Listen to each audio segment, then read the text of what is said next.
This brings us to section 5 of the book, Digital Electronic Circuits.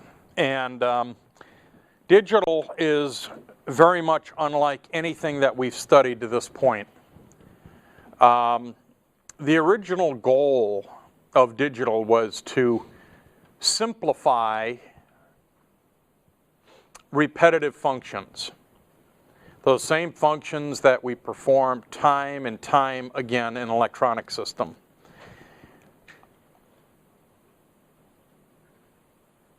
And basically everything in digital is done with either a high voltage or a low voltage, either an on state or an off state.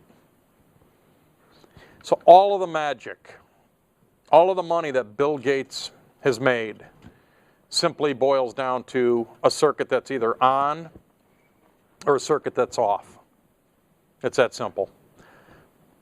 Which also means, if I'm doing my math correctly, you all have a 50-50 shot at passing digital. Because all of the answers will either be a high voltage or a low voltage, so you got a 50-50 shot at it. Actually, it doesn't work out like that, and I'm living proof it doesn't work out like that, because I remember when I went through my first digital course, I was scratching my head like, this doesn't make any sense.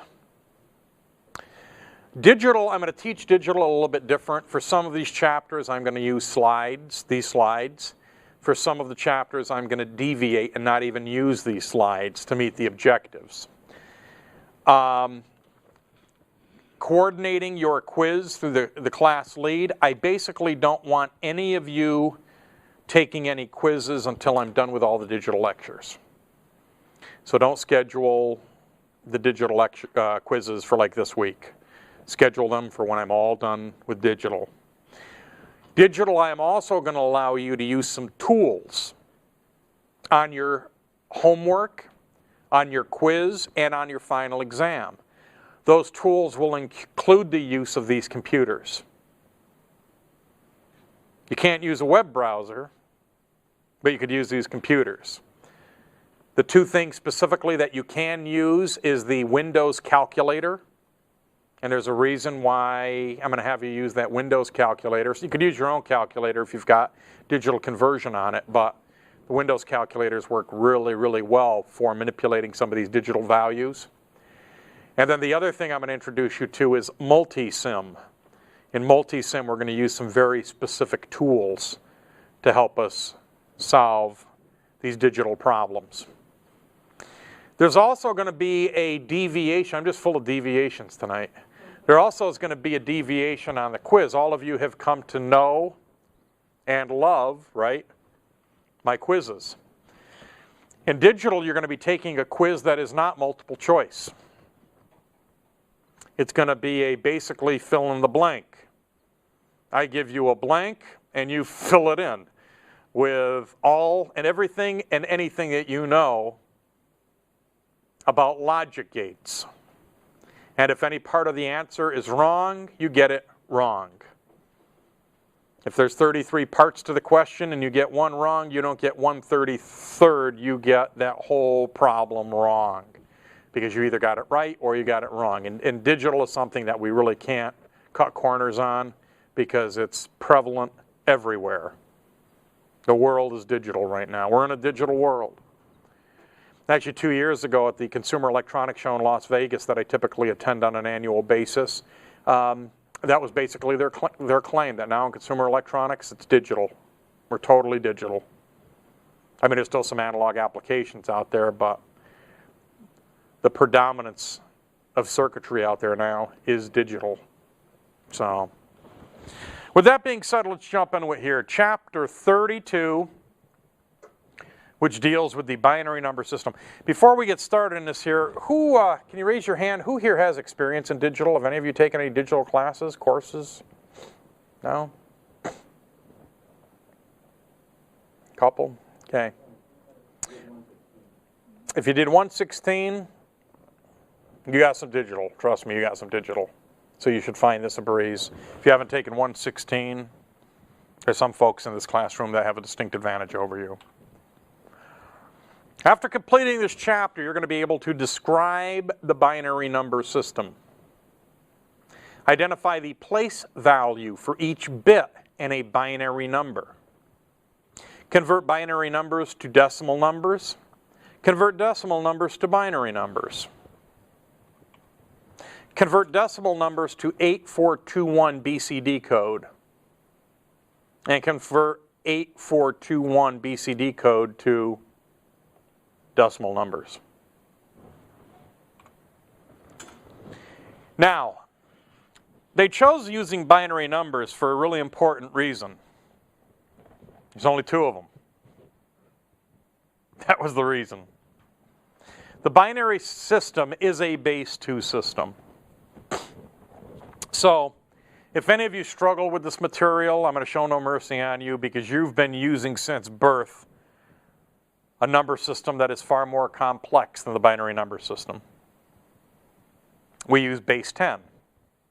And that's actually one of the things that I find intriguing. I enjoy travel. I've traveled all over the world. I've used money that I don't understand. I've spoken to people, people have spoken to me in languages that I don't understand. But one of the things that's consistent around this planet is the numbering system, a decimal-based system. And I think that probably has something to do with how many fingers and toes we have. Okay? Because again, you're not going to find any other culture that I'm aware of that uses anything other than base 10 numbering system.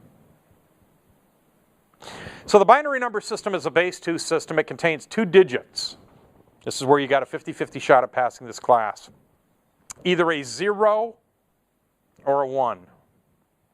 The position of the 0 or 1 in the number indicates its value within the number. The place value of the digits in a binary number increases by the powers of 2. And we could see that on this table here. This is the decimal number, base 10.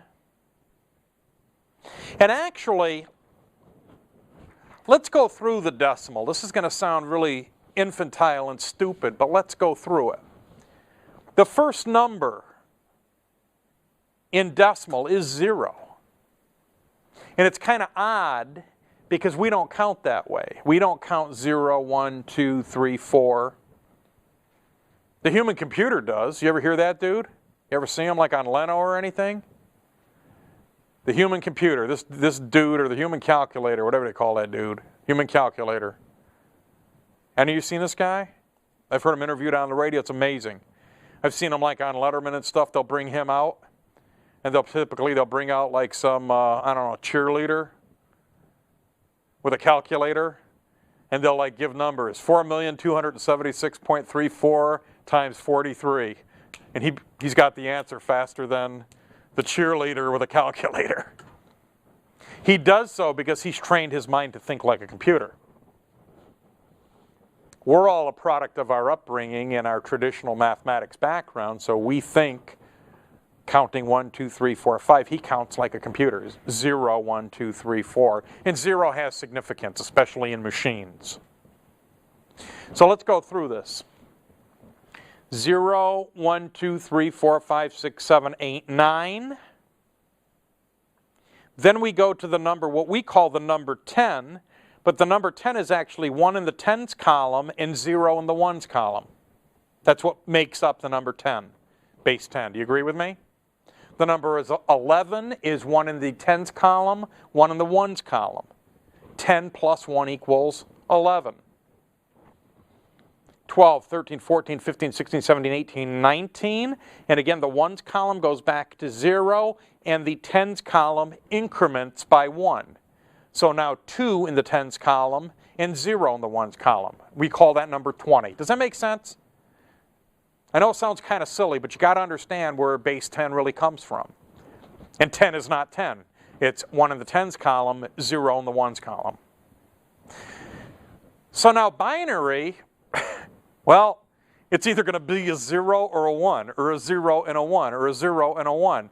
So what we could look at here is the ones column. It's 0, 1, 0, 1, 0, 1, 0, 1. We see it keeps repeating itself because those are the only two combinations it could have. So the number 0, the good news is the number 0 in decimal is still the number 0 in binary. The number 1 in decimal is the number 1 in binary. But the number 2 in decimal now is 1 in the 2's column, 0 in the 1's column.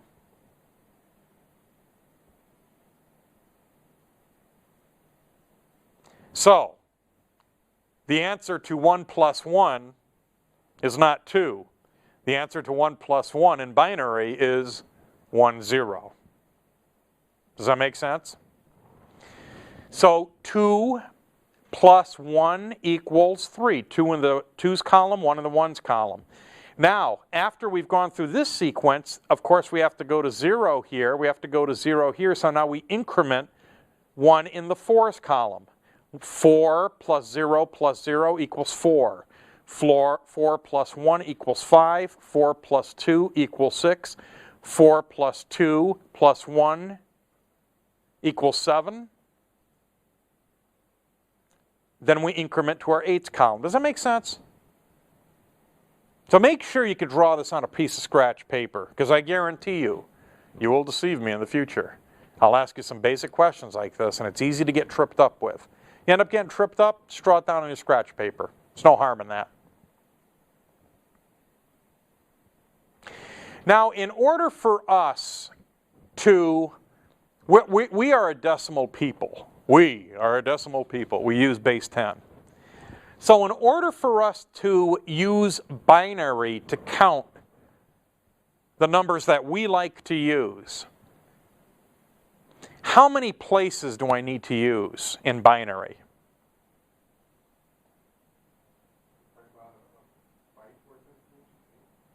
No, I haven't defined bits and bytes yet. How many places do I need in binary to represent the highest number that we count to in decimal before we increment to the tens column? How many places do I need? 4. Okay? So the number 9 here is 1, 0, 0, 1. 1 in the 4's column, or excuse me, 1 in the 8's column, 1 in the 1's column. 8 plus 1 equals 9.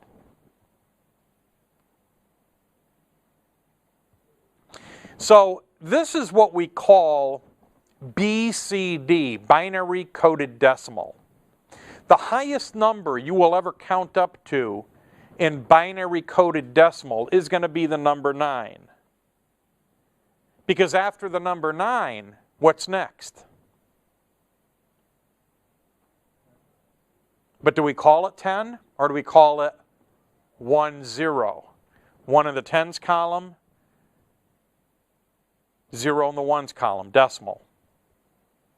So we, in binary coded decimal, will never go past the number 9. So this could be binary coded decimal, this could be BCD, this could be BCD, BCD, BCD, BCD. When I'm saying BCD, I mean also what the book calls 8421 code. Because we use the 8's columns, the 4's, the 2's, and the 1's. Not in BCD. Using 4 places, you could go as high as 15. But in BCD, we can only go as high as the number 9. Now, you bring up a really outstanding point. You're a smart guy. You're like these computer engineers of the past.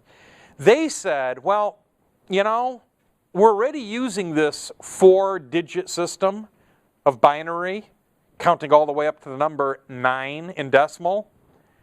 But we're not using this combination for 10, 11, 12, 13, 14, or 15. So we've got all of these different combinations that are going unused. So what they came up with is another language called hexadecimal. This is where it gets really good, folks. Instead of using numbers, they start to use letters of the alphabet. In hexadecimal, instead of after the number 9 going to 10, they call this A. They call this 11B, C, D, E, F. F is as high as hexadecimal goes, because after 1, 1, 1, 1, and we increment that, then we go to 1 in the 16s column. So if you've ever heard of hexadecimal before, and it's very common in coding to use hexadecimal, because in the architecture of digital systems, we've got 4 bits. We might as well use the full size of those 4 bits. If we're communicating, if we're getting input or providing an output, then let's keep it decimal, because that's the human interface.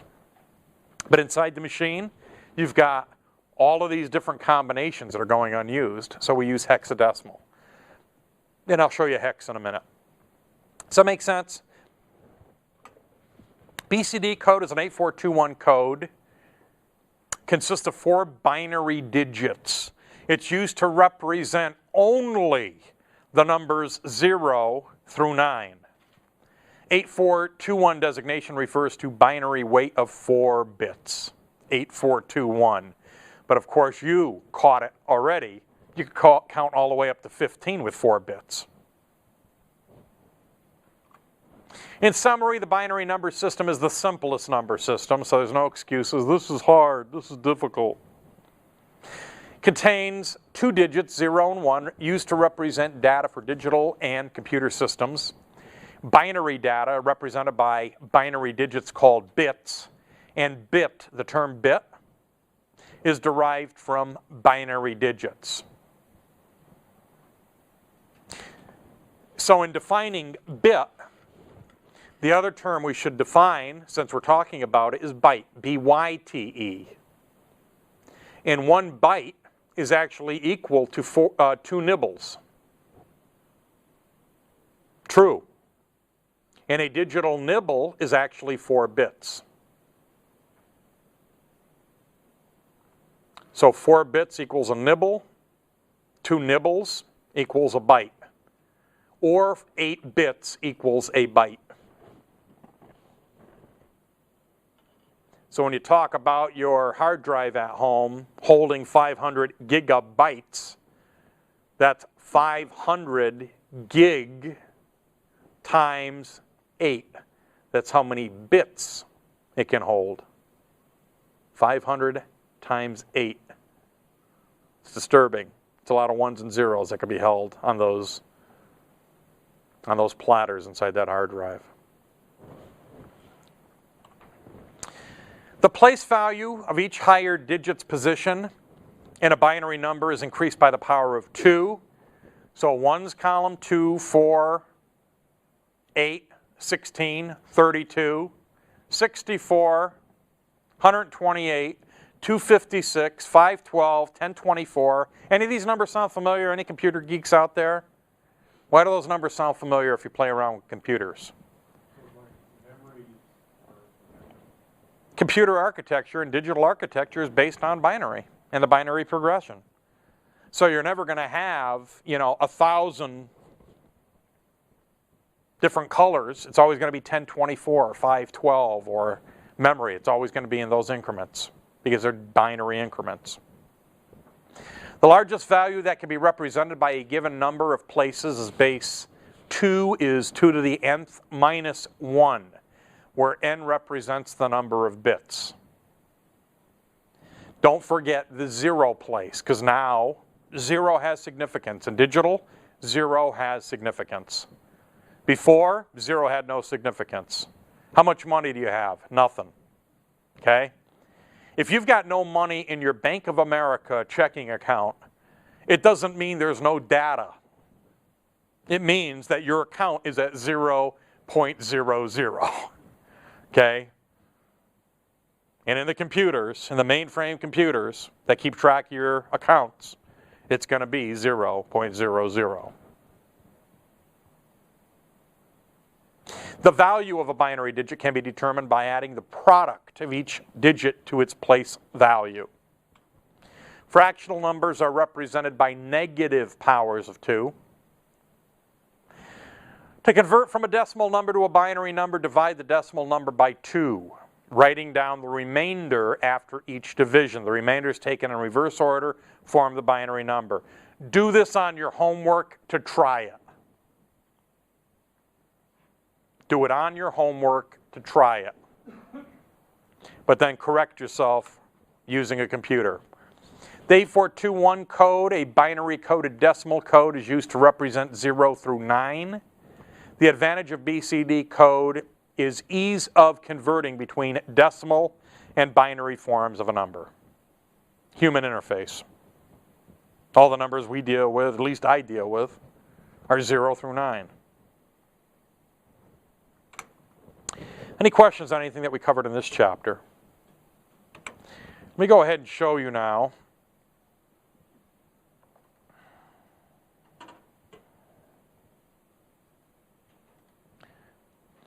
Under accessories is the calculator. This is your standard Windows calculator. If you have this when you call it up, this isn't going to do much for you. Okay? Go to View. You could select Scientific, which is a great scientific calculator if you're a scientific. Or you could go Programmer. This is the mode that you want to be in. Now you've got these options here. Right now, the default for this was to come up in decimal. So, in decimal, look at the numbers that are actually activated on my keypad. 0, 1, 2, 3, 4, 5, 6, 7, 8, 9. Wow, decimal. 0 through 9. Make sense? So here I could go 1 plus 1 equals 2. Plus 1 equals 3. Plus 1 equals 4. Get the idea? And look at what's happening on our screen at the same time.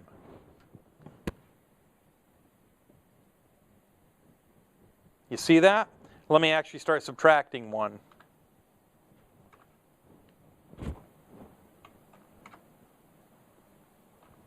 See how it's counting in binary for us there? And it's counting in groups of 4. Binary coded decimal. So let me keep incrementing it now. Plus 1, 5.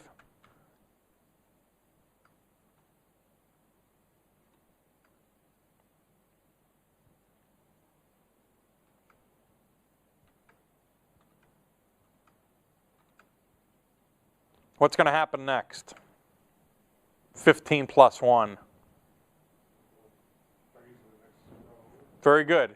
So this is straight binary. This is what we call straight binary. So as an example, let me clear this out. And let's, 9,356,874. Well, there it is in binary for us. This is straight binary. So if you start counting from the left, 0s, 2s, 4, 8s, 16, 32, 64, get the drift? So that's a nice thing about this. It'll give you the display in straight binary in addition. If you're doing BCD or 8421 code, you're going to have to keep track of that and know that 9 is as high as the number that you could go to. The other nice thing about this, let me clear that out, is I could go to binary. And when I select a binary, look at the number 2, 3, 4, 5, 6, 7, 8, 9 is disabled. The only 2 keys on my keypad that are enabled are the 0 and the 1. Got a 50-50 shot at getting it right. So what you could do is plug in the values. 1, 1, 1, 1. What's that equal to in decimal? So I could go to decimal and select decimal right here, and it gives me my answer, 15. I could go to binary. Let's clear that out. 1, 2, 3, 4, 5, 6, 7, 8, 9, 10, 11, 12, 13, 14, 15, 16, 32.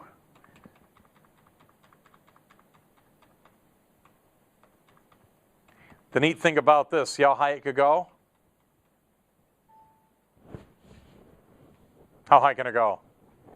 64. 64 bits. The reason I'm showing you this calculator is your calculator can't do that. Not that I'm aware of. There may be a way of getting it to do it, but it's not going to be very pleasant. So this will allow you to simultaneously look at the contents of 64 bits. Now I'm going to convert this, and we use 64-bit processing, right? We use 64-bit processing in computers now. So how many different combinations are there in decimal of that? Crap.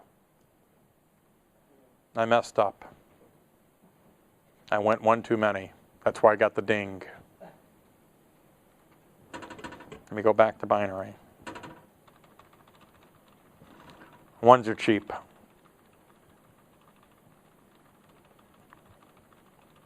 Slow down. 1, 2, 62, 63, 64. How many different decimal combinations? Why is it coming up with that?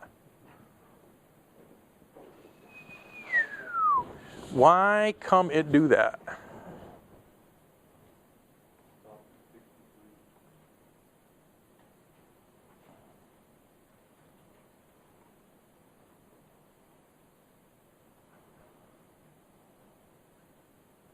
-1.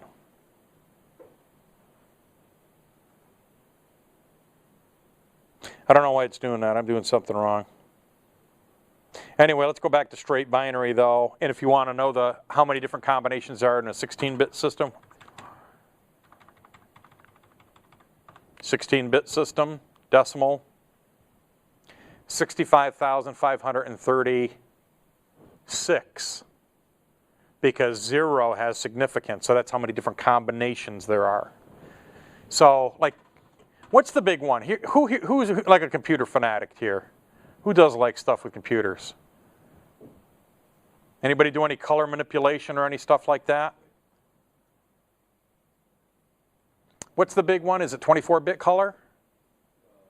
Isn't that one of the options? 32? Okay, 32-bit color. Oh, I'm in decimal.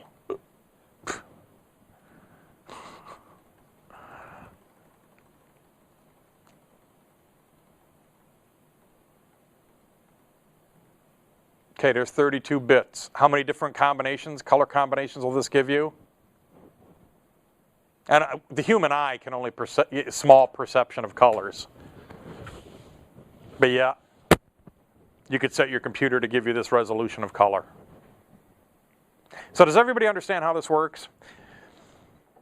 The other nice thing about this is doing the conversions. So remember that straight binary and hex? Let me go to hex right now, and I'm going to count in hex. And look at this. When I enable hex, now I've got the letters A, B, C, D, E, and F enabled on my keyboard. So I'm going to go 1 plus 1.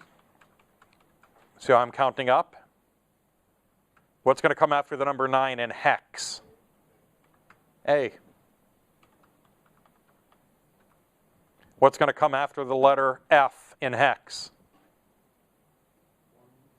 1, 0. Very good. 1, 0.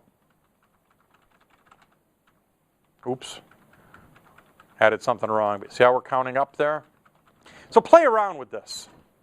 You want to get good at using this calculator because if I ask you questions on the quiz, you could use this calculator to answer the questions. I do want you to familiarize yourself with the division process that's outlined in the book, just so you know how to do it longhand. But quite frankly, if I hired you as a technician, you start, you open up these scrolls and you're, what the heck are you doing? I'm doing these conversions. Use a calculator, okay? Use the Windows calculator. It'll solve all your problems. Also, there's another format here. It's called octal. I used to work on a computer in the Navy and ultimately went on and became an instructor at the school for a computer that communicated in octal. So when I go to octal, only the numbers 0 through 7 are highlighted. So the way that this is going to work is let's count. Want to count in octal? 1 plus 1 equals 2 plus 1, 3, 4, 5, 6. There's 7. What's going to come after 7? Anybody want to take a wild guess? 1, 0. 1, 0. So the highest number that you count to is 7. and then you go to 0, 1, 1, 0. Make sense? Why was it an octal system? Well, it was obviously based on in 3 bits. 3 bits per register. It was an early computer, robust computer. A lot of I/O channels. Built like a tank. Worked fine. Any questions on conversions? Okay. Let's go ahead and take a brief, a 10-minute break. At 10 minutes after 6, we're going to come back. We're going to talk about basic logic gates. All right. The long anticipated lecture. Chapter 10, Inductance. This is going to be an unusual property for us to discuss compared to what we've talked about up to this point.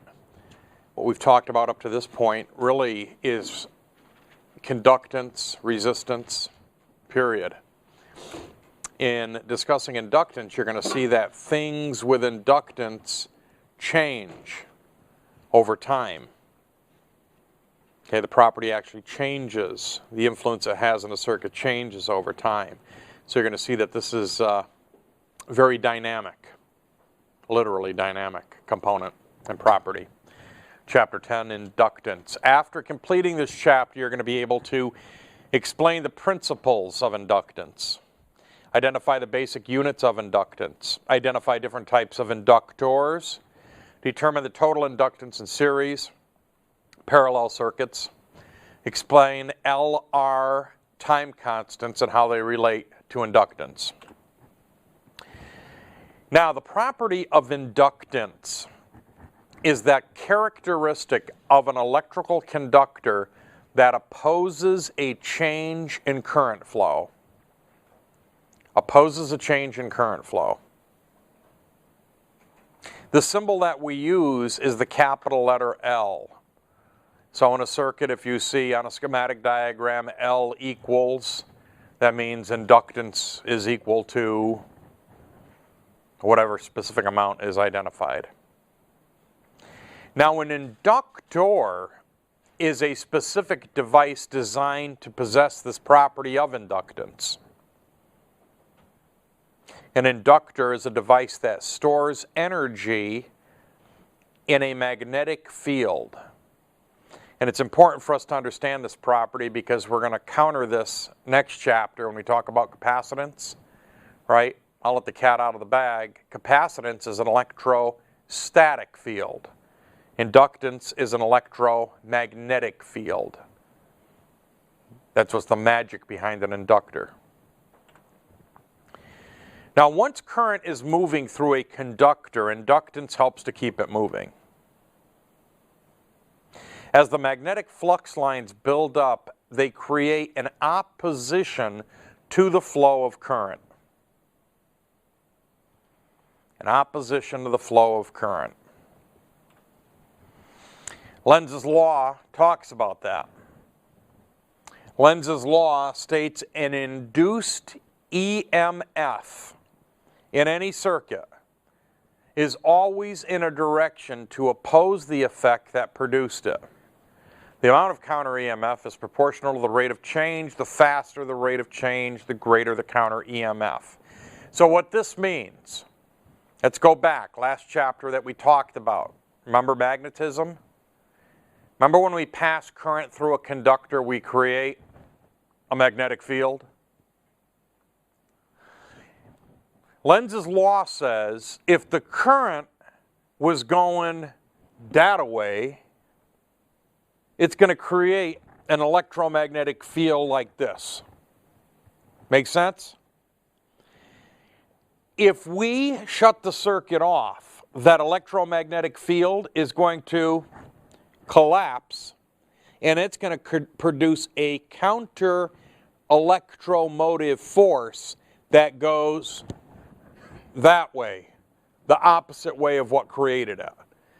So if the EMF goes that way and it creates some magnetic field like this, the magnetic field collapses, it creates a counter EMF that goes in the opposite direction. So the second part there talks about the rate of change. The faster we turn that on and off, on and off, on and off, expand, collapse, the faster we do it, the more pronounced that effect is going to be. If you connect one of them there, inductors, to a DC circuit, it's going to happen once when you close the circuit and energize it. And when you de-energize it, that field's going to collapse and create that countercurrent. So it's only going to happen once. It's going to expand once and it's going to collapse once. Now I'm going to let out a little secret because you guys have all read ahead. AC. What's one thing that's constant about AC? It's constantly changing. Very good. Constantly changing. So the higher the AC frequency is that we apply to one of these devices, the more pronounced this effect is going to be. Does that make sense? Goes back to Lenz's law.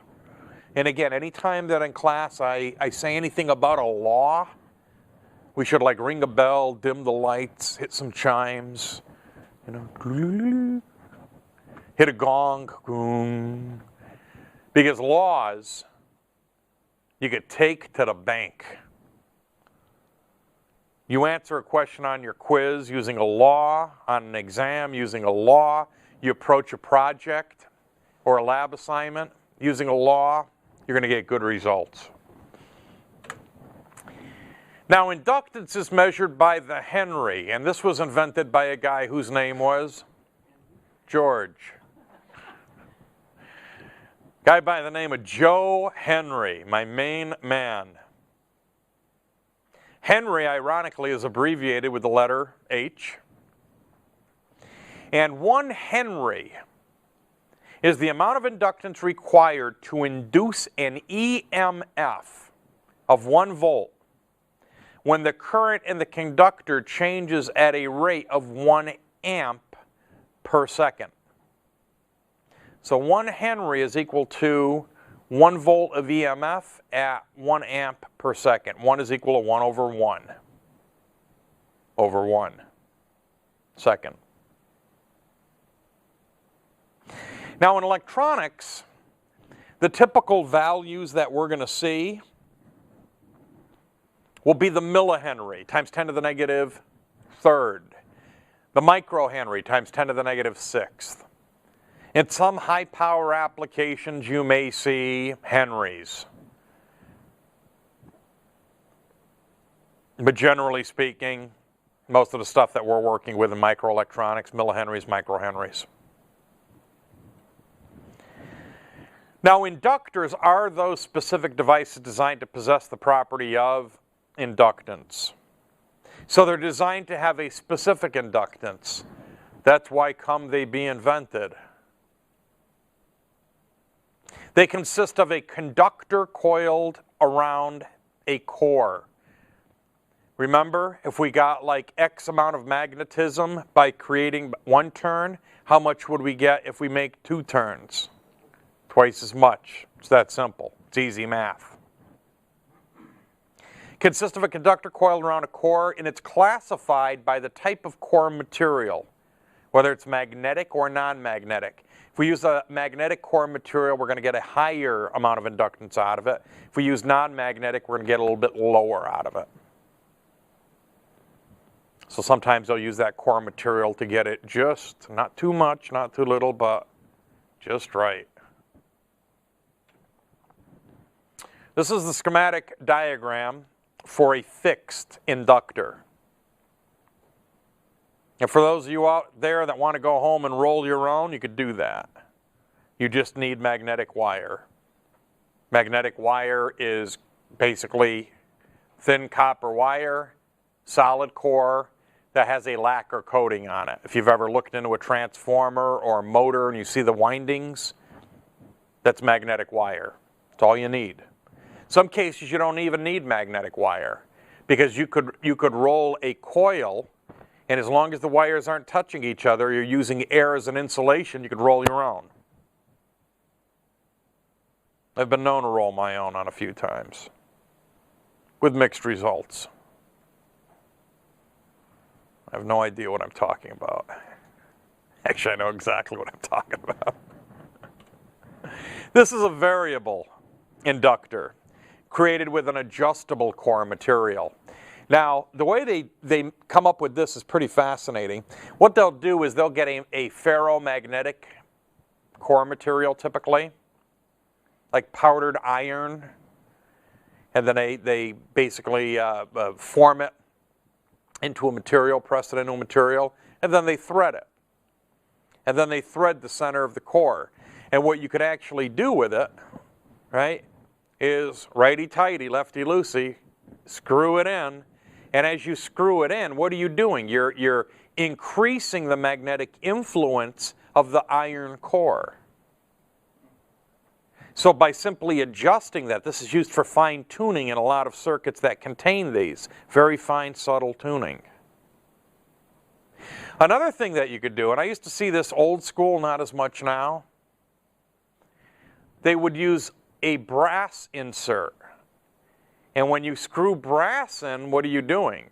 Brass has a high level of reluctance, so it's going to oppose that magnetic field. So by screwing it in, you're lowering the amount of inductance.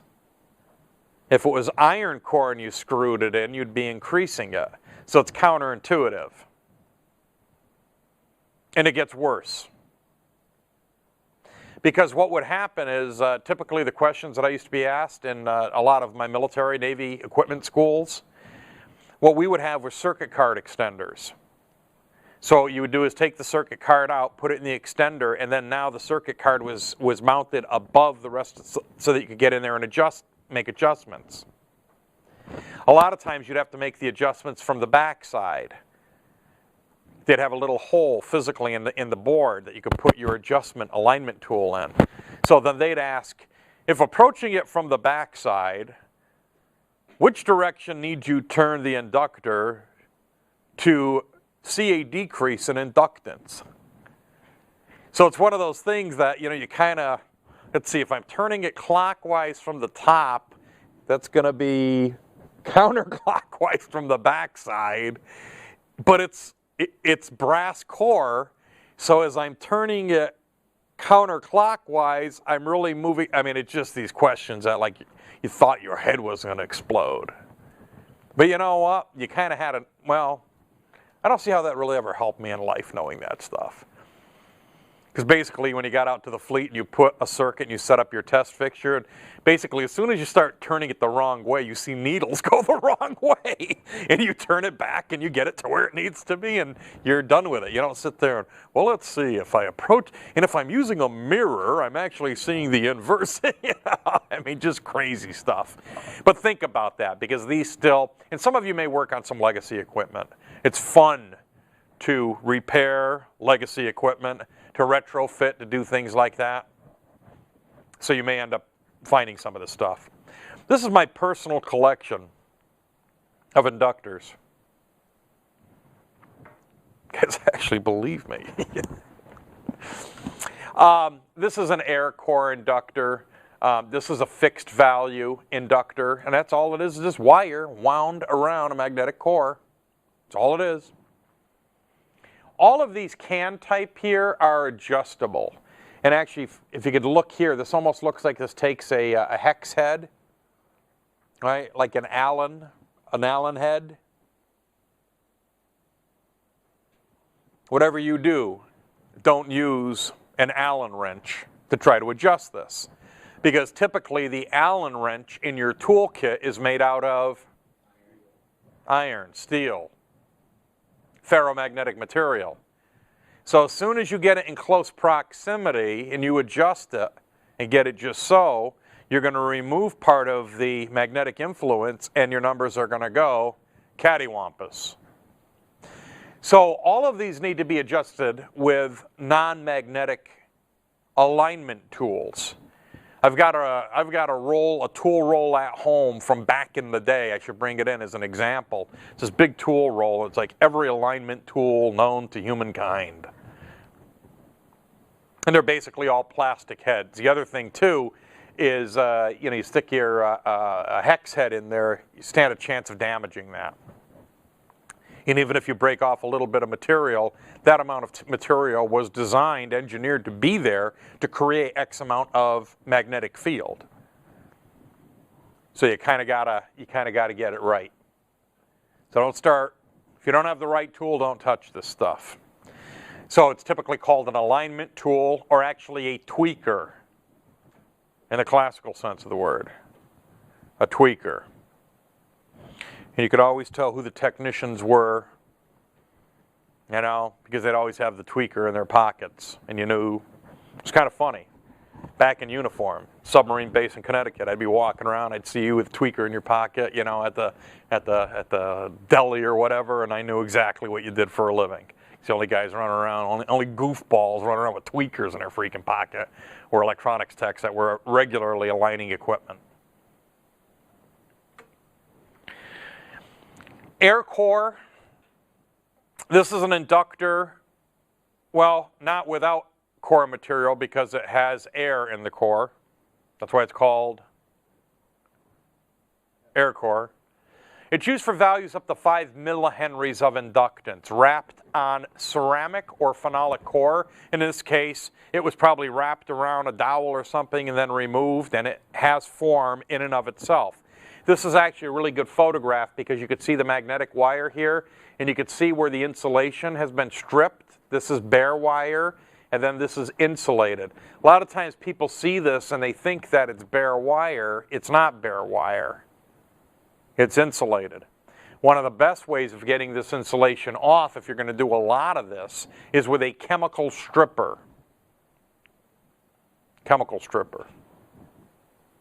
And basically it's like a thinning agent. You dip it in, paint thinner, paint remover, and it removes that right down to the metal, and it makes it solderable. You have to put a neutralizing agent on it, but that's the best way of doing it. Other than that, you're going to get your wire strippers, and your wire strippers are just basically going to scratch the stuff off. It's not going to really, because this is a lacquer coating on it. But this is an inductor. Believe it or not, just a piece of wire making those 5 turns, it's going to give you X amount of inductance. Might be enough for you to get the job done. Question? On the last air core picture that you had, there was a piece of metal going through it. What's that for? This piece right here? Yeah. I think somehow this is mounted. This serves as a form somehow to keep the shape of it. I really don't know. Usually they're hollow though. Yeah. Oh yeah. This is not here to influence the magnetic or all. It's either there for aesthetics or to help the way that's mounted or what have you. It's a good observation. Some of these things are actually pretty cool looking. Again, when you get into some of that older equipment, they made it with a certain level of elegance, and this would be an example of that. If you opened up an old, 1930s radio, you'd probably find an inductor that looks like that in there.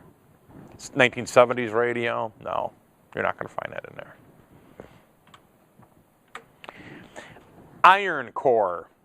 Iron core could be either ferrite or powdered iron.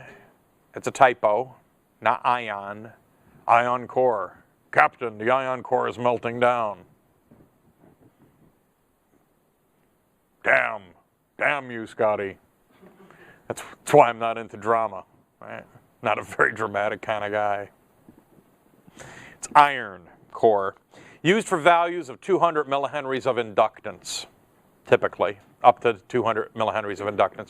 Schematic symbol shows these 2 parallel lines next to the coil. That shows that there's an iron core next to the coil.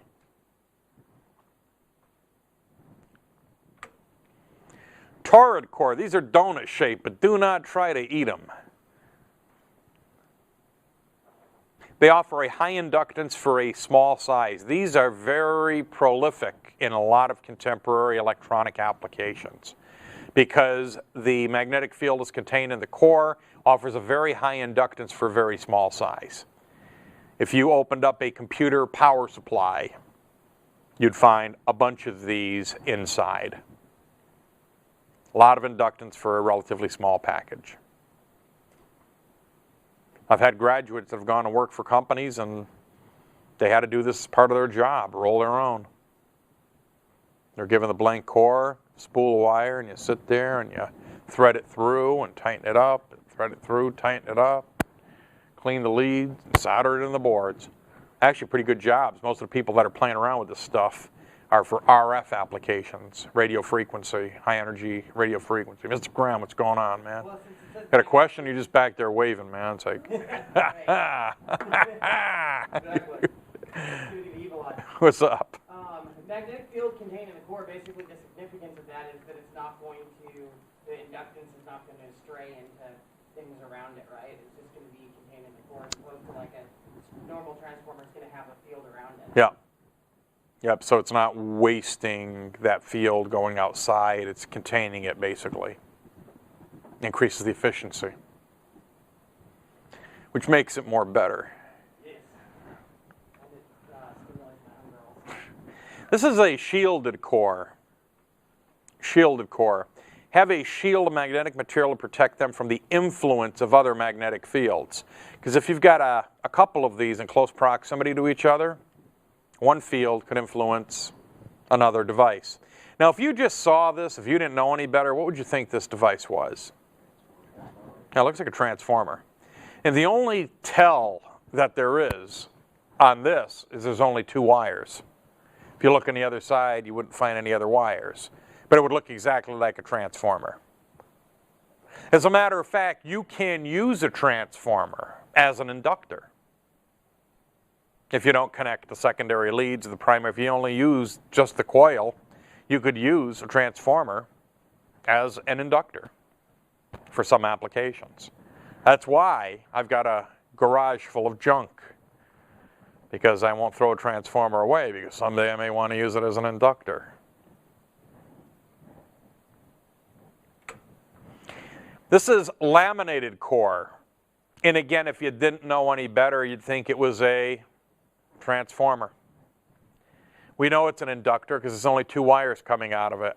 And the top is stamped 4.5 Henrys, 4.5H. And this was going to vary from 0.1 Henrys all the way up to 100 Henrys. This is also sometimes referred to as a choke. As a choke. Used as a choke in automotive applications. Noise filters, meaning to choke off a change. It's going to choke the change.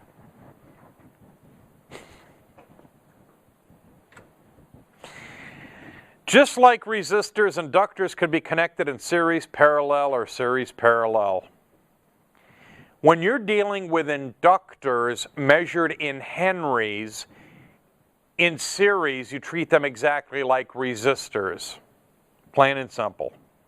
If I've got 2 Henrys and I put it in series with 4 Henrys, 2 plus 4 equals 6. I now get 6 Henrys worth of inductance. In parallel, you treat them like resistors in parallel. So the total inductance will always be less than the value of least, as long as you're dealing with the property measured in Henrys. Now this is where things get interesting. Everything else I've been talking up to this point has just been kind of, hey, just trying to get to know you. This, the real deal. This, DIS, is what it's all about. It's a series circuit. It's a series circuit. I've got a switch that has 2 positions. One is called the growth mode and the other is the decay mode. Okay, so this switch I could toggle from either growth to decay. When it's in the growth mode, I have a simple series circuit, do I not? And the circuit contains an inductor. Actually what? an iron core inductor, because I see the parallel lines to the inductor, in series with a resistor. Make sense? When I close the switch, as soon as I close the switch, it's going to allow current to flow through this circuit. Do you agree with me? What's going to happen is that current is going to come racing through the circuit, negative to positive, and all of a sudden it's going to hit this curly piece of wire. And that curly piece of wire it's hitting is an inductor. An inductor is a specific device designed to possess the property of inductance. Inductance is that property which tries to oppose a change in current. So current was at 0, it wants to go to 100%, and this device is going to say, I want you to stay at 0. Why? Because you've been at 0 and I like it like that. But eventually, as the current continues to come, that magnetic field builds, and current eventually goes to maximum. It goes to 100% for this circuit. But the inductor, because of its property of inductance, is going to fight the whole time to try to prevent that change from occurring. But eventually it's going to lose. So close the switch, turn the circuit on. The inductor is going to fight, and eventually give up, and current's going to be at 100% flowing through the circuit. And by the way, when current is at 100% flowing through this inductor, electrons are like, what's up with that? It's a piece of curly wire. After a period of time, the electrons, it's like, why am I going through a piece of curly wire? It just has no effect on them whatsoever. And the circuit runs and runs and runs. As soon as we get the switch and move the switch from the growth mode to the decay mode,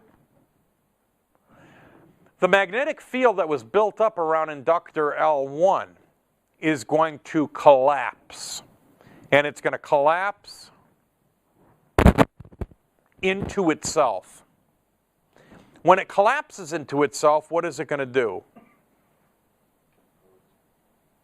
It's going to act like a... What happens when a magnetic field passes through a conductor?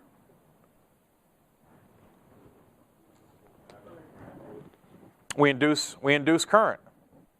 If we move a conductor through a magnetic field, we induce current.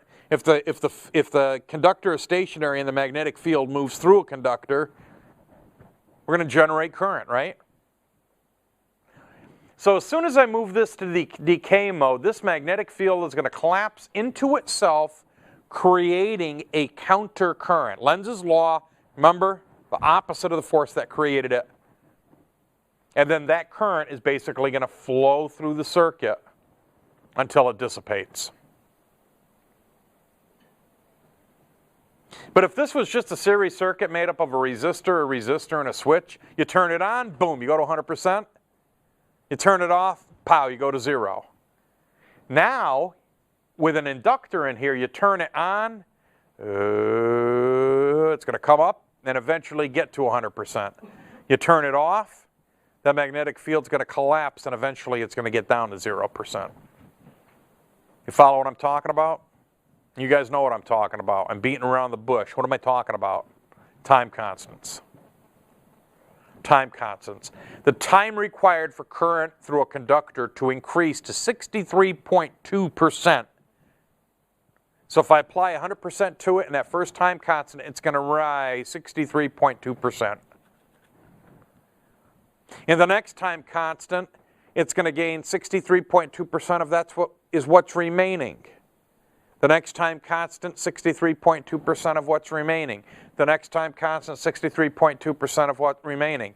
The next time constant, basically after 5 time constants, we say enough is enough, it's 100%. But is it really at 100%? No, because it's nonlinear. So really, it never reaches 100%. We say after 5 time constants, it's reached 100%. It's good enough for what we do. To calculate out this time constant, it's actually relatively easy. LR is the symbol used for the time constant of an RL circuit. And the formula is T is equal to L divided by R, period. It's that simple. Take the amount of inductance, divide it by the amount of resistance. That's going to give you the time constant, measured in seconds. That's what we use as our base unit of measurement in electronics, the second. T is equal to L over R. That would be for individual and total too, right? Yes. If I gave you 4 inductors, you'd have to calculate out the total inductance and plug that in the circuit right there. So I could give you some real nightmare circuits right now. Think about it. It'd be fair game. I could give you a circuit that's got, 13 inductors in combination series parallel and 22 resistors combination in series parallel. The bottom line is it's equivalent to this circuit here. You've got to figure that out. But you should be able to do so without a whole lot of fuss. This is what a time constant curve looks like.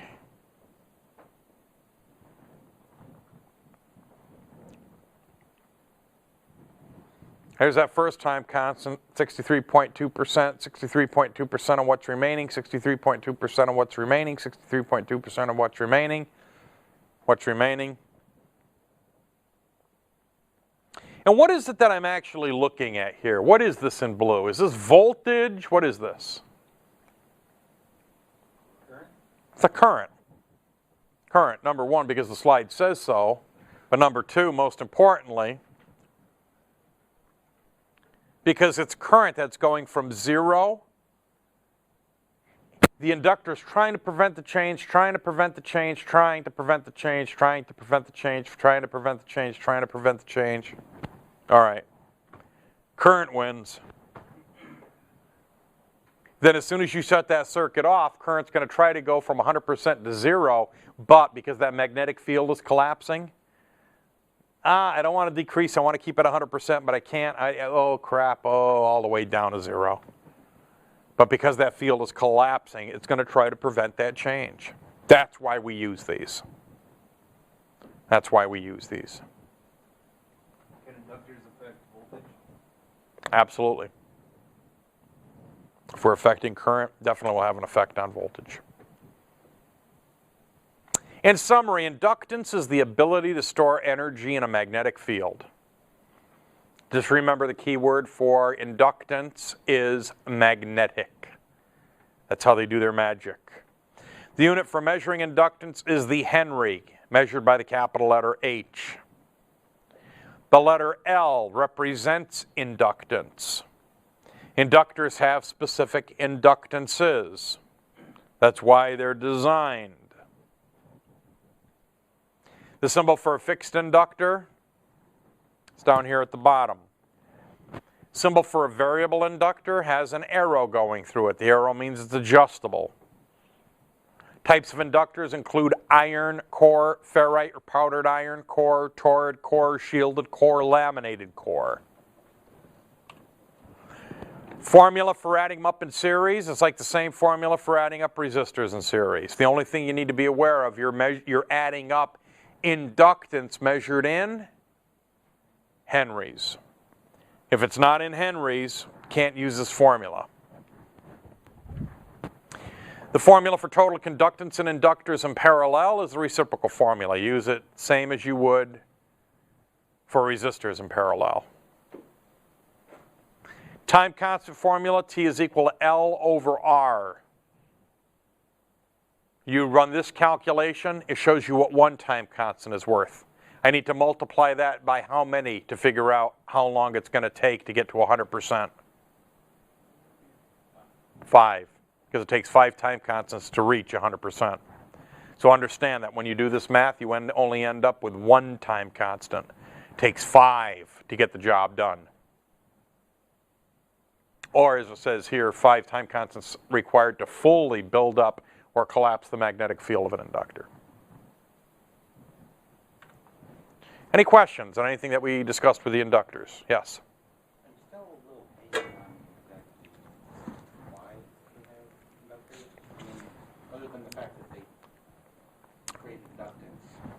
And that's it. We have inductors because they create inductance.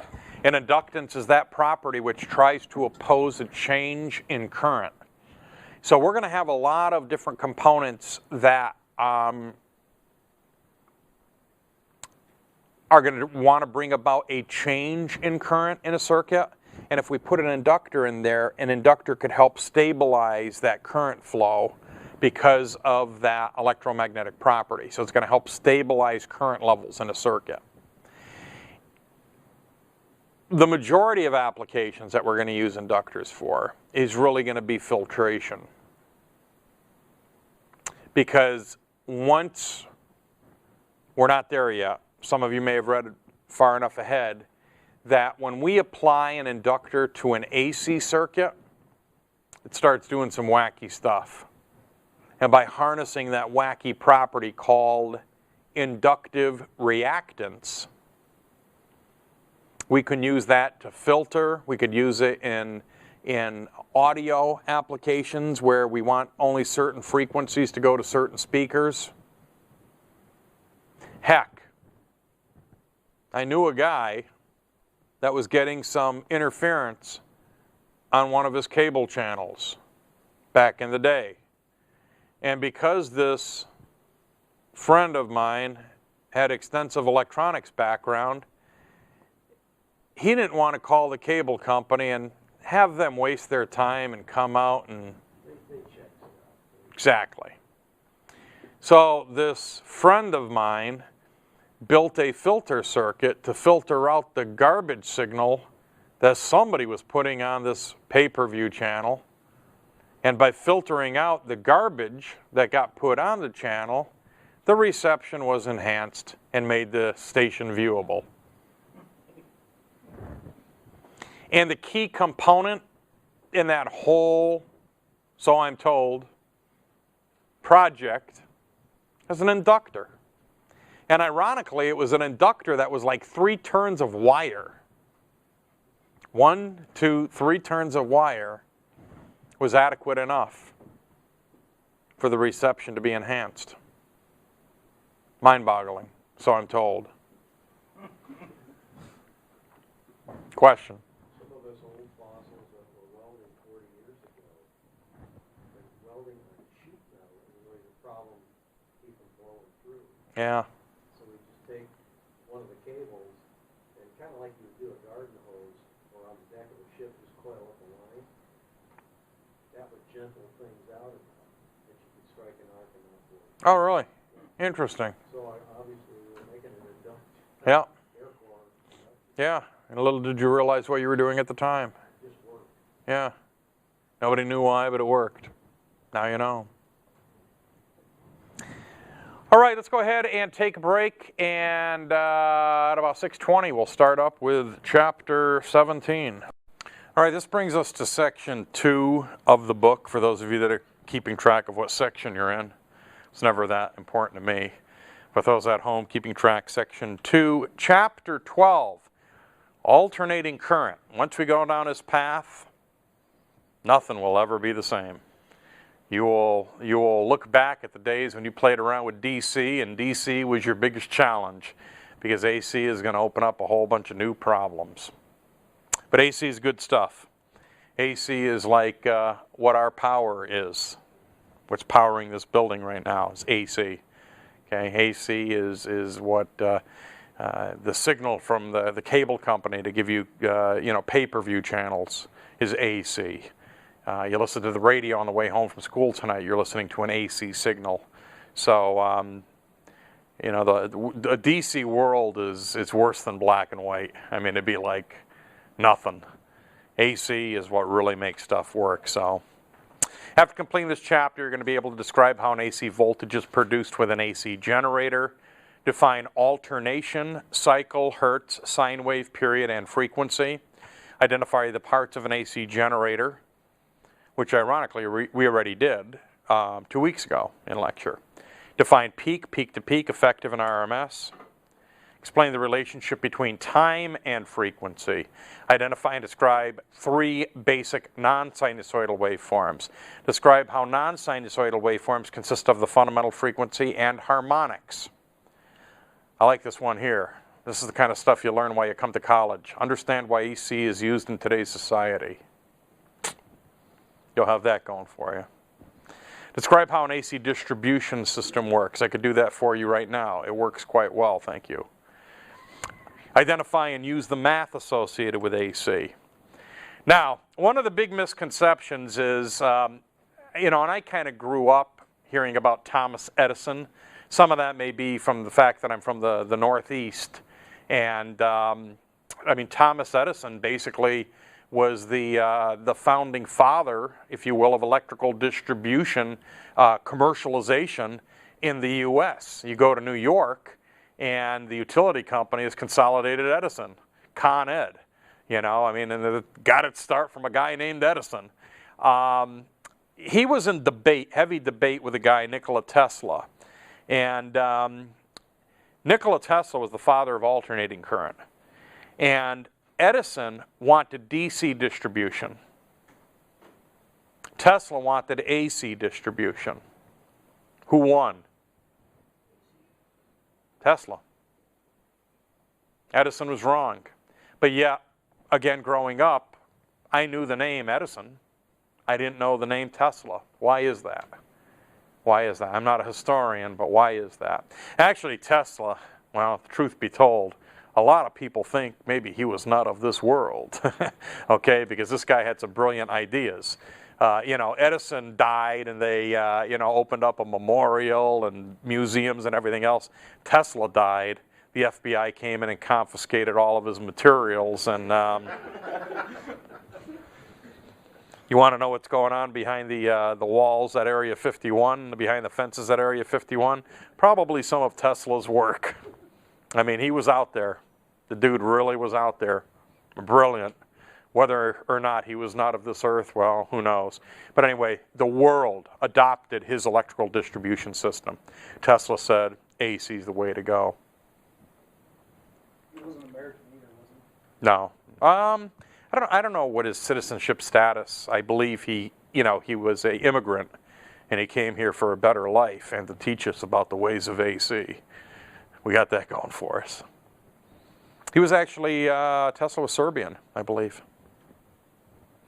AC generator produces an alternating voltage using the principles of electromagnetic induction.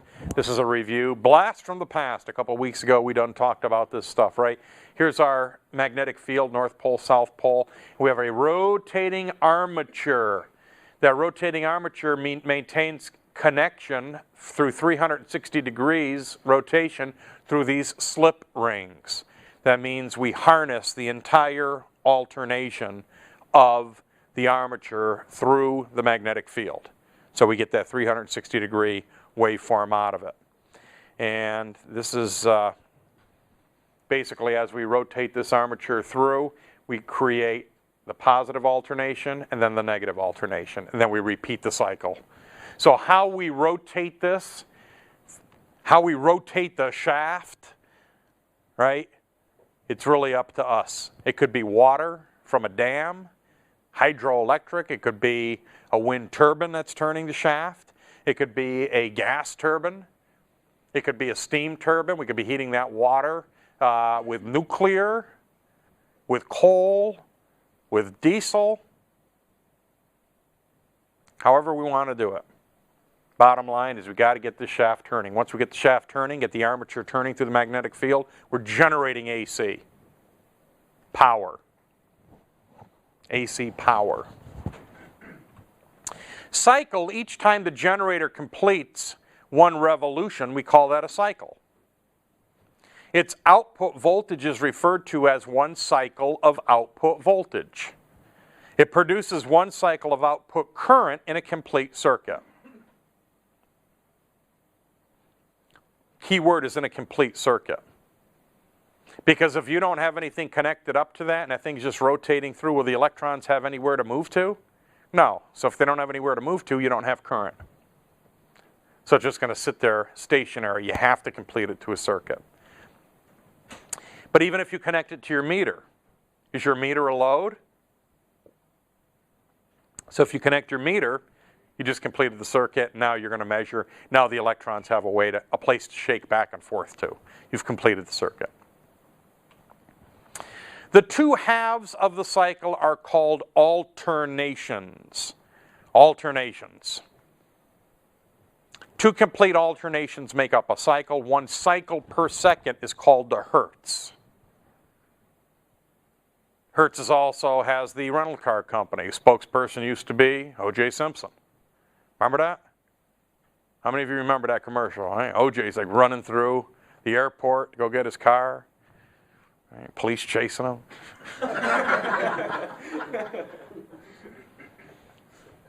The hertz we're talking about here has nothing to do with the car rental company hertz. The hertz we're talking about here was Heinrich Hertz. Heinrich Hertz. We used to actually call this cycles per second. If you find any, I don't know what the cutoff date was on that, but if you find any older radios, it'll say cycles per second. Cairo 710, 710,000 cycles per second. We now call that 710,000 kilohertz. We named it after Heinrich Hertz. I think Heinrich, we had a problem calling it Hertz because of Heinrich's political affiliations in the late 1930s. I think eventually science got caught up with that, and let's give Heine the credit he deserves. And the rest, of course, is history. We see here these cycle, and remember these degrees here are associated with the degrees of rotation of the armature through the magnetic field. It's that simple, it really is. When you rotate it 180 degrees through, you go from 0 to a maximum of 90, now you're back to 0. So you've put it under the influence, the strongest influence in this first 180 degrees of the magnetic field. Then on the back side, you're putting it under a negative influence of that same magnetic field. You're cutting the lines of flux. Remember Lenz's law? Left-hand rule.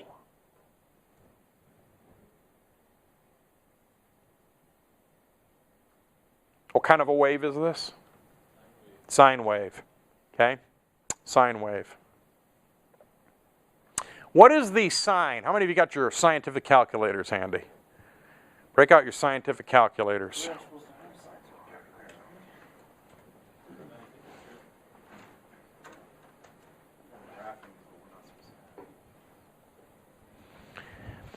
What is the sine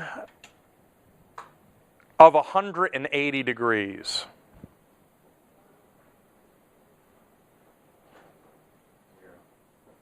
How can that be? 0. How can that be? Does that make sense? 180 degrees, the sine is 0? What's a sine wave doing at 180 degrees? It's at 0. So your calculator just proved it. Let's try something extreme, like what is the sine of 90? What is the sine of 90 degrees? 1 what? 100%. 100%. The sine of 90 is 1. So it means 100%. What is the sine of, I'm thinking of a number between 90 and 180. 220, no. 120. What's the sine of 120?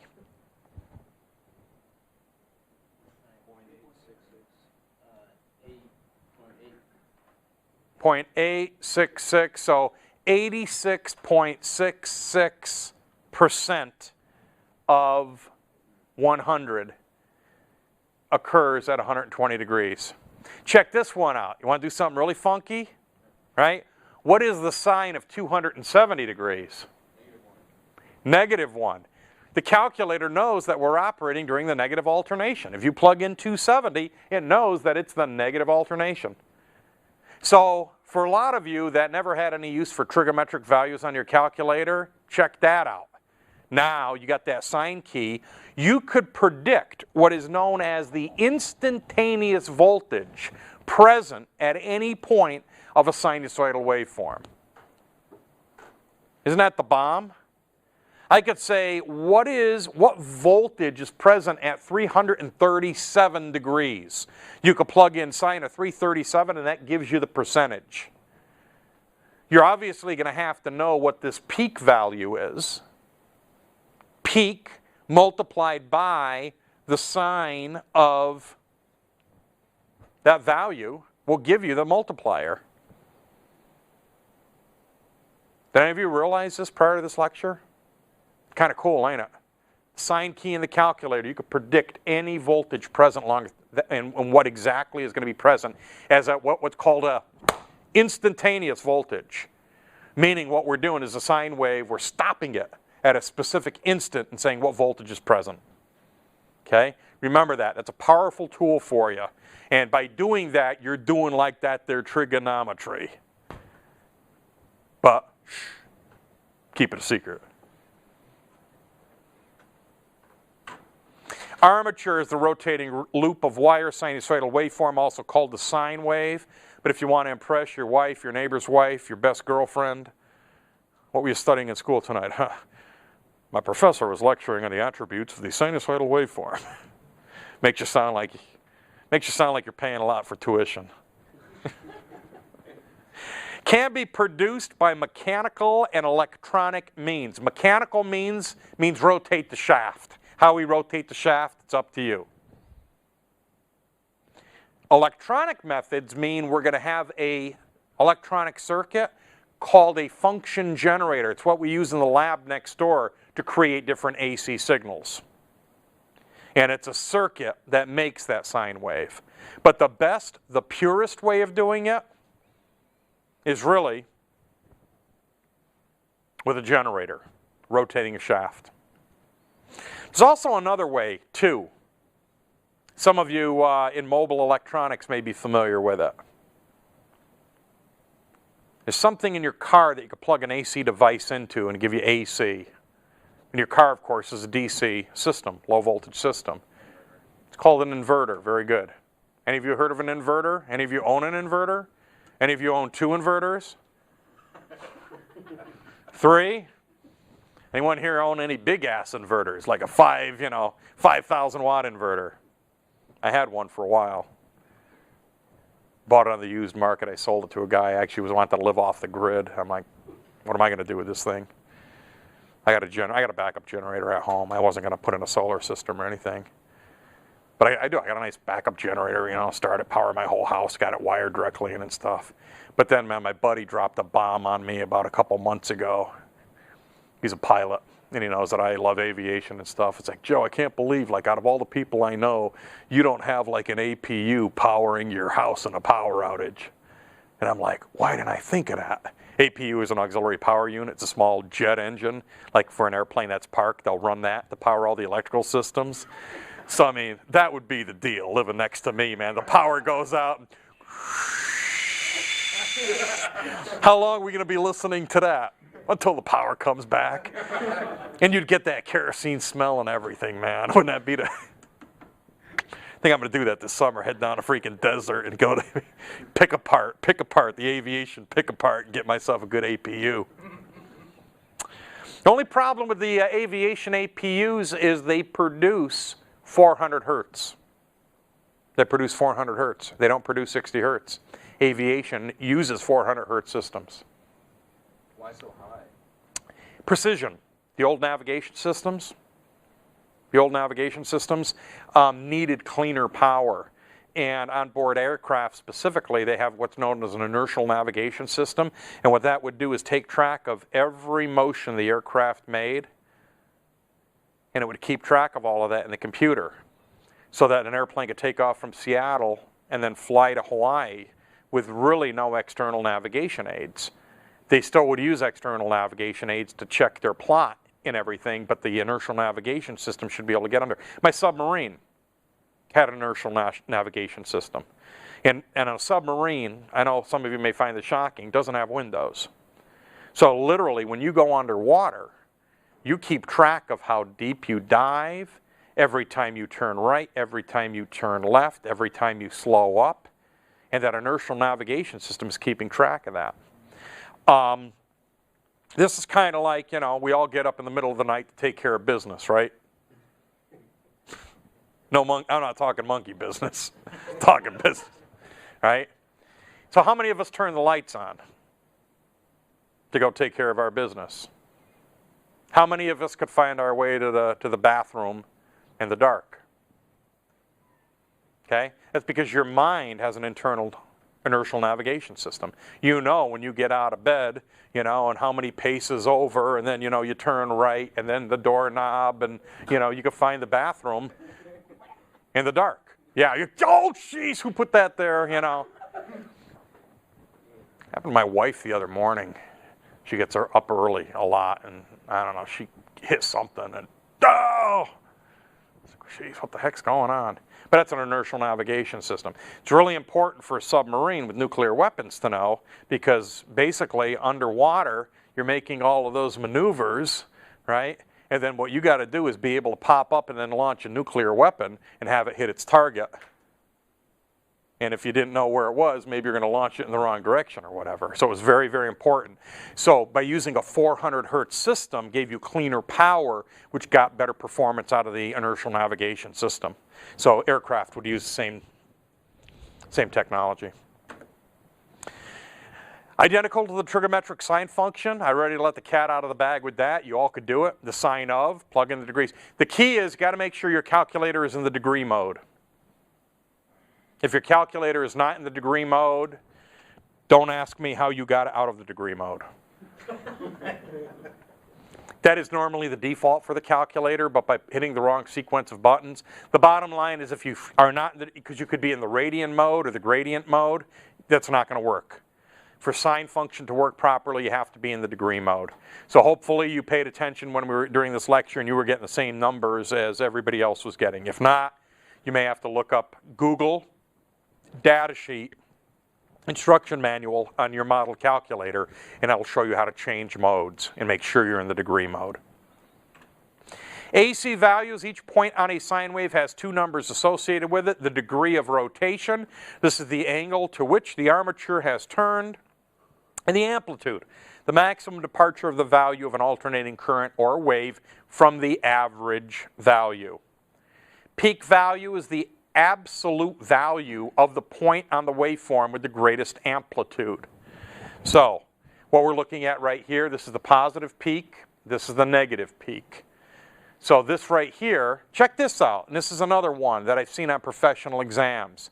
Over the period of a cycle, what is the average voltage of an AC sine wave? Thank you. Smart people, that said 0. Because over the average, this counters this out, and you end up with 0. This here is like this is my freaking finances. Okay? I make the money, I spend the money. Okay? And in the end, there's literally nothing left over. I was just paying my American Express bill this month, and literally there's like $3. It's kind of funny. I work, they give me, Lake Washington gives me money. I give the money and hand it directly over to American Express. You know, no middleman. No middleman. Actually, there is a middleman. It's called Bank of America. All they do is they take it and then they distribute it. And there's supposed to be a mortgage somewhere in there. That's ironic. So that's what they're talking about here. So the maximum departure from 0 is the peak. The maximum negative departure from 0 would be your negative peak.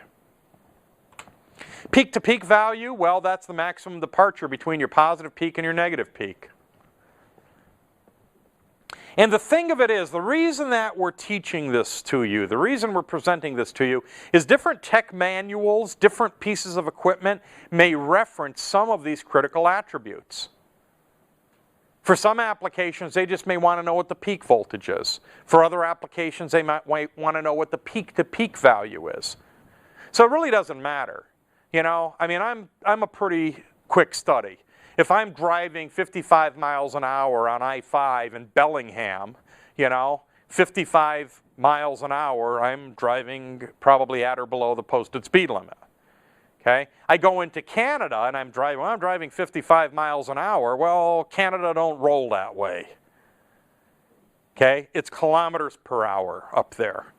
So it's kind of the same thing. Whether I want to call this 12 volts peak or 24 volts peak to peak, it depends on the application. It could be both. Well, yeah, but it's 24 volts peak to peak. Well, yeah, you're right. But the manufacturer doesn't think that's important. They just want you to ensure that you're getting 12 volts positive peak out of this. Okay. Make sense? So you just got to be able to recognize the differences and articulate the differences. Now, one of the big things here, effective value. This is the amount that produces the same degree of heat in a given resistance as an equal amount of direct current. Can be determined by the root mean square, RMS process, also called the RMS value. The amount that produces the same degree of heat in a given resistance as to an equal amount of direct current. This here is a blown landing light off my airplane. This is a 13 volt light, 12 volt system, and this is a 100-watt bulb. Okay? Really nice polished glass on the inside. This thing really reaches out and sees some stuff. I mean, because you're coming in on approach or whatever, and you've got to be able to see the numbers and align with the center lines.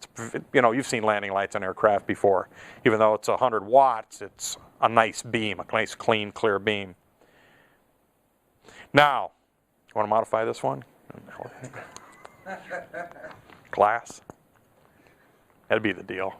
Get FAA, PMA approved. Could retire. Just sell them for an exorbitant amount of money.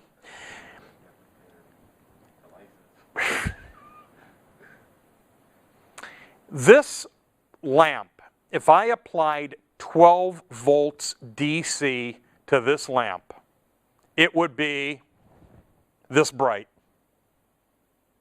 It'd be this bright. You understand what I'm saying? It'd be 100 watts bright, it'd be this bright. If I applied, how many volts did I apply to it? 12 or 13? 12. If I applied 12 volts, the same value of AC, RMS, or effective value, you know how bright this bulb would be?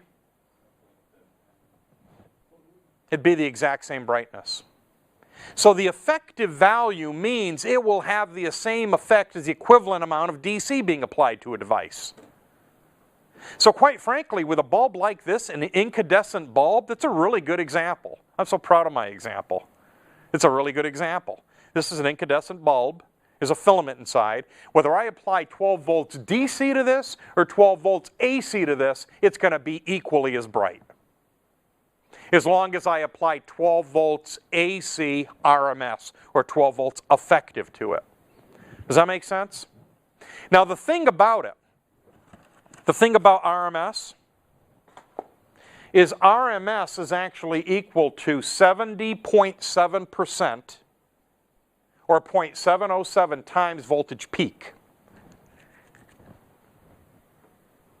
0.707 times voltage peak. So if I'm going to apply 12 volts RMS to this, what's the voltage peak going to be? Let me show you a little trick.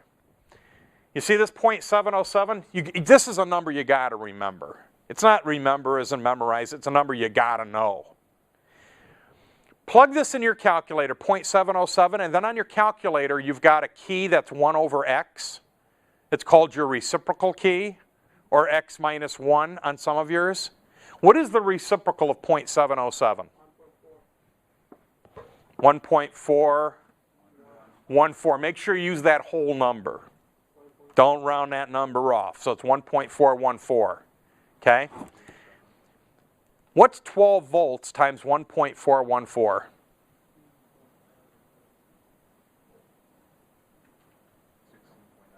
16.9 volts peak. If I apply 16.9 volts peak voltage to this, it's going to be this bright. If I apply 12 volts AC RMS to it, it's going to be this bright. If I apply 12 volts DC to it, it's going to be this bright. Have I moved? It's the same. What's that number? 16 point? 97. Multiply that times 2. 33.9. If I apply 33.9 volts peak to this bulb, it's going to be this bright. See, they're all the same, but they're all different values. Does that make sense? So the key is understanding what you're being given in a technical document and why they're referencing that. That's one of the classic things in audio that used to crack me up. 1,000 watts peak. Well, the thing basically is a resistive load.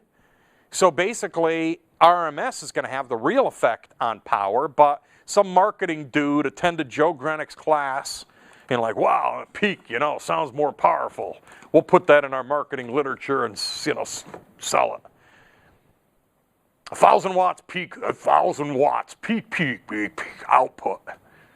Using CMOS technology. CMOS since 1972, CMOS. But it sounds cool. Marketing, you got to be careful with numbers because they all say, right, the bulb, it's all the same number. So that's a trick on how to get that 0.707 and then make that the multiplier. So if you're at effective and you want to make the number peak, you got to multiply it by a number larger than itself, 1.414. If you're at peak and you want to make it RMS, you take 70.7% of that value and that gives you peak. Period is the time required to complete one cycle of a sine wave. We're all familiar with different things in life that have period cycles, right? The tide. There's 2 high tides a day, there's 2 low tides a day. If any of you are into fishing or boating or anything like that. And it was kind of funny, I'm ex-Navy, but I never understood it.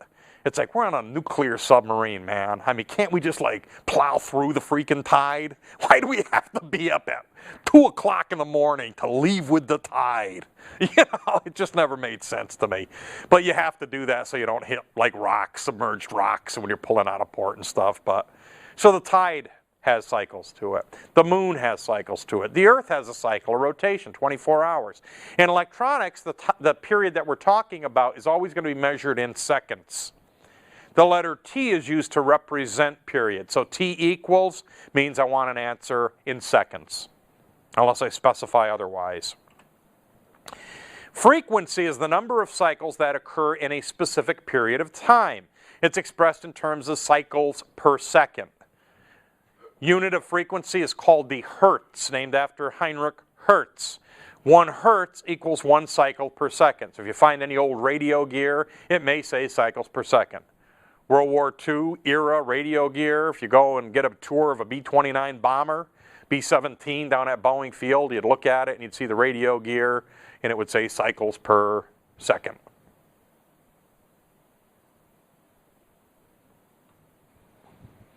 Let me go back to that real quick. There's an easy way too.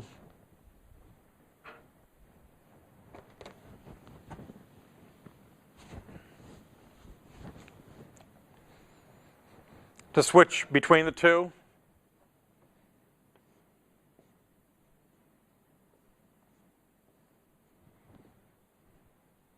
If you know the frequency, take the reciprocal of the frequency and that will give you the period.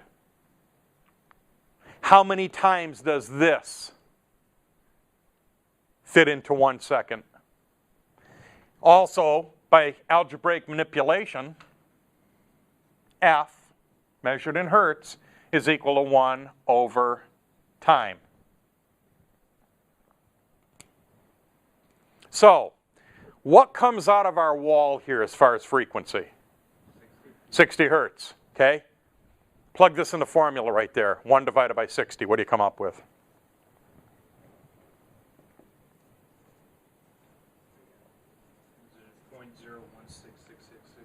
Give it to me in proper terms, please. That's how I roll. It's kind of my thing. 16.67 milliseconds.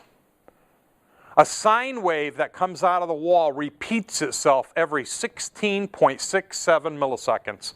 Okay? So what that looks like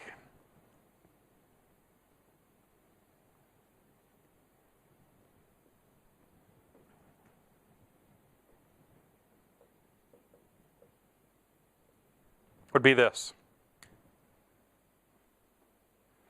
Every 16.67 milliseconds repeats itself. 16.67 milliseconds repeats itself.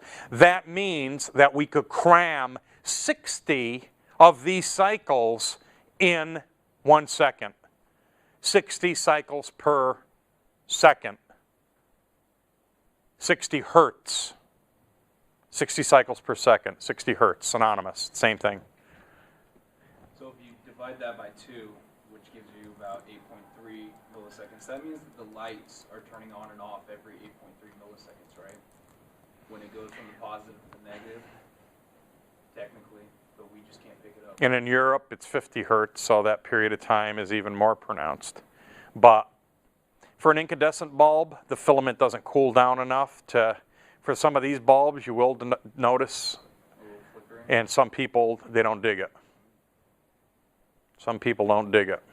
There's a lot of studies. It's a whole separate area of study. To be honest with you, lighting and what power are you using? Do you have to condition the power? You want to apply DC, convert the AC into DC, you know, so you get the right mood, set the right mood. You have a graduate out of the program that he works in aerospace, aircraft interior, exterior lighting.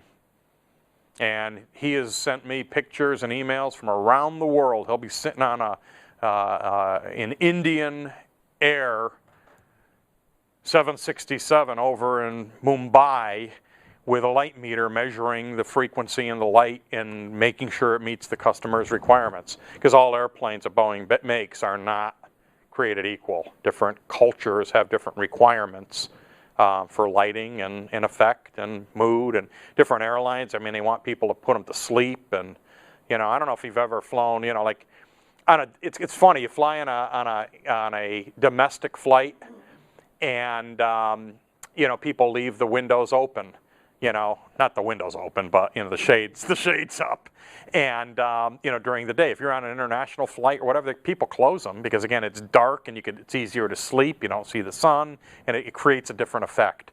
So the same thing could be said for lighting. It creates different effects, and there's people that study this stuff and spec it out. So like, yeah, we want to keep our, you know, our passengers like calm. We don't want them to be all riled up, and they'll sell them a package for lighting, and big deal. Years ago, has to do with single phase, 2-phase, 3-phase in wood shops and table saws, was that the saw blade would act as if it was standing still, like it was not even in motion because of the reaction with the lighting. So they change, and you could literally go to make an adjustment. Strobe effect, yeah. And it would make the blade look standing still. And there were lots of accidents that happened, and so they changed lighting to 2-phase form. Yeah. Apparently there was a big problem about the old people that worked in the wood fabrication industry many years ago. Does make a difference. So make sure you know how to perform those calculations, and it's easy. Once you measure this, you're going to measure this on the oscilloscope. Once you do that, it's easy converting it over to frequency. Non-sinusoidal waveforms are generated by specifically designed electronic circuits. They're used to represent either current or voltage. This is known as a square wave. The thing I want you to remember about a square wave is half the time it's on, half the time it's off.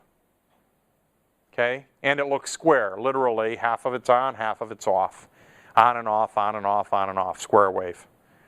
And also be able to articulate what this is. This is holding a constant amplitude for a period of time, and then it immediately drops, almost instantaneously drops, and then holds that off condition, and then instantaneously rises. This is a triangular waveform. A triangular waveform has a rise time and a fall time that are linear and equal. You understand what I mean by linear? Straight line is linear. Curve is not linear. Curve is nonlinear. That's why it's called a curve. So a rise time and a fall time that are linear and equal. If you describe that to me as a tech assist, I'm looking at a waveform that is linear and the rise time and fall time are equal, I'd say, bingo, you're looking at a triangular wave. How would you articulate this?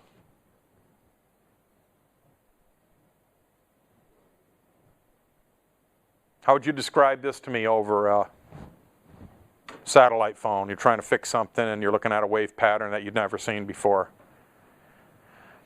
Rise and fall, not linear. Bzz. Linear is a straight line. And proportionate to each other. So I have a long linear rise time and a relatively short linear fall time. I'd say, oh my golly, you're looking at a sawtooth waveform. And to be honest with you, what a sawtooth waveform is used for is actually developing like a raster scan on a CRT monitor.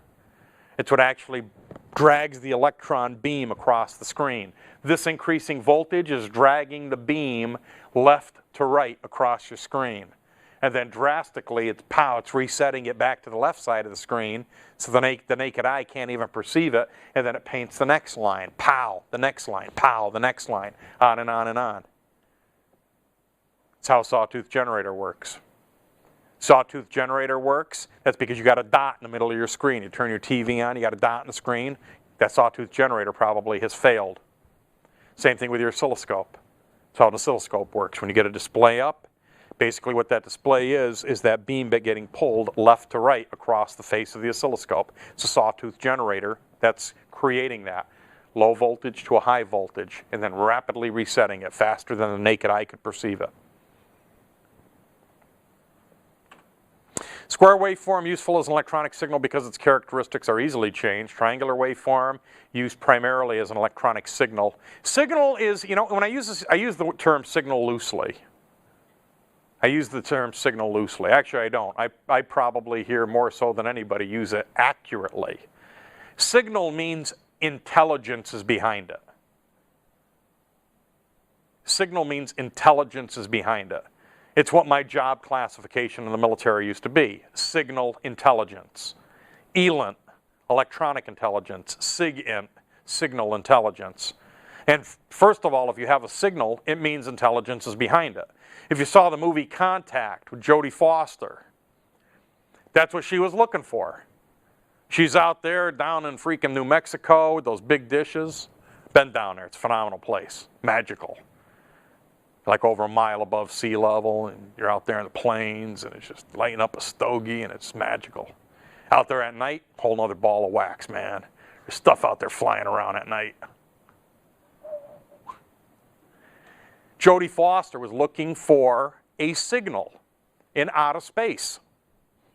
If she found a signal in outer space, that basically would signify that she found intelligence, extraterrestrial intelligence, because signals just don't occur randomly in nature.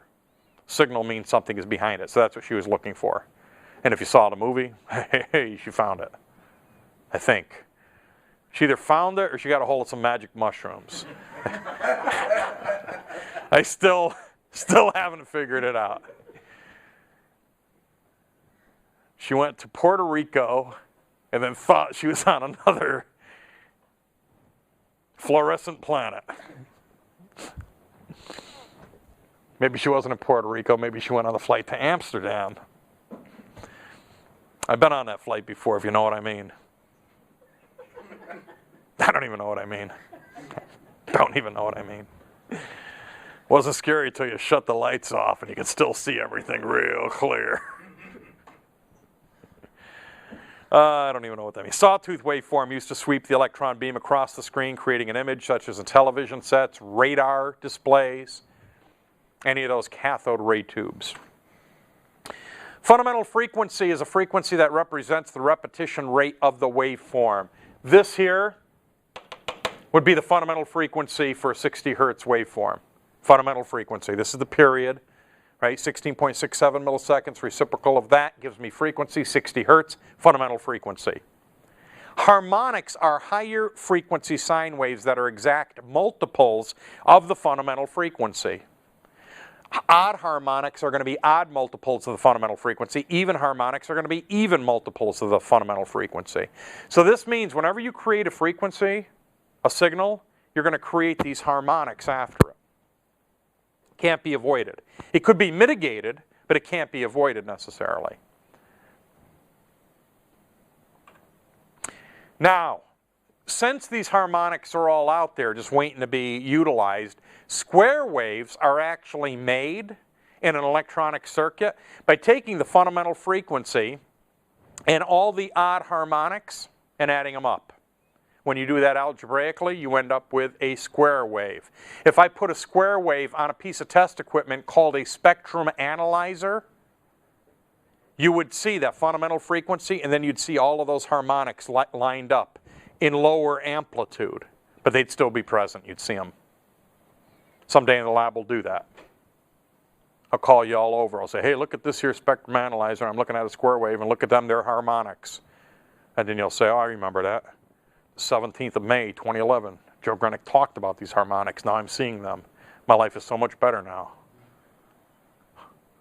So do the harmonics have the same shape as whatever the waveform Yep. is, just less of an amplitude? Less of an amplitude, but yeah, the same shape. It's just the same frequency.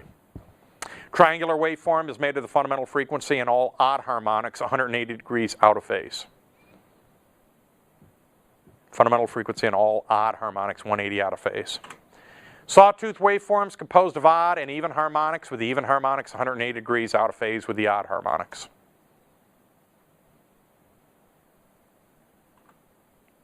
The big thing about harmonics, let me just say one more thing on harmonics. Harmonics used to frustrate the dickens out of me. Earlier I was talking about my surveillance equipment, manual controlled. I hate to say it, but I was really good. I was trained very, very well. I was really good at what I did.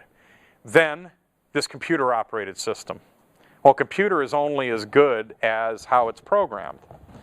So one of the problems that we had, it was kind of funny, because I could laugh at myself. I was very, very junior, and it was on my first mission in the Mediterranean. And we used to go to what were known as Soviet anchorages. And the Soviets, because they didn't have any warm water ports, they were in cahoots basically with Muammar Gaddafi. And Gaddafi would let the Soviets anchor in these protected ports, and they'd put their entire fossil fuel burning fleet in these ports, and they'd position them in a warm water port, ready and able to go if they decided to push the button and start World War III, instead of coming out of Murmansk and all these cold water ports that were frozen. So my first mission, we went and we basically would creep up on this anchorage, and every day with electronics, they have to turn the electronics on and cycle them and run through and everything. And we're so close that we're not only picking up the fundamental frequency, I'm picking up all of the harmonics. So like, the first time that I went over there with a computer-controlled system, and as soon as our periscope broke the water in the morning when the Soviets were running the tests on their equipment, all of a sudden my screen is just like, just bogged down with every hit known to man, because the computer wasn't able to differentiate between the fundamental frequency and the harmonic. It just was getting, wow, it's a really electronic, noisy environment out there, and I'm going to try to process everything. And that was something that I had to get my learning curve up on, is how do we mitigate this? How do we filter this? How do we attenuate this so that we could sort out the good from the bad and make this a valuable exercise, a valuable mission on gathering the intelligence. So those harmonics could be really bad news, because they could lead you astray, and you needed to be able to analyze that. Actually, one of the techniques that I used to use, and maybe in the fall we'll see who teaches you the test equipment class, but one of the things, the techniques that I used to use is, in my operator position, I had a keyboard and 2 computer monitors, and I had some equipment up here. I mean, it's just loaded with equipment. Anything I wanted to do, I had gear, arms reach away to be able to analyze stuff. But one of the things that I had an oscilloscope up here set up for, with a function generator, is I would take, if I questioned the computer, I would take that signal and route it to the oscilloscope, an oscilloscope, just like we have here in the lab. And then what I would do is I'd get a function generator, just like what we have in the lab. And I would feed the input into the function generator, out of the function generator into the oscilloscope, into what's known as my x-axis. So my y-axis is the unknown frequency. The x-axis is my known frequency. And I could mix those 2 signals together on the face of my oscilloscope. And does anybody know what I would come up with on my oscilloscope?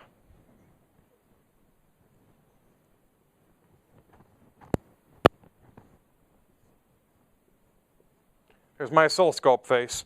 If I mix those two frequencies together, anybody want to take a guess at what I'm going to end up with?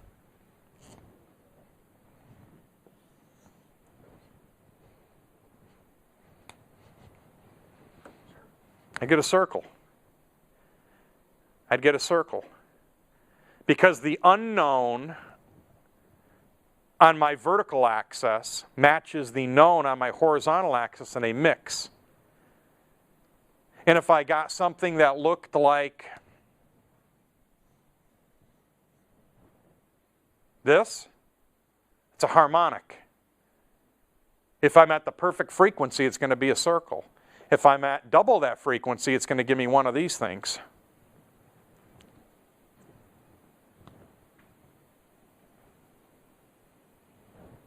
So I could get all these different patterns on the oscilloscope, but for me, I had the equipment set up like that so that randomly I could, if I was looking at something, because I had to act really quick on analyzing stuff. Very, very quick. I mean, we had literally a matter of seconds to, is this a safe environment for us even to be near the surface? Or is somebody looking out there looking for a periscope that's going to target us, boom, send a sub-rock down and blow us to kingdom come. So I had to make a quick decision.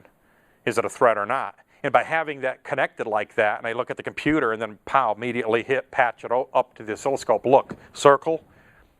Yeah, the computer's not lying to me. Or, no, I'm getting one of these. The computer's lying to me. This isn't even the freaking frequency that we're at. It's lying to me. I could discount that and then move on.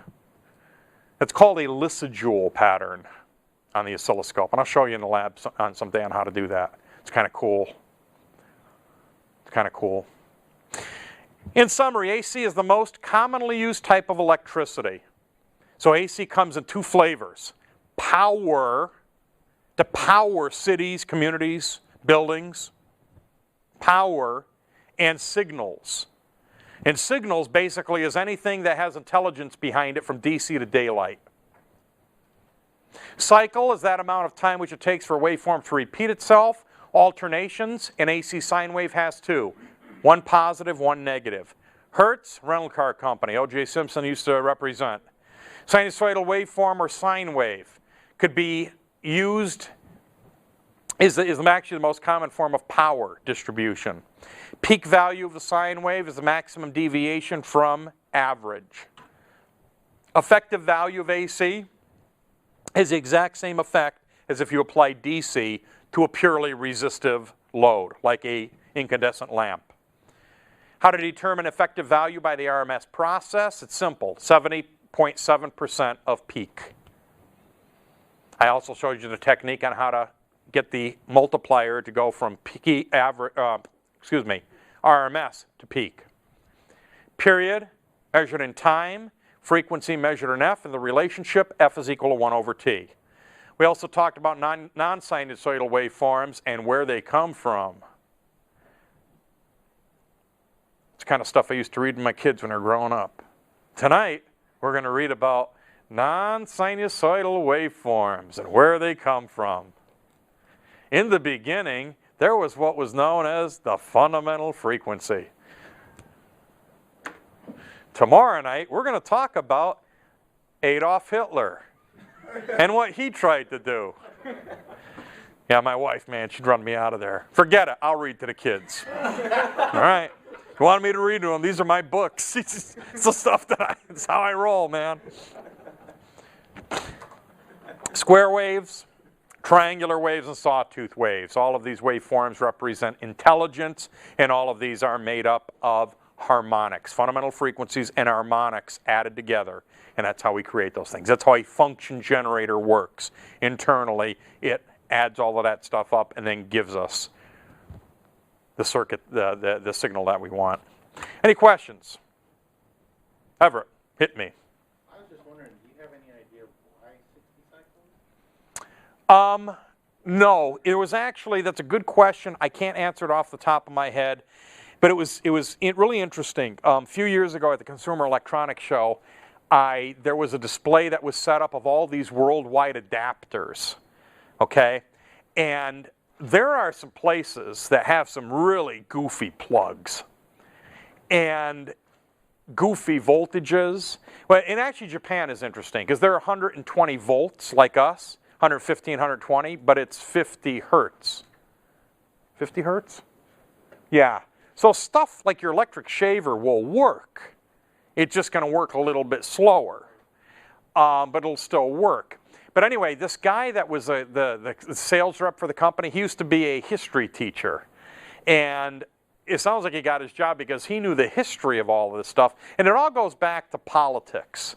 Like even in the Caribbean. I love the Caribbean. It's my favorite place in the whole freaking world, okay? The Lesser Antilles, right?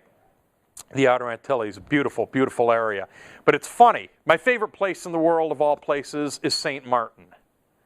Half Dutch, small island, okay? Smaller than Tacoma, small island. Half Dutch, half French. And they've lived harmoniously for hundreds of years. On the Dutch side, it's pretty much US-style plugs. On the French side, no. And it's a small island. And it's all because of history and who ruled what and where the lines were drawn, and that really is the governing factor. Specifically, why 60 here, why 50 there, I don't know. That'd make for an interesting, I guess, research project. But a lot of it all played politics. Politics was behind most of those decisions. They want to be different. 400 hertz, specifically for industrial applications and aviation, it was for the accuracy. Because ideally, you know, if you've got 60 alternations per second, now you could cram 400 of those in there. When you go to clean that up and convert that from AC into DC, you're going to end up with much purer form of DC. So that's why they do it.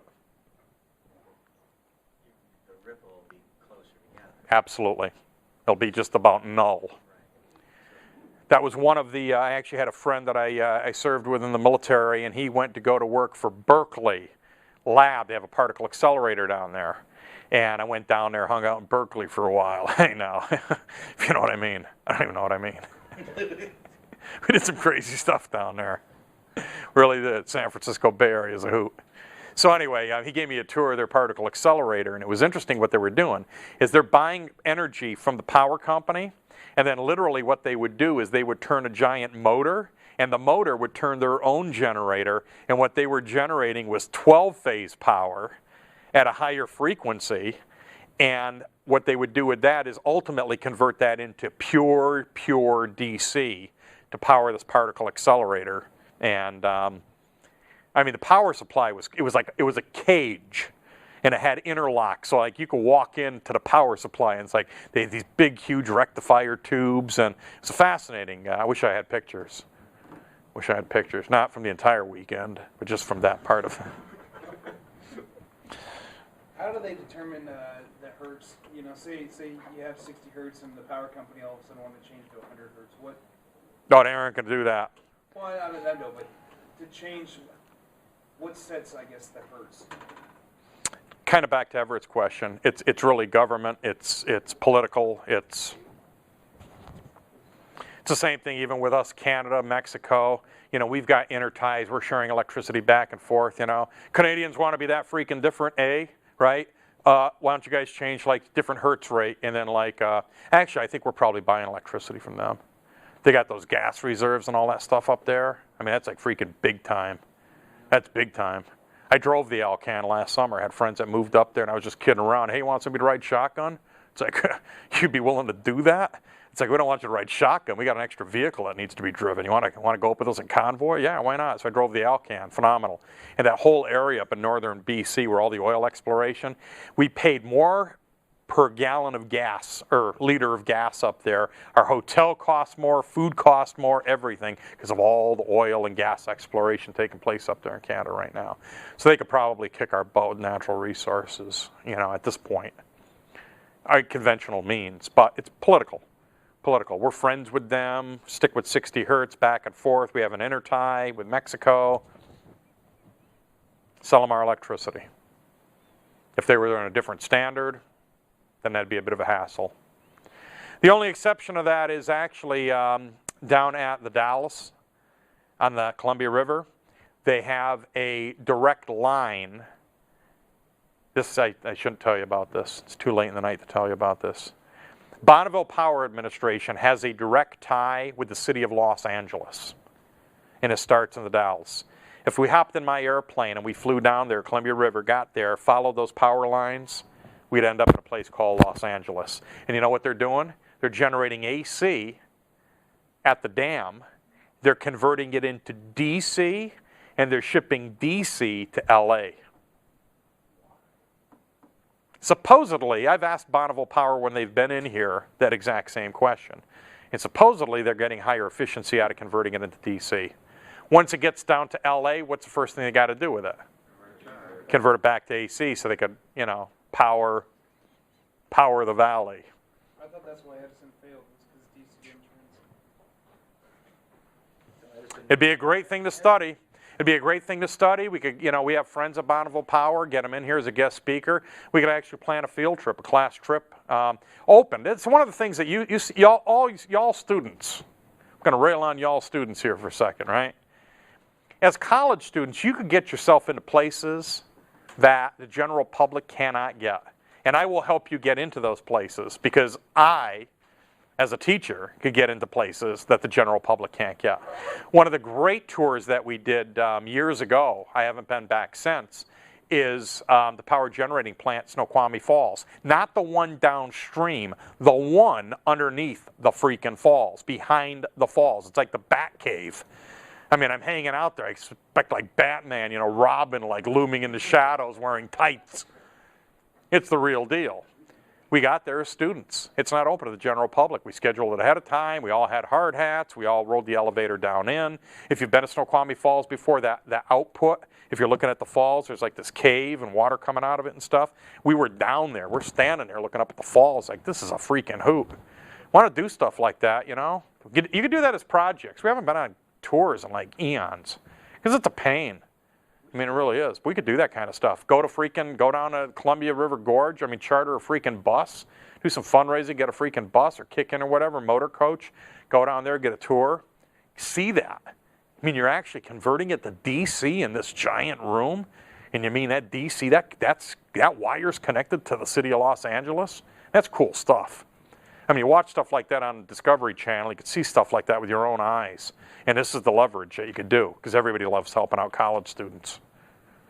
I was working with some old timers at PSC, and they were telling me the cool thing about that power plant at Snoqualmie was when they built it, they only had the one elevator shaft that went down. So he was saying that anything and everything you see down there was deconstructed up top, brought down the elevator shaft, and then reconstructed down below. Is that true? From what I understand, yeah, that's how they had to do it. And that was all, too, the neat thing about being down there, that was all the late 1800s when that was built. Yeah. Carved out by hand. I mean, just phenomenal. Anyway, hey, we're handing out a take-home. Here we go, Chapter 13, AC Measurements. We've talked about an introduction to meters earlier in ELEC 110. AC measurements are a little bit different, and we're going to have to use some different equipment with that. So this chapter is going to outline those differences. After completing this chapter, you're going to be able to identify the types of meters available for AC measurements, identify the types of meter movements used to make AC measurements, explain the function of an oscilloscope, identify the basic parts of an oscilloscope and explain their functions, demonstrate the proper setup of an oscilloscope, describe how to use an oscilloscope to make a measurement, explain how a counter works, and then identify the basic parts of a counter. AC meters, the meters that we use for measuring AC, are all based on the design of a moving coil meter movement. And what I'm talking about here are the analog instruments. You got to understand the analog before you can understand how the digital work. This type of meter movement is referred to as a D'Arsonval meter movement. And a D'Arsonval meter movement is designed to measure DC current. Designed to measure DC current. So if you start talking about like the instruments on the dashboard of your car, your gas gauge, your engine coolant temperature gauge, all of that stuff is typically based on this design. So it's designed to measure DC current. But we're going to want to measure what with it? AC. So therefore, AC current must be converted to DC current to be measured. So even if you're using an AC meter, basically that AC is getting converted to DC, and then it's going to show you the equivalency of what's present in the circuit. This process of converting AC into DC is called rectification. Rectification. The rectifiers are going to convert the sine wave into a pulsating DC current. But the key word there is DC current. It may be pulsating, but it's not repeating itself. AC goes back and forth. Remember two alternations? Now we're just going to have one alternation. Positive, positive, positive, positive, positive. Because we're rectifying it. Okay, again, so if you see one of these on sale or whatever, it's well worth its weight. But if you plan on doing a lot of AC stuff, this is actually very nice to have a digital meter like this. Or if you're also doing a lot with DC, and for any of you that want to get into alternative energy or anything like that, having one that does DC or automotive applications, I mean, I find it real handy to be able to stick that across my cable and see exactly what am I drawing out of my battery. But typically these are higher values of current. You're not going to see the difference of 250 milliamps on something like this. And of course this is analog. The model that I've seen at Harbor Freight is an analog meter. So as I saw, that was my first indicator that you're on an analog meter there. I couldn't see the face of it, is that you're studying it normally with a digital 1.26 volts. I mean, it's instant gratification. Here you got to look at this needle. But it is still prevalent. Now, the single most versatile piece of test equipment available for working on electronic equipment and circuits is the oscilloscope. Also, the number one thing that I hear from students when they graduate, I normally talk to students when they're going to graduate, and what do you think you got? Did you get a good education here? Did you learn anything? What would you like to learn more about? And I always hear, I wish I knew more about the oscilloscope. The oscilloscope is such an important instrument, and it's pretty intimidating. There's a lot of knobs and buttons on it, and the better you know how to operate the oscilloscope, the more effective that you're going to be as a technician. There's no question about it. Invariably in a job interview, they're going to sit you down in front of an oscilloscope. I did it to Peter. I hired Peter. When I brought Peter in, it was the first thing. I had a little circuit that generates a signal. And I actually have a fluke scope meter, so it's like a little handheld meter, but it's got an oscilloscope on it. And I've come to find out that Peter actually hates those things, which was good. So I sat him down, and the wires were all tangled up and everything, and I'm like, tell me what's coming out of test point 22. So he's got to set the oscilloscope up, he's got to turn the thing on, he's got to get it all calibrated, and this is actually funny, because I asked him, I said, what's coming off test point 22? Tell me as much as you can about it. And he said it was a square wave. And then I said, well, what's the duty cycle? And the duty cycle is a parameter that we measure. And he looks at me like, duh, if it's a square wave, the duty cycle's 50%. And it was funny, I had these PhDs that I had interviewed, and they're like trying to calculate it out. Well, do you have a calculator I could borrow? It's like if it's a square wave, the duty cycle's 50%. If it's less than 50%, it's a pulse wave. If it's greater than 50%, it's a rectangular wave. So if it's a square wave, just tell me it's a square wave and the duty cycle's at 50. So Peter was the only person that got it right. But that was one of the things. I could tell so much about a person's background on how they approach using the test instruments. So that being said, every opportunity that you have in the lab, try to use as many different models. That's the other thing too. I could have gotten better discount buying in bulk of multiple scopes. I want different brands in there. I want you to have the opportunity to play with different models. How many of you here learned how to drive a Ford? How many of you here learned how to drive a Chevy? A Toyota? How many of you here learned how to drive a car? You see my point? Learn how to operate the oscilloscope. And I'm living proof. Tektronix had the contract with the military. When I was on active duty in the military doing sophisticated electronics, I believe the only company in the world that manufactured oscilloscopes was Tektronix. because that's all I was used to operating. Then I got out of the military and I'm like, I don't even know how to turn this one on. You know, I was so used to that brand name. So don't get used to the brand name. Make sure you try all of the different models and get proficient in all the models, because then you'll really learn what's going on. Now, the nice thing about an oscilloscope is, it's for those of you that like to watch, if you know what I mean. I don't even know what I mean. It provides a visual display of what's occurring in the circuit. A visual display of what's going on inside the circuit, which is really cool. This is an oscilloscope that at one point I was intimate with, the Tektronix 2440. And what this is a digital storage scope. And this is a combination of an analog scope and digital. It'll actually provide us with some digital readouts on the face of the oscilloscope. What is this? Battery? It works when you point it up.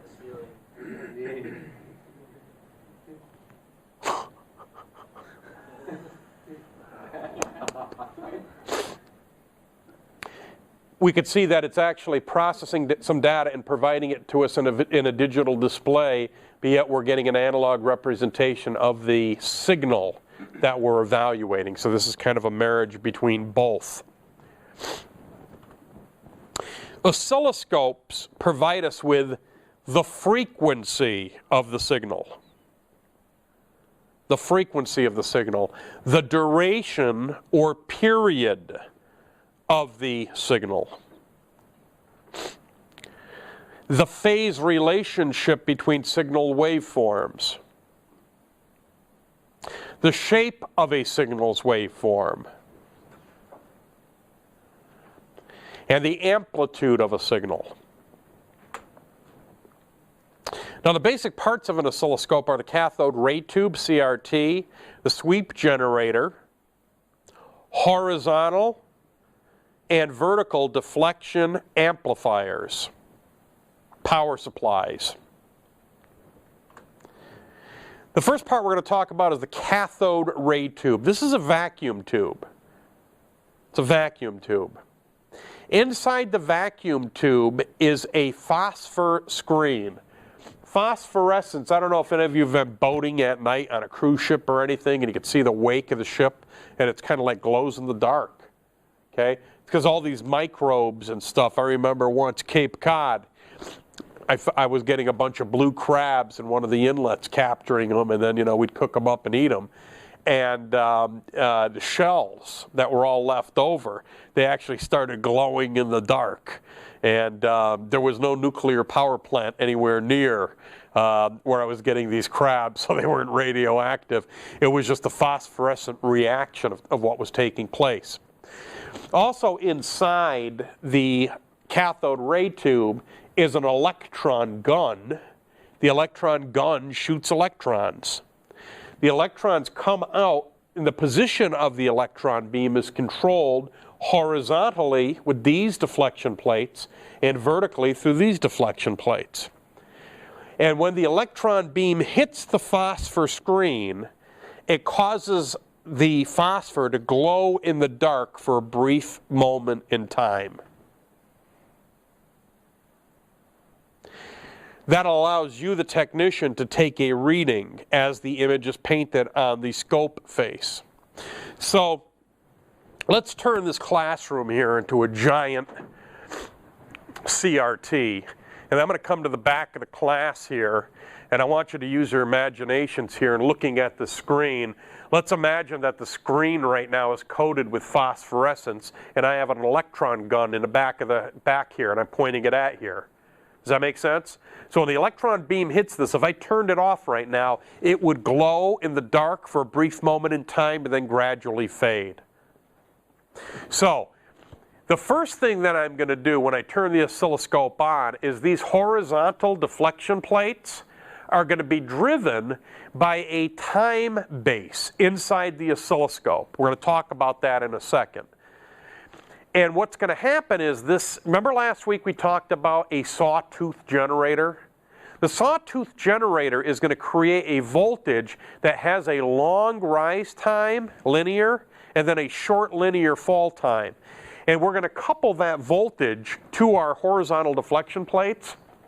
And when I turn it on with my electron gun, what's going to happen is it's going to pull this across the screen a long linear rise time, and then gradually it's going to shoot back really fast, faster than the naked eye could even see it. Does that make sense? Can you envision that? And can you envision that if it glowed in the dark for just a brief moment in time? We would begin to perceive it to be what? Nothing more than a static image, a straight line going across our oscilloscope face. So the horizontal deflection amplifier or the horizontal deflection plates is driven by the horizontal deflection amplifier. The horizontal deflection amplifier is actually driven by the internal time base that's actually calibrated. It's got more in common with a stopwatch than it has with a voltmeter, because it's a calibrated time base to pull that beam across the screen in a predetermined amount of time.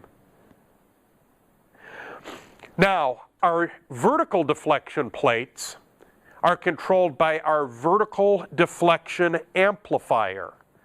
Our vertical deflection amplifier is fed by what you connect your probe to. So when you connect your probe and touch your probe to an AC signal, that signal is going to be amplified vertically, and then it's going to control the voltage across these deflection amplifiers. So remember before on how I was pulling my beam across the center of the screen? Now what's going to happen is as I'm pulling it left to right, I'm also going to pull it up and down based on the signal that I'm looking at. So can you envision, I need your imagination here, but can you envision of what this would actually look like if it glowed in the dark for a brief moment in time? It looked like a sine wave. Very good. Got to use your imagination, I said. Use your imagination. Okay? It would look like a sine wave.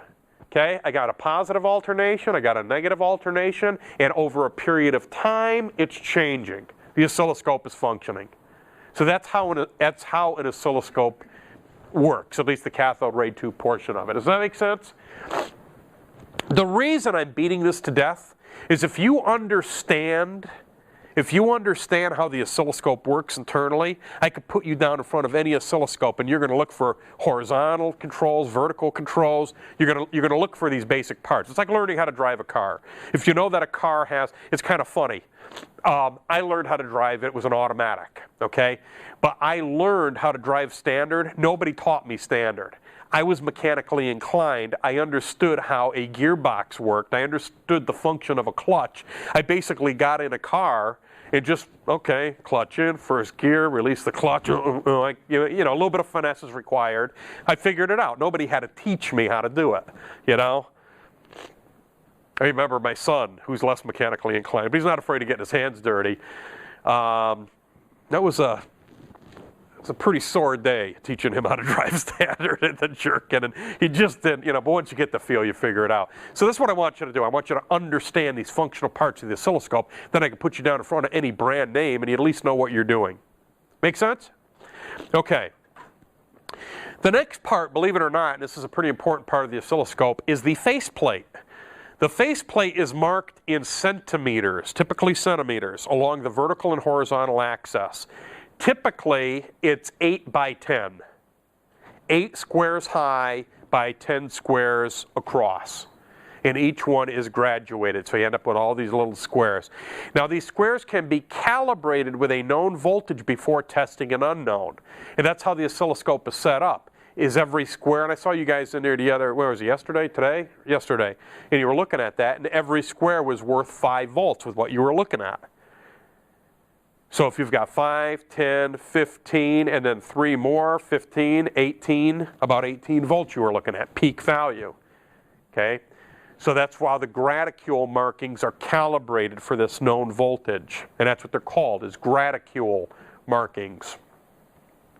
Kind of like the crosshairs on a scope or on a periscope. It provides you with range information if you know how to read them. It's mounted in front of the CRT, and all it is a reference standard. Don't laugh, but the power switch is usually on the front panel.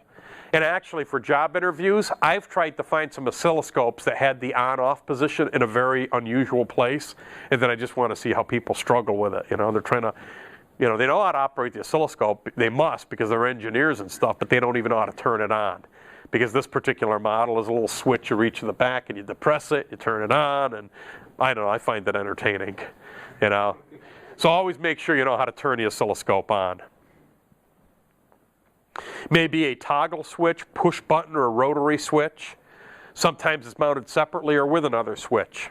And what it's used to apply line voltage AC to operate the oscilloscope. Provides voltage to the power supply that brings the oscilloscope to life. So make sure you know how to find that switch. Intensity switch, also called brightness, controls the electron beam within the CRT. It's usually a rotary switch. You have to be careful because too much intensity for too long can burn a hole or etch a line in the phosphor screen. If you just sit that electron beam just sitting here all day long, it's going to burn a hole in it. It's going to burn that phosphorescent coating. This is one of the reasons, I don't know if you realize, like screensavers are called screensavers. Because originally computers used a CRT, and that image sitting there all day long is going to burn that image onto the screen. So over a period of time, you want it to switch to something that's going to move and change, or just your screen to go black is fine. So this is, again, one of the qualities that I look for in a technician. If you're working for me as a technician, if you're taking a reading, you turn your intensity up. You take your reading, and you turn that intensity up so it's very, very dim. Because the dimmer that it is, the crisper and clearer your line will be on the oscilloscope, and the more precise you are in taking your readings. Does that make sense?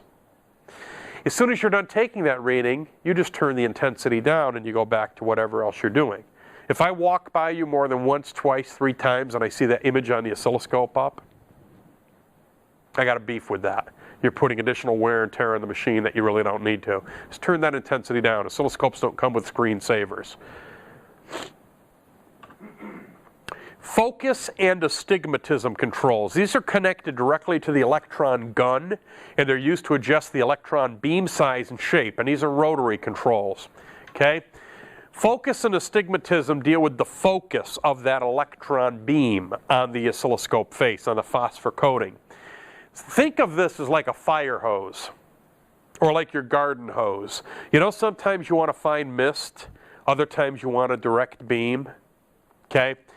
With the oscilloscope, you always want the direct beam, but you have to have the ability to control that, so you end up with a pinpoint beam. So focus and astigmatism controls will control that electron beam, so you get a sharp, focused, clear point where it comes in contact with the phosphorescent coating. Horizontal and vertical position controls. These are really self-explanatory. Horizontal position moves your image horizontally on your oscilloscope face. Vertical moves it vertically up and down.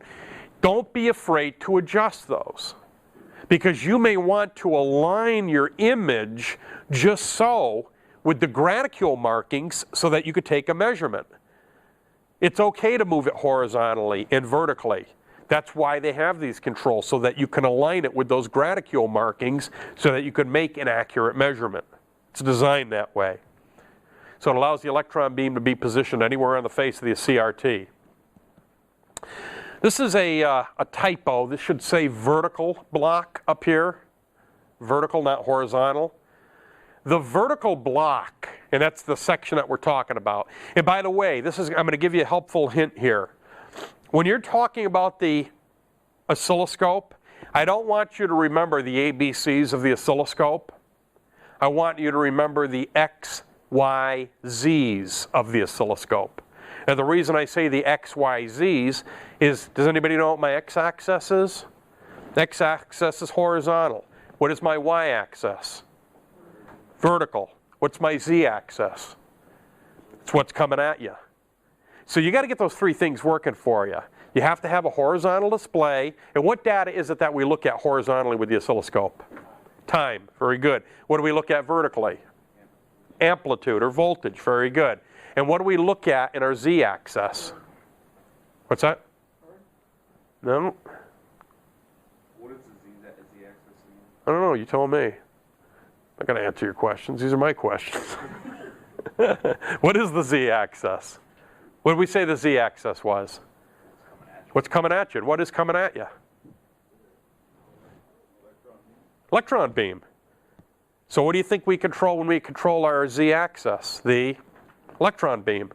So we're going to control things like brightness, astigmatism, focus. It's what's coming at us.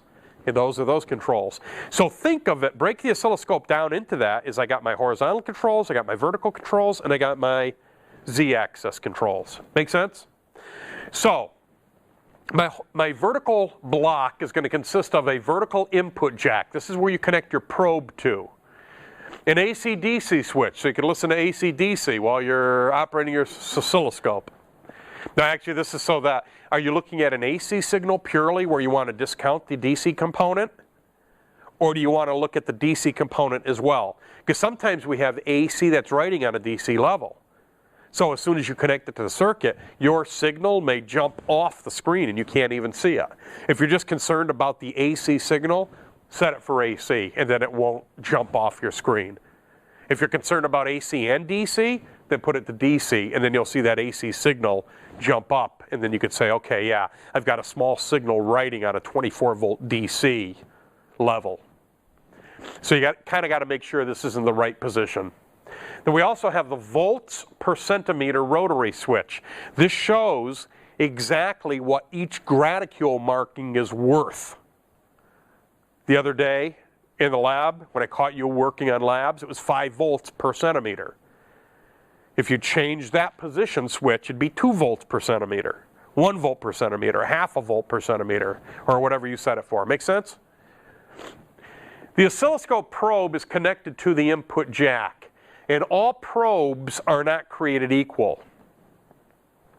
You can have an oscilloscope probe that's a 1-to-1 probe, meaning whatever you measure in the circuit is going to be read by your oscilloscope. You could also have a 10-to-1 probe. That means whatever you touch in the circuit now is 10 times less going into the oscilloscope. By you simply getting another probe, what did you do to the oscilloscope? You just extended the range of it by how many times? It's pretty cool. That's pretty cool. By just getting a 10-to-1 probe, you just extended the range of that scope by 10 times. They also have 100 times probes. We really don't need them here at Lake Washington for any of your stuff. The 10 times probes come in handy. 100 times probes, we really don't recommend you get one of those. But 10 times probe is definitely good to have.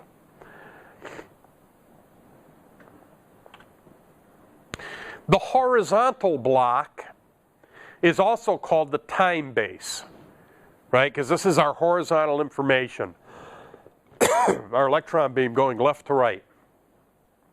It's going to consist of a time per centimeter rotary switch, a trigger control switch, and a trigger level control. Remember when I said when you're operating the oscilloscope you got to pay attention to the, what did I call them, the XYZs? I left out an important part. You do have to pay attention to the XYZs, but you also have to pay attention to what's known as triggering. Have any of you here ever discharged a firearm before? What do you got to do to discharge a firearm? Pull the trigger. You got to pull the trigger. That's where these people that get shot in accidents and all, yeah. I never understood it, but then again, I was classically trained in the military on handling firearms, so I never saw anybody get shot by accident in the military. So it's the people that were involved in training accidents. That's another story. Now, to discharge a firearm, you gotta pull the trigger. To get a display on your oscilloscope, you have to, anybody want to take a wild guess? Pull the trigger. Got to pull the trigger. Now you could either pull the trigger manually, which I don't recommend you do. Because if you pull it manually, you're only going to get one image on your oscilloscope face. You want to get a regular image on your oscilloscope face. So the best thing that you could do is set your oscilloscope to what's known as automatic internal triggering. So what it's going to do is whenever it senses a waveform starting to either rise or fall, depending on how you have it set up, it's automatically, as soon as that threshold is exceeded, it's going to start to display. So if you're looking at like current coming out of a wall outlet and you set that, every time that waveform starts to go positive, it's going to start to display. So what you're going to get is a nice stable image on the oscilloscope. Every waveform is going to be nice and stable, and you're going to see it and perceive it as a stable image. The number one problem that students have operating the oscilloscopes is the image is jumping all over the screen, and it looks just like an image jumping all over the screen. That is because they don't have triggering set up properly. So if you could opt for automatic triggering, do it. If you could opt for internal triggering, do it. All of those oscilloscopes have that feature. If you don't have triggering set right and the threshold set right, you're just going to end up with nonsense on your screen that is not useful information. So you have to have not only the X, Y, Z, but you also need to have the triggering set properly. The level control sets the amplitude that the triggering signal must exceed before the sweep generator starts. This would be like, again, for some of you with firearms experience, this would be like your ability to set a hair trigger. What does it take for me to discharge this firearm? A simple little bit of movement on the trigger or solid pull on the trigger? And I've never shot competition or whatever, but I guess some people play with that, you know, so a little bit of pressure, boom, and it discharges the firearm. Half of the stuff that I shot in the military was you had to pull on that trigger pretty good to get it to discharge. So this level control allows you to set the threshold that will cause the oscilloscope to start triggering on. Now, this next thing here is the initial oscilloscope control settings. I'm big into checklists. I'm big into checklists. As a matter of fact, my whole adult life has revolved around checklists and standard operating procedure. Okay, it's how I live my life. As a pilot, I wouldn't think of getting in an airplane and not using a checklist because it's so easy to miss something. And let's face it, an airplane cockpit is pretty complex. There's a lot that you could miss. Some of it for me is ritual and muscle memory. Some of it, you got to go through that checklist. I highly recommend you make your own internal checklist on operating the test equipment. And if you consistently follow that checklist, you're going to end up with good results every time. Okay? I've been doing this so long, I've got the checklist for the oscilloscope really in my mind. And you know what my checklist in my mind is going to consist of? X-axis set, Y-axis set, Z-axis set, triggering set. If I know if I got those four things set properly, you know what I'm going to get? A display on my oscilloscope. If one of those four things isn't set properly, I'm not going to get a display. So, this will serve as a basic checklist for an oscilloscope. Intensity set to center of range. Focus set to center of range. Astigmatism set to center of range. Position set to center of range. Triggering set for internal positive. Level set for auto. Time per centimeter set for 1 millisecond. Volts per centimeter 0.02. Power to on. And if you follow this checklist, you're probably going to get a display on your oscilloscope. Make sense? You'll probably get a display on your oscilloscope.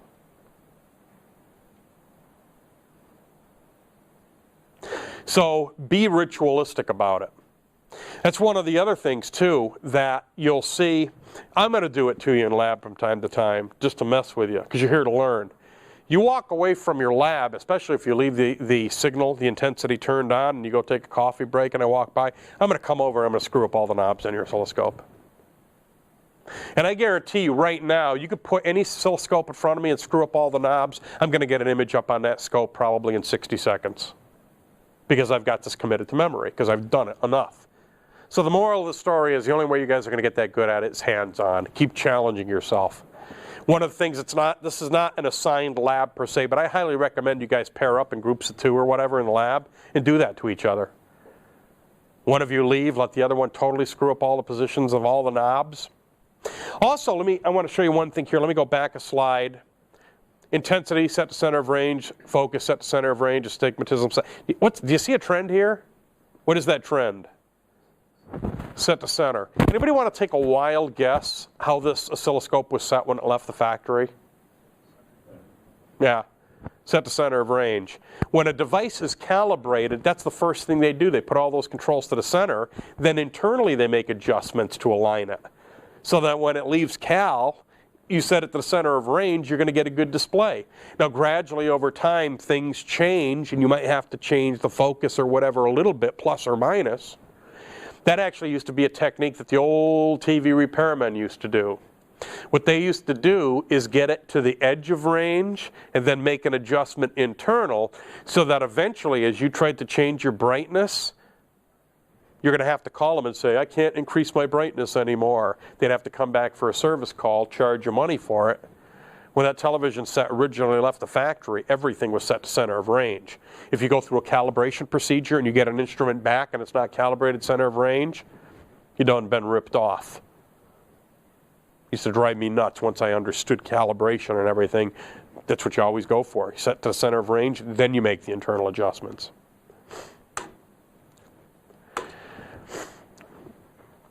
A really cool device out there that's used for AC is called a frequency counter. Frequency counter. This measures the frequency by comparing a known frequency against an input frequency. Consists of a time base, an input signal conditioner, a gate control circuit, a main gate, a decade counter, and a display. This is what the block diagram of a frequency counter looks like. What you do is you connect your input here.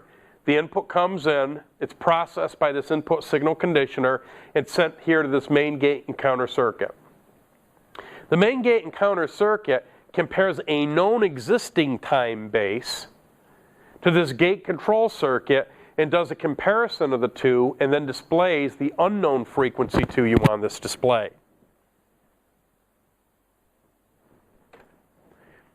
The electronic counter is used in and on electronic repair shops, engineering departments, ham radio shacks, industrial production lines. Sounds like really exciting stuff, right? Let me add something to this list. If you want to sweep a room for bugs, all you need to have is an electronic counter. You could buy an electronic counter on the internet with an antenna on it and set up a counter surveillance business. And you could go into a room and sweep that room, and if you're finding a frequency, first of all, you got to understand the design of the room and what else is going on. But if you come in, like in this room right here, quite frankly, if everybody's supposed to leave their cell phones outside, I can't imagine anything in here. My computer's going to be sending out a frequency, an internal frequency, so I'm going to get something out of the computer. But other than that, no. If I'm walking up and down these benches here sweeping, and I come up with something that's emitting, I just found something that's broadcasting out of this room that doesn't belong to be, it's not supposed to be broadcasting out of this room. So frequency counter is like the most fundamental piece of counter surveillance equipment that there is. You go to a hotel room, you're afraid somebody's got a hidden camera in a hotel room or something, you know, that your wife put, or your best girlfriend put a camera in there to catch you with your neighbor's wife or whatever the heck, you know, I don't even know. I don't even know what I'm talking about when it comes to that stuff. I'm so straight-laced, it's not even funny, seriously. But no, I mean, if you're in some kind of a goofball hotel and you're just concerned or whatever, boy, you sweep that room and all of a sudden, you know, you're getting a 2.4 gigahertz hit. The heck is this? And you're looking in the lamp and you find a little pinhole camera or something. I think you'd be surprised how many people have cameras and are doing goofy stuff like that. The other thing about the electronic counter is, and this is not necessarily deeply, it's not classified anymore.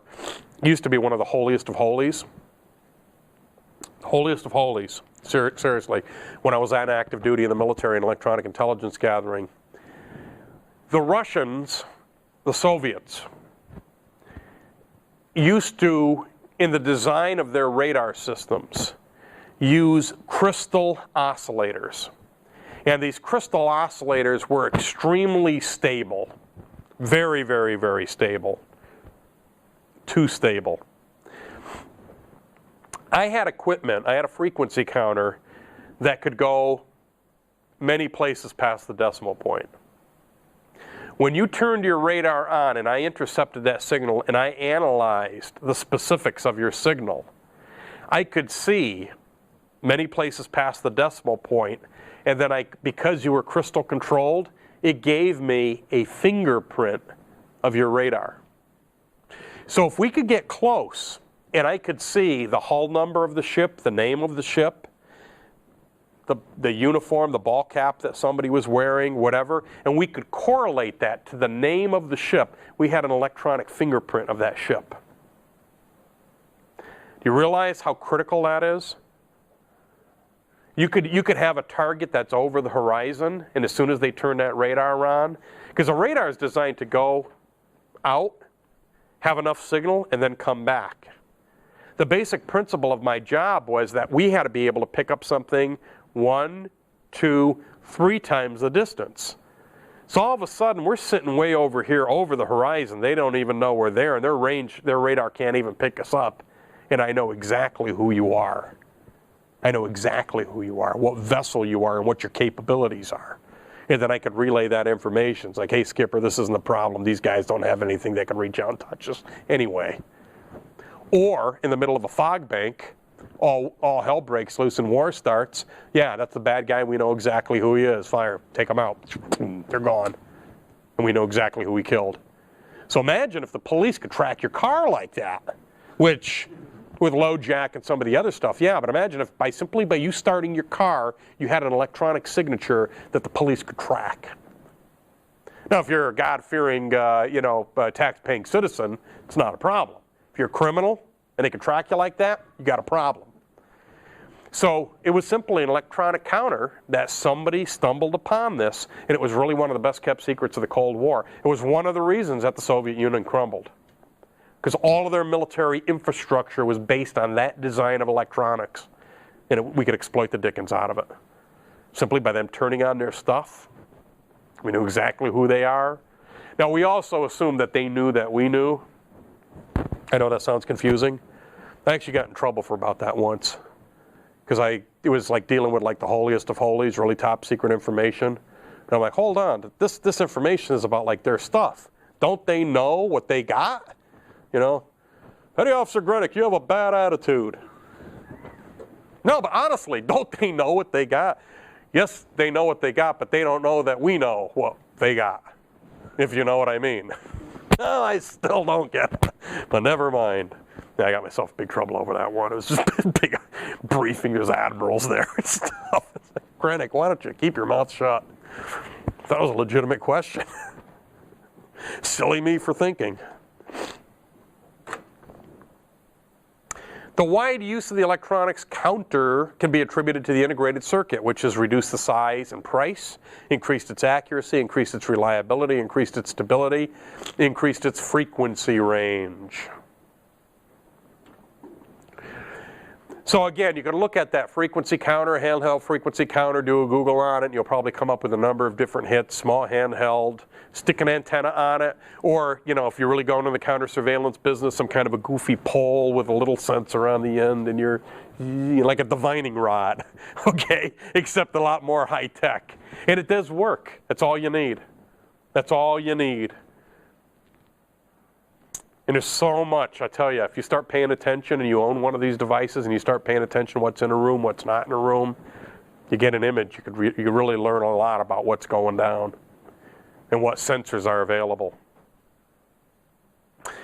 The Bodie plot, named after H.W. Bodie. I don't know why I got to use an accent when it just sounds like H.W. Bodie in a big 10-gallon hat, driving a big Cadillac with horns in the front. This here's my plot. It's used for studying amplifier feedback.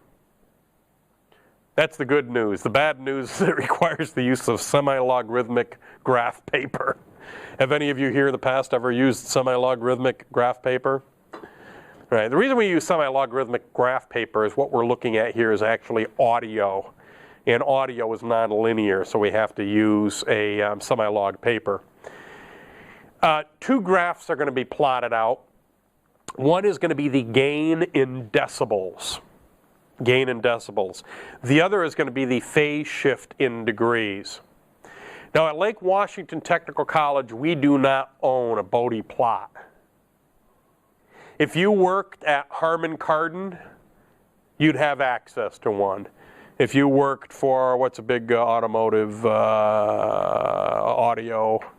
Bose, you'd have access to these. For the type of stuff that we're doing here, buying the semi-log graph paper would break our budget, so we don't have one. We do have computer simulations, and that's good enough for what we're doing. Computer simulations make them easier to use, which is good news for you. They're used to measure voltage gain or phase shift of a signal. Produces a graph of the circuit's frequency response. This is very useful for analyzing the effectiveness of filter circuits. In summary, measuring AC current with a moving coil meter, everything gets converted to DC. So even when you've got your meter set for AC, it's set for AC, but that means the AC is going to get converted to DC and you're going to get the equivalency or the effective value of it. The iron vein meter, we talked about the clamp-on meter, we talked about the oscilloscope. We talked about the frequency of a signal, the duration of a signal, phase relationship between signal waveform, shape of the signal's waveform, amplitude of the signal. We talked about the inner workings of the oscilloscope, the CRT, the sweep generator, the horizontal deflection amp, the vertical deflection amp, the power supply. We talked about frequency counters. It's not your father's frequency counter anymore. You can buy these things handheld, battery operated, great devices.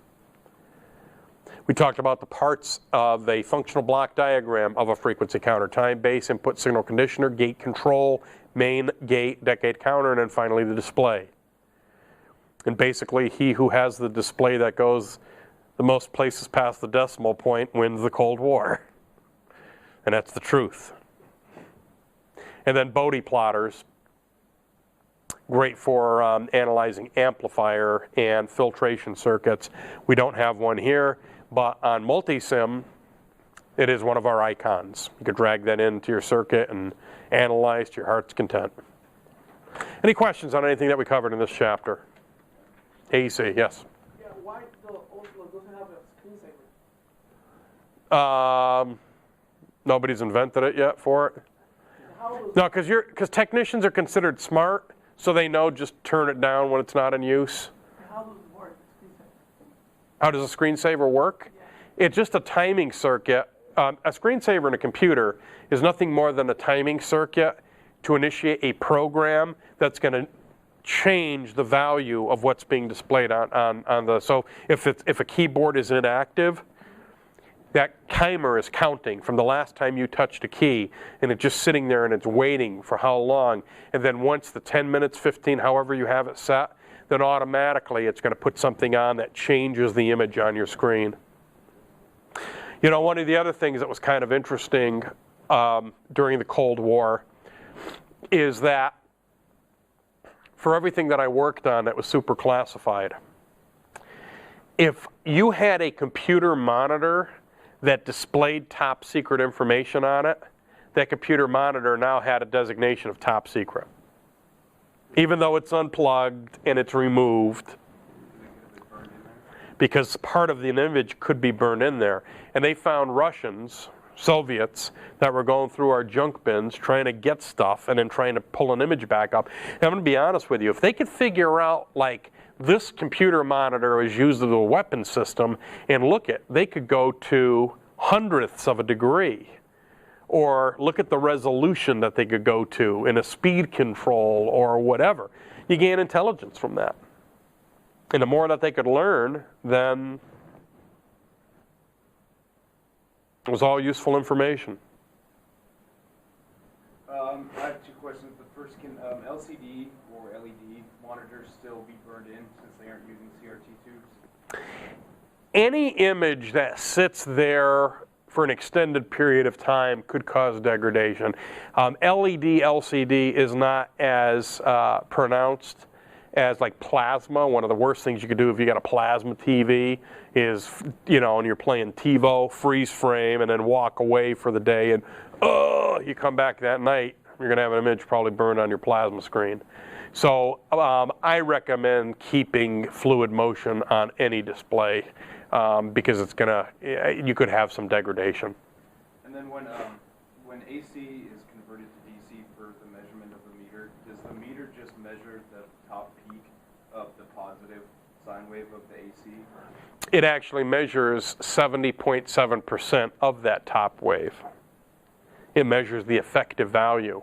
When you're measuring, when you get your meter and you measure coming out of the wall here, it converts the AC to DC, and then it actually represents 70.7% of what's coming out of that wall, and that's what we consider. So right now, how many volts are supposedly coming out of that wall? 120 volts. That's 120 volts, which is the RMS value, and we did this last week, right?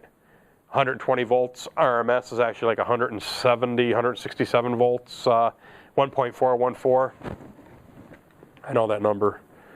120 times 1.414 equals 169.68 volts times 2, 339.36 volts peak to peak. Wow.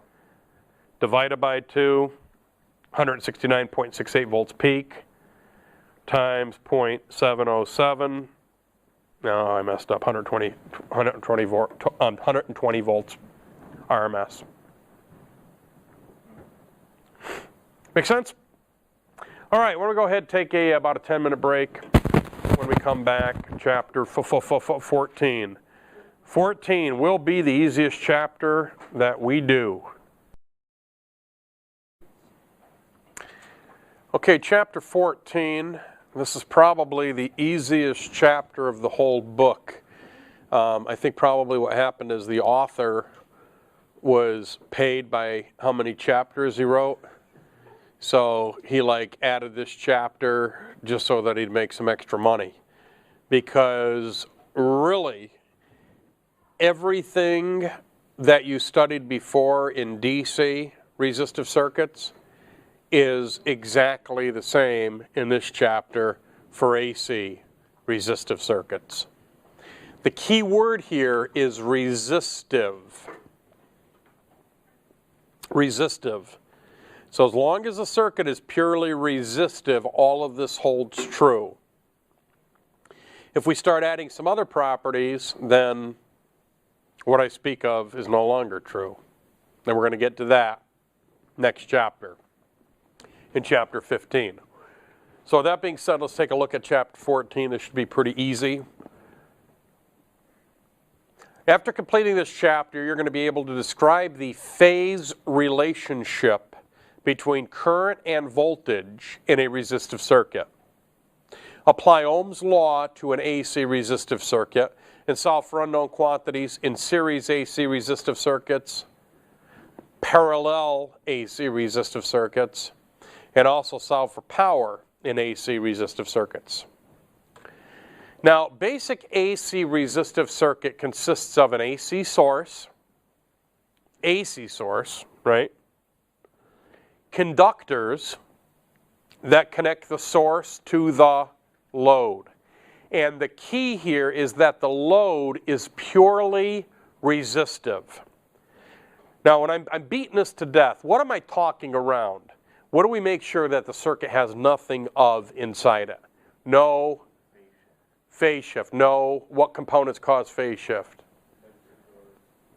No inductors or capacitors. So as long as there's only components in there that have resistive properties, we're good to go. As soon as there's a capacitor in the circuit, all bets are off. As soon as there's an inductor inside the circuit, all bets are off. But if it's an AC circuit that's made up of nothing more than purely resistive loads, we're good to go. Now what we see here, and we got to be careful about this because on the oscilloscope, what is it that we look at? On our horizontal axis is time, and on our vertical axis is amplitude, voltage. So what we're looking at here is a correlation between voltage and current. Can I see current on the oscilloscope? No. Can I see the effective current on the oscilloscope? Yes. So if you think you're going to call the oscilloscope up and say, well, look at this is current and this is voltage, you can't. All the oscilloscope will display for us is voltage over time. So we can't see this display on the oscilloscope. But we can look at this as an XY plot to show the relationship that voltage and current have. Now what I'm looking at here is pure Ohm's law. When voltage increases, what does current do? Increases. When voltage decreases, what does current do? Decreases. When voltage increases in the opposite direction, what does current do? Okay? And as a matter of fact, degree for degree, they keep up with each other. So when voltage is at 90 degrees, current's at 90 degrees. When voltage is at 180, current's at 180. When voltage is at 270, current's at 270. Make sense? Get my drift? So we say that these are in phase with each other. Now an AC source could either be an AC generator, we talked about that last week, where we have a rotating shaft cutting a magnetic field that we're generating AC, or it could also be a circuit that generates AC. Remember how we said AC, we have these different generators, function generator. There's circuits that could actually generate these waveforms for us. Typically, power is created by a generator. Signals are created by some type of a circuit. Now the load in an AC resistive circuit could be a resistor, a heater, a lamp, any similar device, as long as the only property that we're taking into consideration is resistance, period. When resistance is the only property that we're dealing with in an AC circuit, we're going to have voltage and current are going to be considered in phase with each other. Meaning at 0 degrees they're in phase, at 90 they're the same, at 180 they're the same, 270, 360. If it could pass that litmus test, we say that these voltage and current are in phase with each other.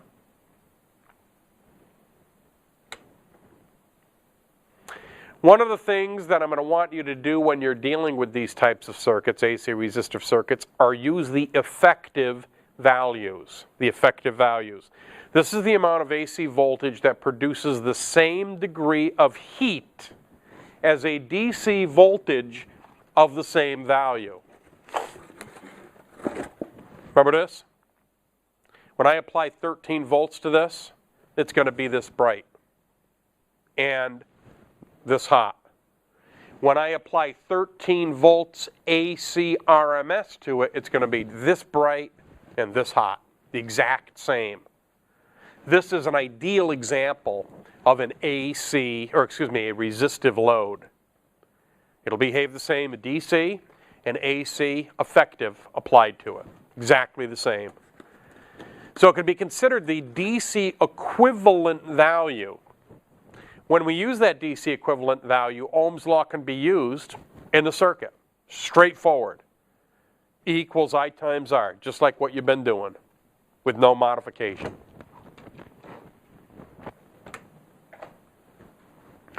Series AC circuit, the most important thing about a series AC circuit, current is constant. Current depends on the applied voltage. Current is always in phase with the voltage. At any point, the current has the same value as the voltage. At 100%, current's at 100%. At 0%, current's at 0%. In phase. Parallel AC circuit, just like a DC circuit, the most important thing to remember is in parallel, voltage remains constant across a parallel network. Another term for a parallel circuit is a current divider. So total current divides among each branch. The total current is in phase with the applied voltage. The individual currents are in phase with the applied voltage.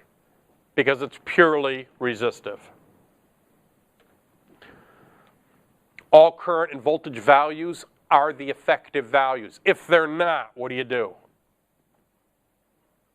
If I give you a problem like this and I start giving you values, what do you need to do? Convert. Convert to the effective. Always convert to the effective unless you're told otherwise. If you're in a tech manual and it tells you to measure, look for 17.4 volts peak, then look for 17.4 volts peak. But if not, always assume you're going to have to convert to the effective value. Now let me go back a step to last chapter. This isn't something I really shared with you at the time, but it's very important. With AC test instruments, why do we use an oscilloscope?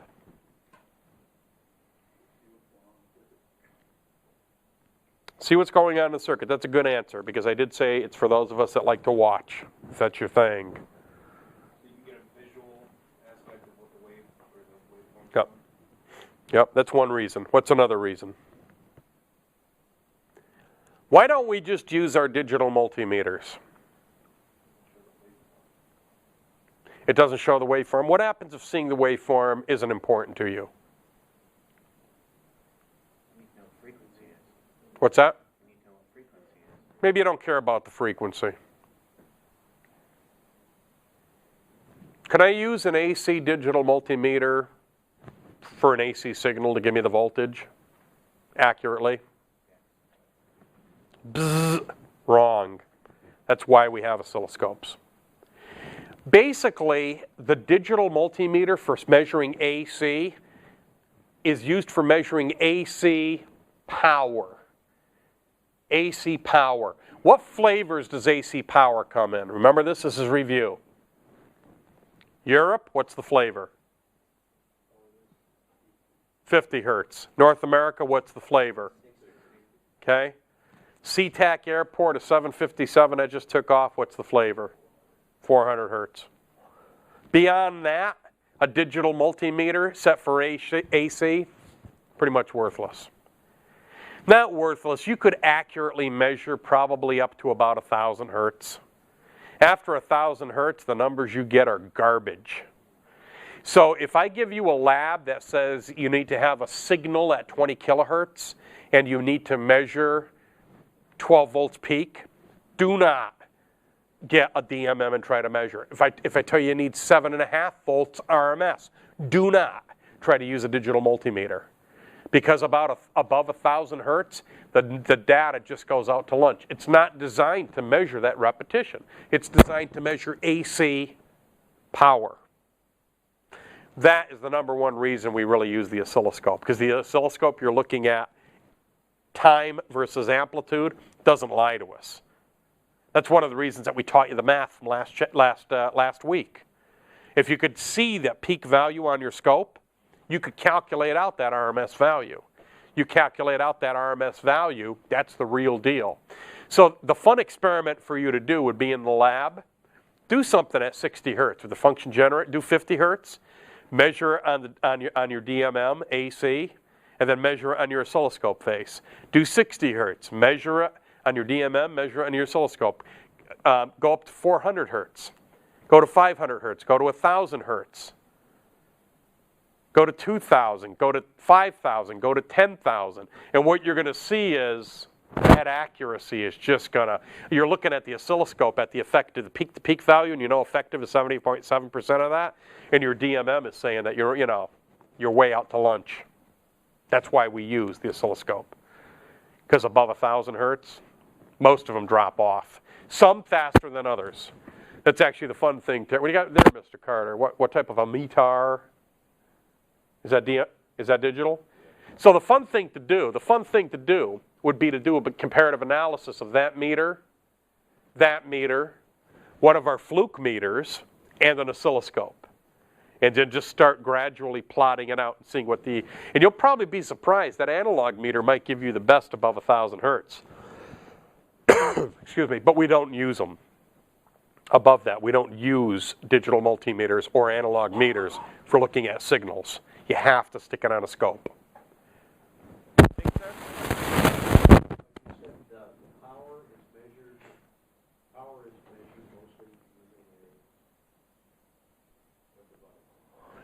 Power, for measuring power, electrical power, and electrical energy for consumption is typically, we use a DMM for that, a handheld meter.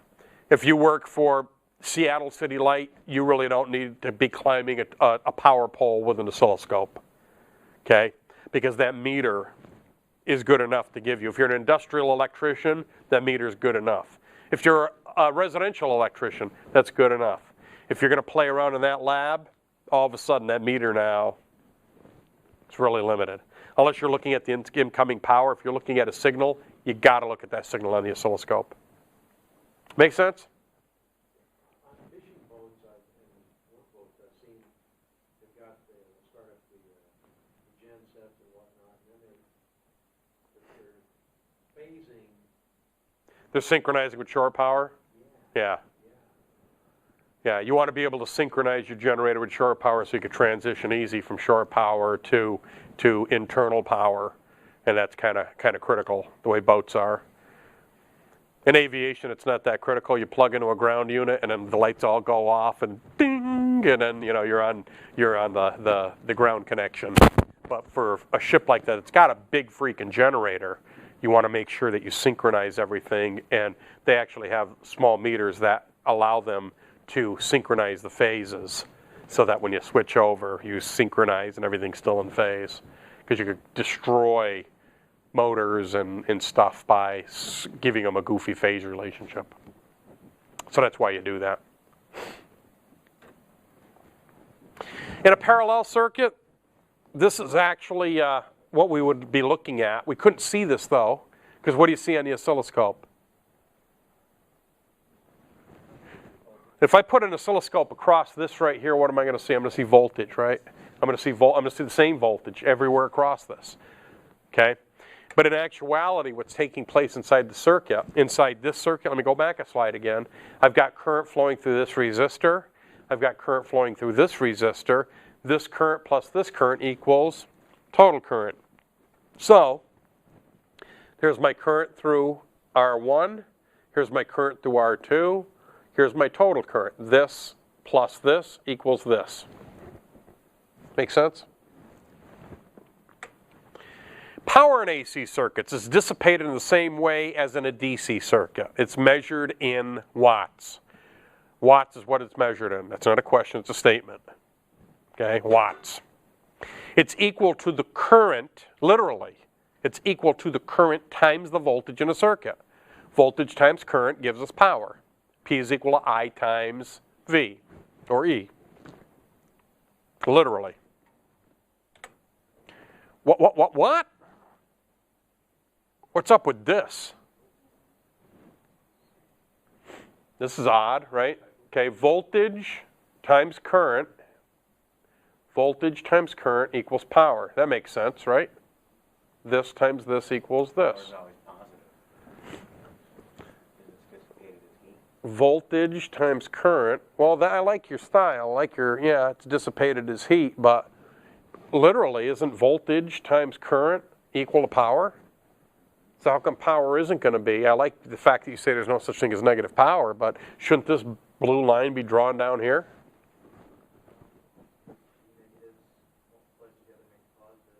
Do you believe that? Two negatives multiplied times each other creates a positive? I used to hear that, and I never believed that. So let's see. I got negative $200 in my checking account, and I go out and buy 2 plasma screen TVs, and I'm going to have a plus balance in my checking account. It never made sense to me. But you know what? It is the truth. A negative times a negative equals a positive. And for those of you that are non-believers, here's living proof. A negative voltage times a negative current equals positive for power. And the reason is, as Mark said, there's no such thing as negative power. This would suck. You turn on your audio amplifier and furniture starts getting sucked into your speakers and, no, turn it down. You're going to get sucked in or something. It doesn't work that way. This is dissipative energy. So it's always going to be that heat energy that's given off. So there's no such thing as negative power. No such thing as negative power. Make sense? So for those of you that have swallowed the algebraic pill on that, a negative times a negative equals a positive, here's living proof. This is actually the first time in my life that I saw living proof. Other than that, I never really believed it. Never made sense to me.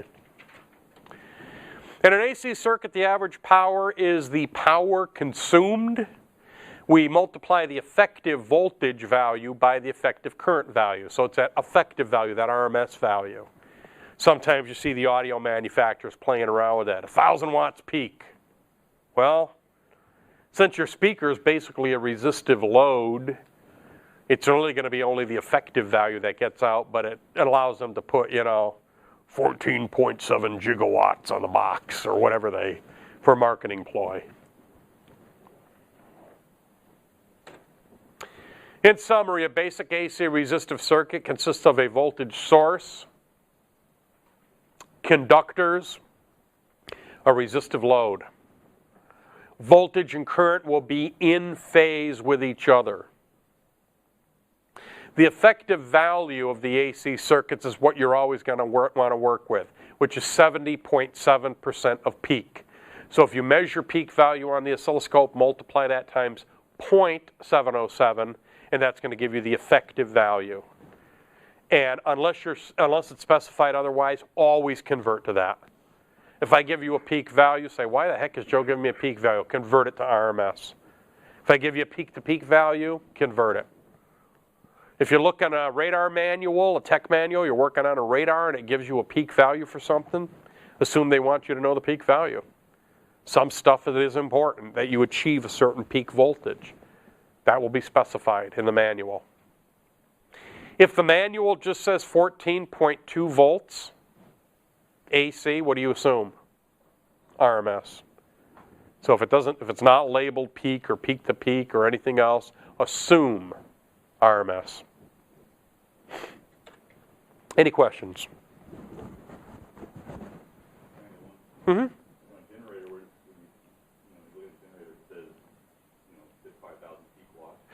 Good question.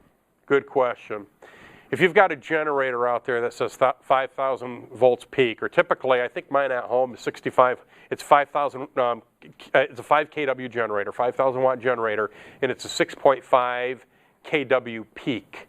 What that means is, for a brief period of time, that the manufacturer knows, it could actually, it could sit there all day long and put out 5,000 watts, but for a brief moment in time, it could peak out, like as a compressor on a refrigerator starting, it may try to consume up to that 1,500 watts more and then come back down. So the key on that is when they say peak, for how long can it operate at that peak value? For 2 seconds, 5 seconds, 10 seconds, 30 seconds? And for some applications, it could be critical. You could end up with, basically popping a breaker or something, or overloading the generator if, you hold it up there for too long a period of time. But that's what they mean by that peak output. Very good question. Very good question. You'd also need to know the peak of the application too when it starts up, right? How long it holds that peak. Like if you got a vacuum cleaner and it starts up. Right. And then normally, like I say, it's measured in a brief in seconds, to see what loads. But the big thing at home, like with me, would be if my compressor was getting tired and it's trying to start and it's holding that up there really long, then pow, could pop that main breaker and shut the whole operation down. And I mean, that was a very valid concern when I put in a generator in my home, to make sure I didn't exceed that and I left a big enough margin. But that is my generator at 6,500 peak, 5,000 continual operation. And it's always good. Whenever they give you anything like that, I always like throttle in the back a little bit, Supposedly could run at 5 kW all day long. Let's underrate it. Let's run it at 4,500 all day long, and I'll feel a little bit better, not right up at its max. Because if you're right at the max.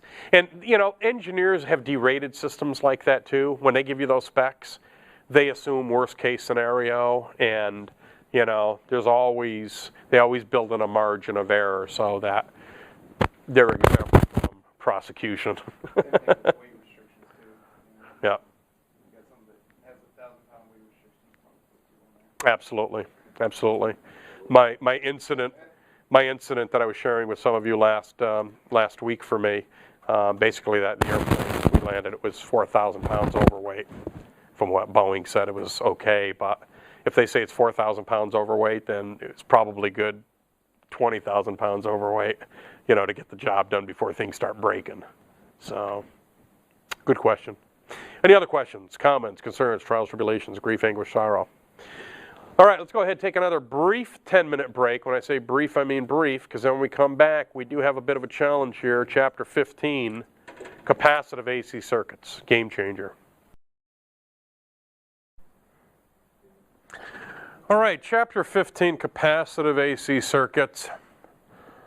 You already know about capacitive DC circuits. What we're going to study this evening is capacitive AC circuits. It's a real game changer, okay? But if you follow the recipe, and there's an easy recipe for success, as a matter of fact, it's all tied up in one formula. If you know the one formula, makes the behavior of a capacitor in an AC circuit totally predictable. After completing this chapter, you're going to be able to describe the phase relationship between current and voltage in a capacitive AC circuit. Determine the capacitive reactance in an AC capacitive circuit. Describe how resistor-capacitor networks can be used for filtering, coupling, and phase shifting. And explain how low-pass and high-pass RC filters operate. Now, capacitors in an AC circuit. AC voltage applied to a capacitor gives the appearance that electrons are flowing in the circuit. Okay? Let me draw a quick circuit here.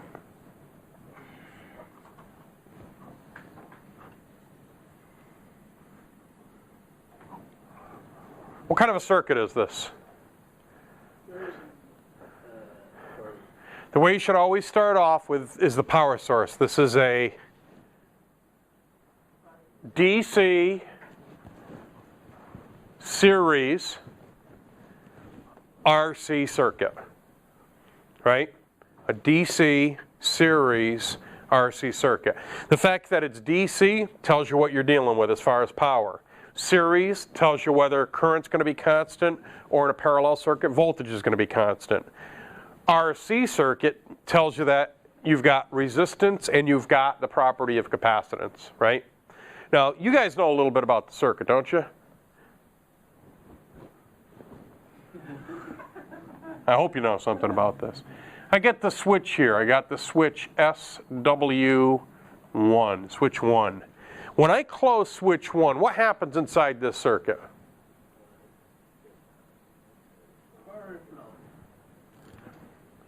What happens inside this circuit? Allows current to flow. Where does current flow? Okay, so current just flows through the circuit like this.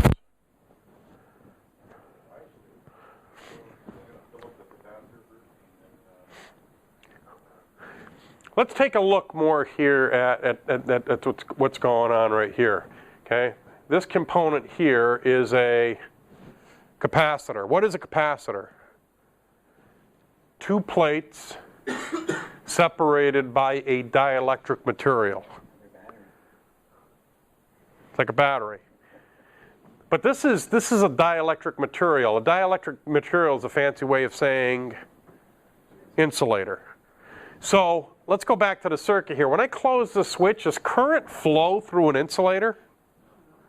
So Mr. Carter was accurate when he said the capacitor begins to charge, right? Let's talk more about that charging. When I'm actually charging the capacitor, the voltage is going from 0 up to 100%, and it takes time to do that.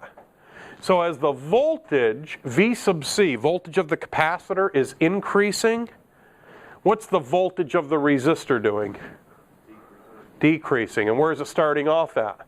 At 100%, and it's going to 0%. So it's coming down like this.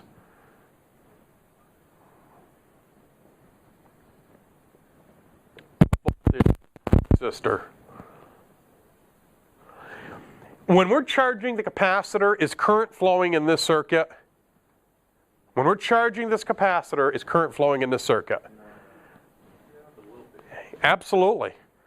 Absolutely. Because all of those electrons are going basically to the negative charge is on this plate here and positive on this plate here. So if I've got a voltage that's increasing here, current is increasing. Current flow goes from 0 to, or actually it goes from 100% to 0% while that capacitor is charging. When I first close this switch, current is at 100% in this circuit. And what kind of a circuit is this? Series.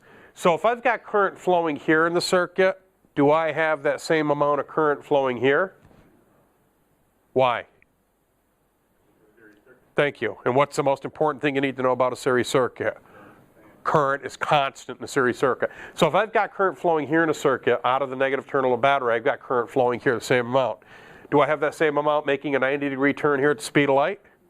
Absolutely. Do I have that same amount of current flowing here? Here, here, here, here, here, here, here, here? Everywhere. Because current is constant in the series circuit. Can you dig what I'm selling? Does that make sense to you? Okay. So, back to the statement here. Gives the appearance that electrons are flowing in the circuit. Back when we studied this last week, did it have the appearance that current was flowing in a circuit? None of you questioned me on this last week. I didn't bring it up because I thought I didn't want to bring it up last week. But I kind of got to bring it up this week. Last week when we were charging this capacitor, was current flowing in the circuit to charge this capacitor? Absolutely. Was current flowing in the series circuit? Yes, it was. Can current flow through a dielectric material? No, it can't. But can current flow to build up an electrostatic charge across two plates? Yes, it can. And that's the current that's flowing. When this capacitor gets to 100%, current in this circuit goes to 0%. Does that make sense? Very, very important concept. And you got to believe me with this. Okay, especially this week with this chapter. So it gives the appearance that electrons are flowing in the circuit. Are electrons really flowing in the circuit? Yes. Are they flowing through the capacitor? No. Am I building up a difference in potential across the plates in the form of an electrostatic field? Yes. And in order for me to do that, there must have been current flow, because what is the plate? A giant parking lot for electrons. Now, check this out. This is funny. I think it's funny. Current and voltage do not flow in phase with each other. They're 90 degrees out of phase. Current leads voltage. Current leads voltage. Is this a new concept to you? Is this something that I'm just first presenting to you in this chapter? I'm saying it like this for the first time in this chapter, but actually last week you were looking at it. The voltage across the capacitor is increasing. The voltage across the I hate that. I don't like that. I'm going to erase that and redraw it. Come on, look at that freaking thing. I'm not going to like this one either. Yeah. Voltage of the resistor. Voltage of the resistor starts out at 100% and then it decreases to 0. Current starts out at 100% and then it goes to 0. Why does current go to 0? The capacitor gets fully charged. So, I've got colors up here. This VR is blue.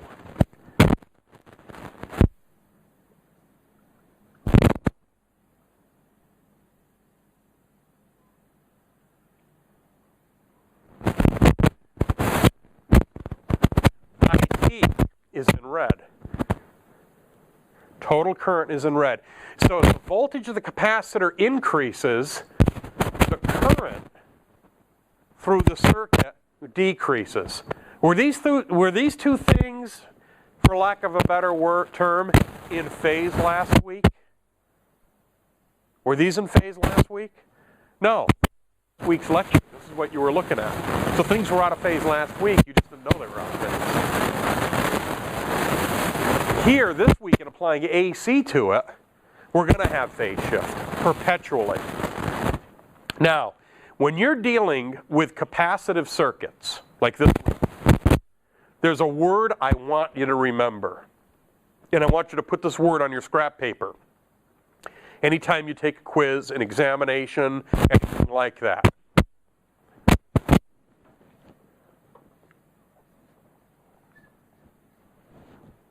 The word is ice. Ice. The reason this word is so important, in a capacitive circuit, letter C, in a capacitive circuit, current leads voltage by 90 degrees. Current leads voltage by 90 degrees. By leading, we mean goes to 100%, and then voltage is going to follow that by 90 degrees. They're going to be offset by 90. Check this out. If I actually kind of filled this out, made it like into a sine wave, if I'm at the peak value right here, this means that what? I'm like at 90 degrees right here, and this would be like 0 degrees or 180 degrees. Do you agree with that? And like if this here, this is at the start of a waveform, this would be at 0 degrees, and this would be at 90 degrees. So when the voltage of the capacitor is at 0 degrees, where is the voltage across the resistor?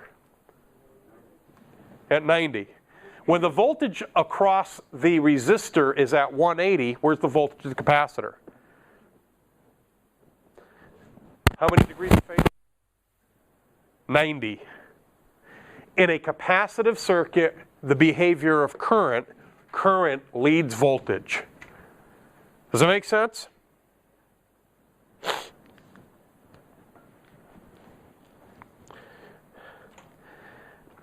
Now, if we were to plot this out with an AC sine wave applied to it, this is what it would look like. Voltage, because actually, let's go back. Let's dissect this. This is actually kind of cool. So I'm feeling so crappy tonight because I love this freaking lecture, man. I live for this lecture. Okay? Voltage, or current is at 100%. You see that right there? Isn't that like this right here? And when this is right here, voltage is right here, that's like this right here. When I go up from 0 to maximum peak value, 0 to maximum peak value, my current flow goes to 0. Here, when the capacitor discharges, it's going to discharge in the opposite direction of what originally charged it, so my current now is going to flow backwards. It's going to flow backwards. Here, now my alternating current, AC, goes from 180 degrees to 270. That means current goes from 100% to 0%. Why? Because the capacitor gets fully charged here, but in the opposite direction. Here the capacitor discharges back to 0, inducing current flow back into the circuit in the opposite direction. So the way that this works, check this out, I don't think anybody. It's like, this is what's, and voltage is always 90 degrees behind current. Why is it always 90 degrees of phase shift in a capacitive AC circuit? It's an easy answer. Why is it always 90 degrees? Why isn't it 87 degrees? Why isn't it 113 degrees? Why is it 90 degrees of phase shift in a capacitive AC circuit? And you're looking at the answer. Do I look left or right? You're looking at the answer.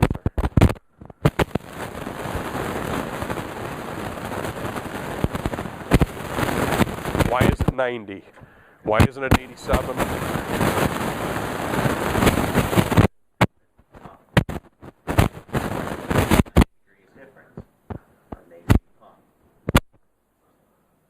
Okay. A positive and a negative wave to add up to 360 degrees. So what's an AC sinusoidal waveform doing every 90 degrees? It's doing that every 180 degrees. What's it doing every 90 degrees? Rising or It's changing direction. For the first 90, it's rising. For the second 90, it's falling. For the next 90, it's increasing, but in the opposite direction. And then for the last 90, it's going back to zero. So what is an AC waveform constantly doing? Constantly changing, and every 90 degrees, it changes and reverses itself. Well, every 180 degrees, it reverses itself, but it changes the direction. First, it's decreasing. Then it's increasing negative alternation. Then it's decreasing back to zero. And then it just repeats itself.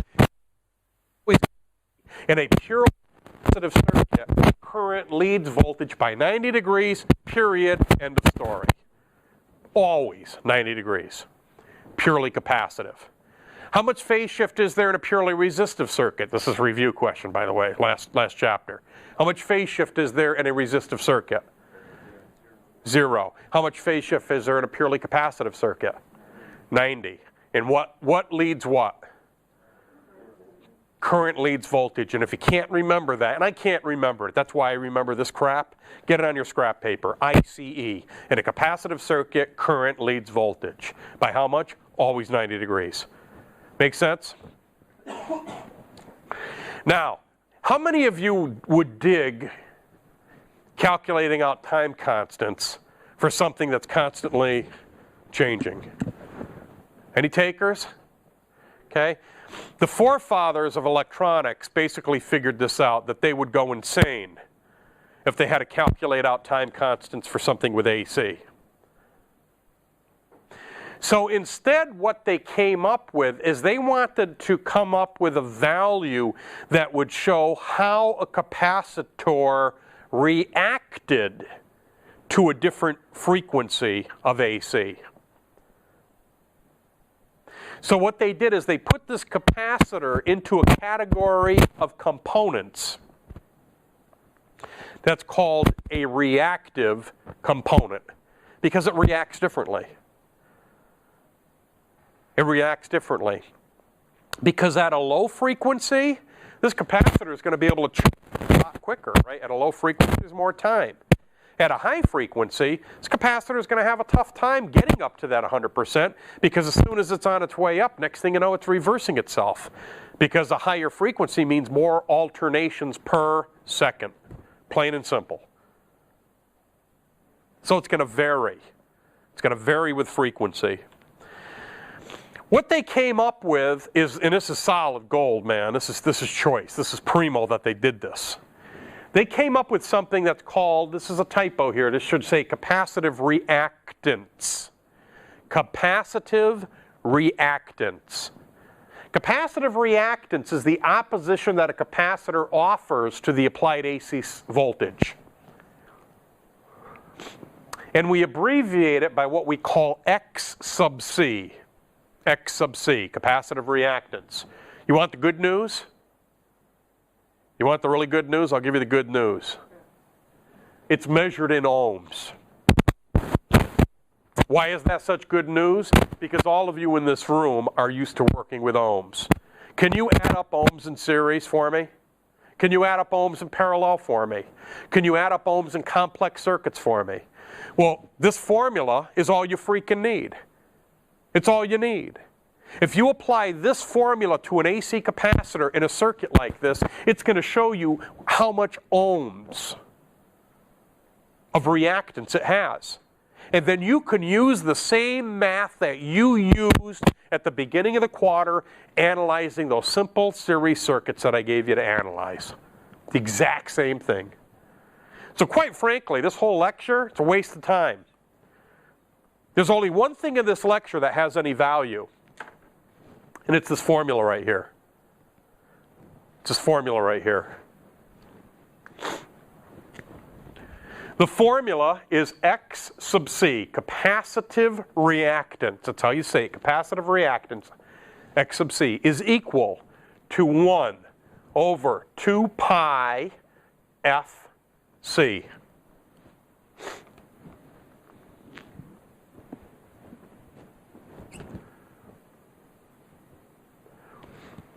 I just changed the F and C.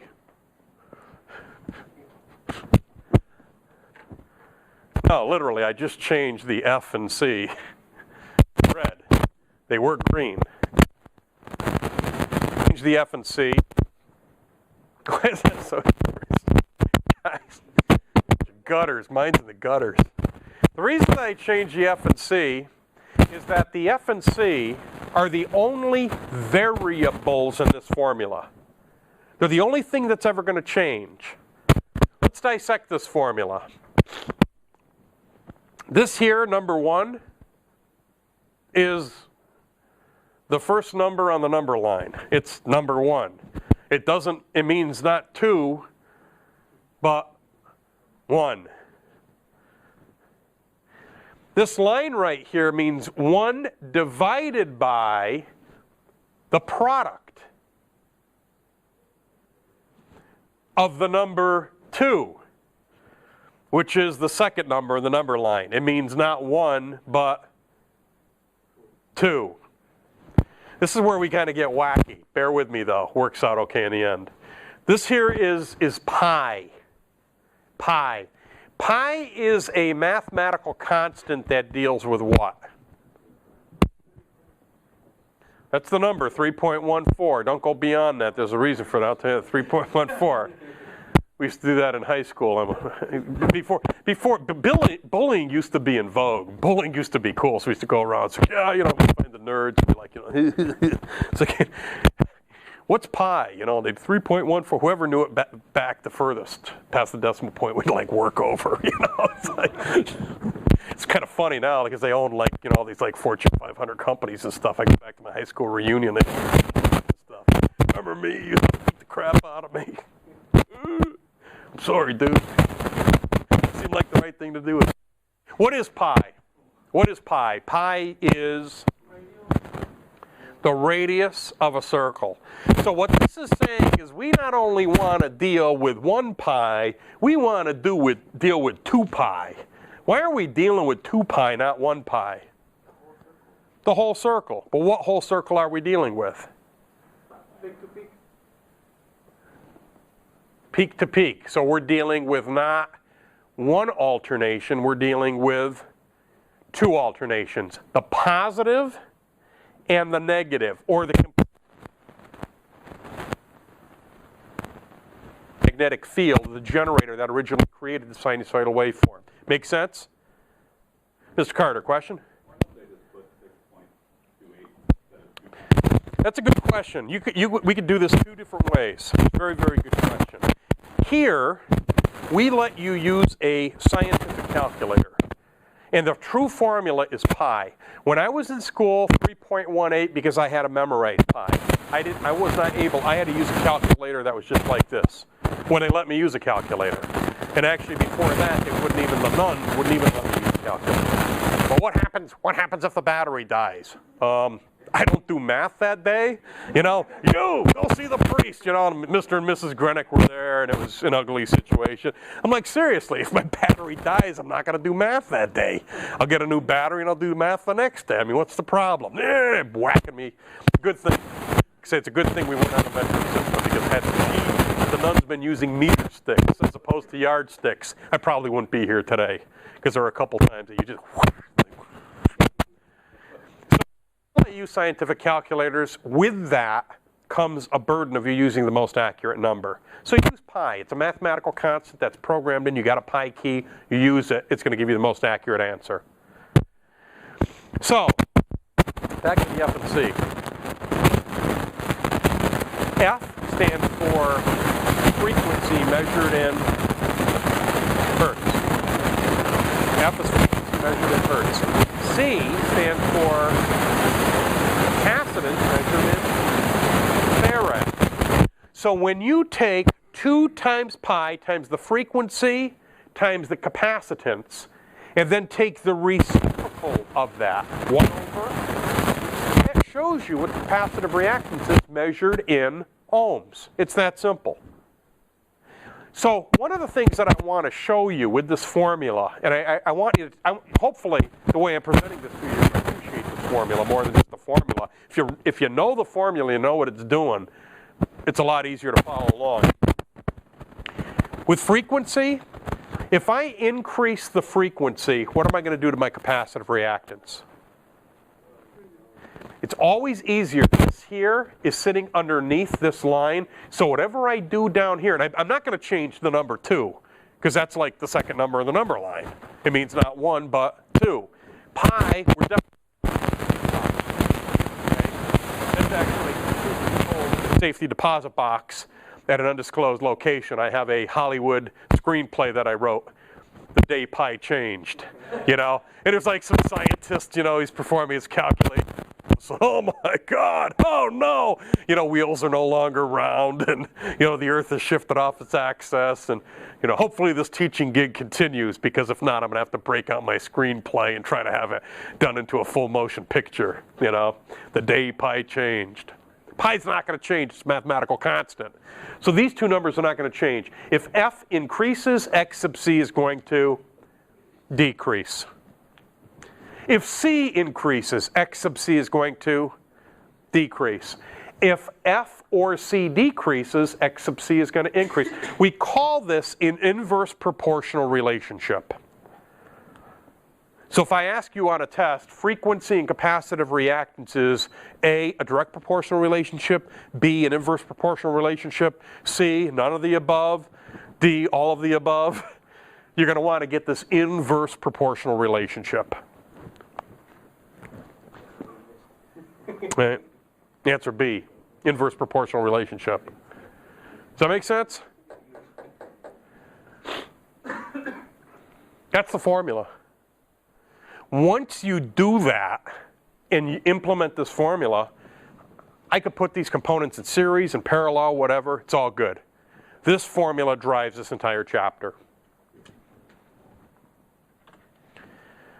Pi is the mathematical constant, 3.14. Don't use that though, use the pi key in your calculator.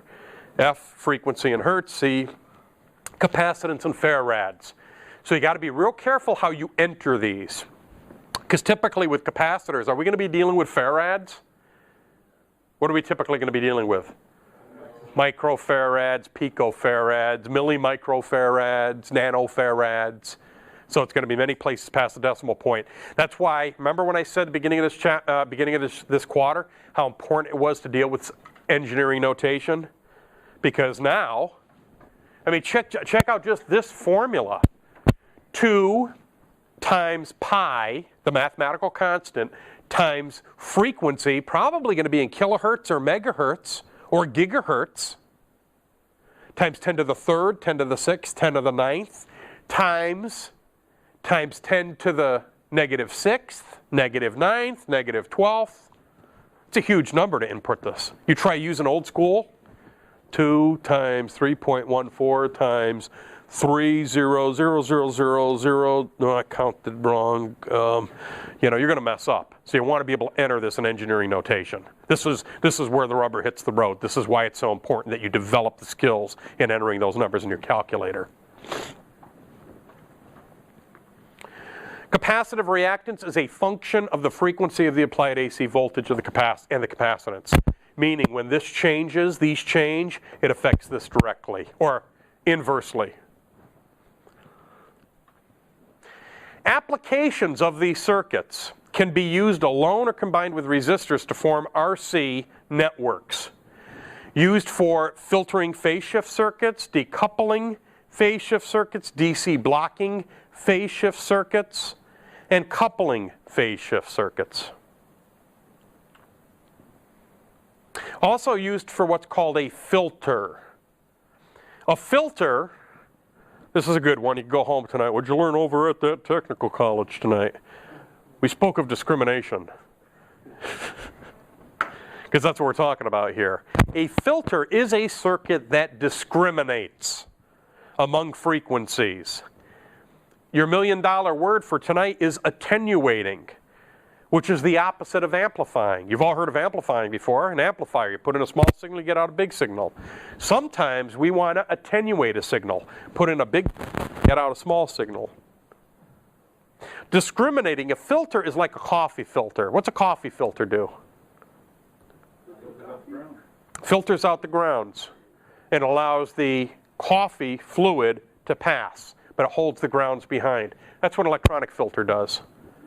It keeps the bad stuff out and it allows the good stuff, the good frequencies to pass. What's that? That would be using it as a blocking circuit if we're using a capacitor to block the DC but allow the AC to pass. Here we're simply talking about allowing some frequencies to pass while others were. The two most common types are the low pass filter and high pass filter. Probably the easiest way of talking about these two is for me to show it. I'm going to keep the circuit, part of the circuit. So I'm going to change this power source here. We're going to keep the rest. And I'm doing that for a very good reason.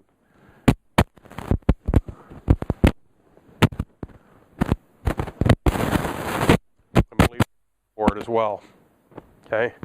What I'm going to do is I'm going to change my circuit to an AC.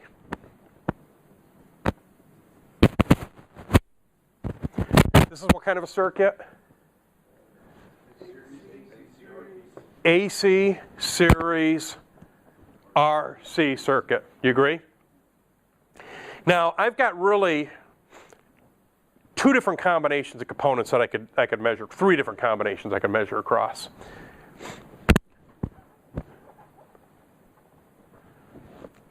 I could measure at point A, I could measure at point B, and I could measure at point C. I could measure the voltage across the, what would I be measuring here? The resistor, the capacitor, which is total. Do you agree with me? Three different combinations here. Okay. So,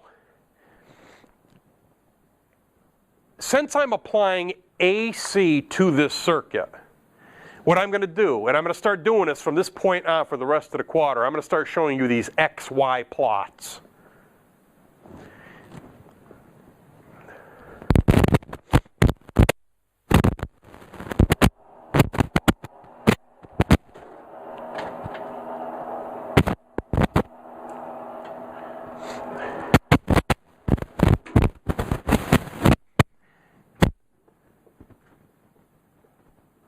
My x-axis, I'm going to be depicting frequency.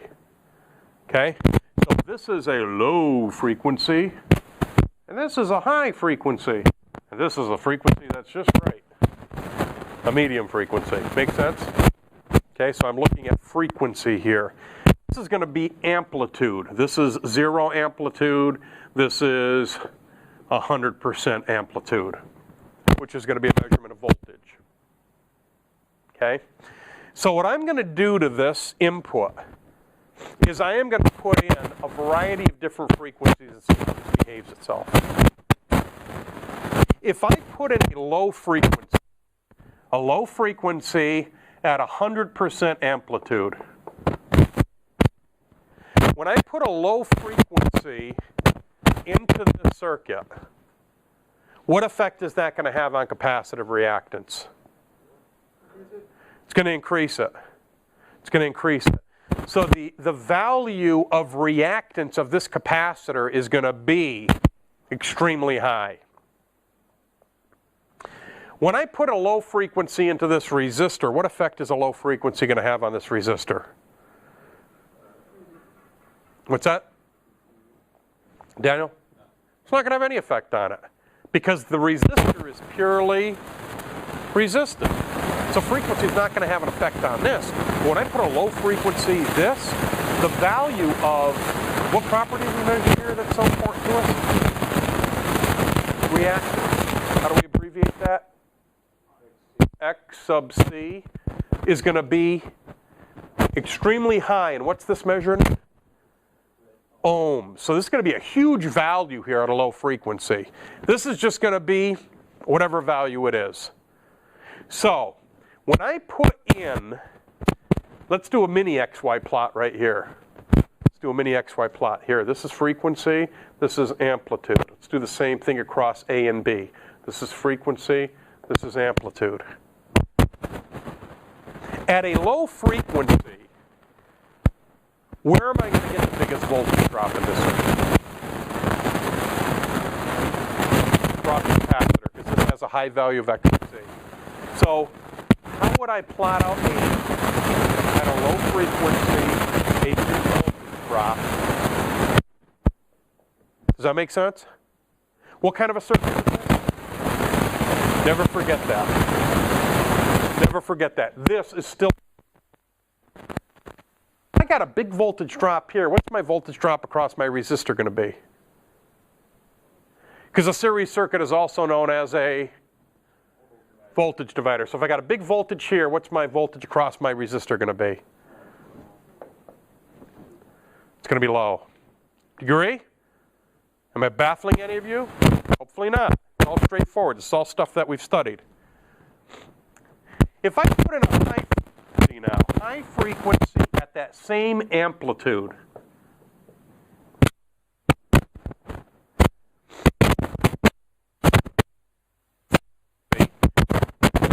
value of capacitive reactance is going to be low. And if it's low, it's measured in ohms. So I'm going to have a low value of ohms right here. Low X sub C. If this is a low value of X sub C, am I going to get a big voltage drop across this or a high voltage drop across it?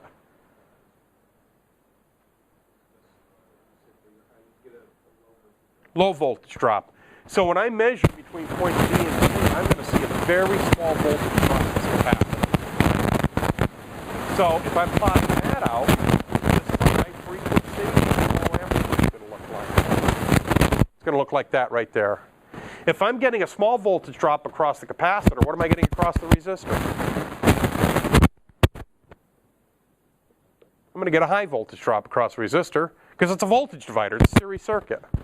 Make sense? Okay. This is where it gets fun. Let's put in a medium frequency. Medium frequency at that same amplitude. This amplitude here is going to be kept constant. I want to make sure that I put in the exact same voltage into this circuit and that I check it for each low frequency, medium frequency, and high frequency. So if I put in a medium frequency, what value of X sub C am I going to get? I'm going to get medium. I'm going to get a medium value of X sub C, which means measured in ohms, I'm going to get some voltage drop across it. Okay? So let's just say I get a medium amount of voltage drop across it. If I get a medium voltage drop across my capacitor, where's the remaining voltage drop going to be? It's going to be across the resistor, so that's going to be right here. If I plotted this out, if I actually swept this input by hooking it up to a sweep generator where I put in low and then I go all the way high and I keep doing this, what I would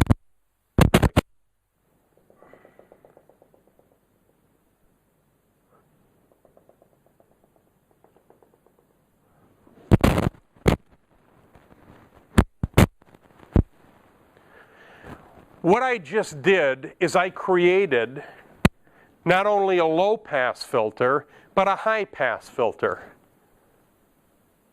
And the difference between a low pass filter and a high pass filter is what? Where I connect my output. It's that simple. Both low pass filter and high pass filter are both examples of series, AC series, RC circuits. For a pass filter, do you see how I'm passing that high frequency? Or, excuse me, low pass, what am I saying? Low pass filter, see how I'm passing the low frequency? Where do I have my output connected to? Across my capacitor. across my capacitor, what's another way of saying across my capacitor? In what configuration with my capacitor? Parallel, thank you. And that's key. You want to pass this quiz? Remember that. This is a parallel capacitor. Because what's constant in a parallel circuit? Voltage. That's what we're trying to harness here. So this is parallel. Is this a... Yes, it is. But we're connecting in parallel to the parallel capacitor to make sure we get the same voltage across it. When you connect in parallel with the capacitor, we call that a low pass filter. If I connect in parallel with the resistor, I call that a high pass filter. So I put a low frequency into this circuit right here. If I'm connected here to this circuit as a high pass filter, I put in a low frequency. That low frequency is not going to make it out. Only the high frequencies are. Some of you have probably heard of like crossovers before for speakers. That's exactly what you do. It's exactly what we do. Use a resistor and a capacitor, and what you do is what would we be feeding here? What would we be connecting across the capacitor here? What kind of a speaker? What kind of a speaker would we connecting here across in parallel with our capacitor? Subwoofer. Subwoofer, or a bass speaker. Because what do we want to feed that subwoofer or that bass speaker? Low frequency. You feed it high frequency, it can't even do anything with that stuff. It's not designed to do anything with that stuff. What would we be feeding to this here? Tweeter, or high frequency. And achieving this point, this crossover point between the two, because I've got colored pens.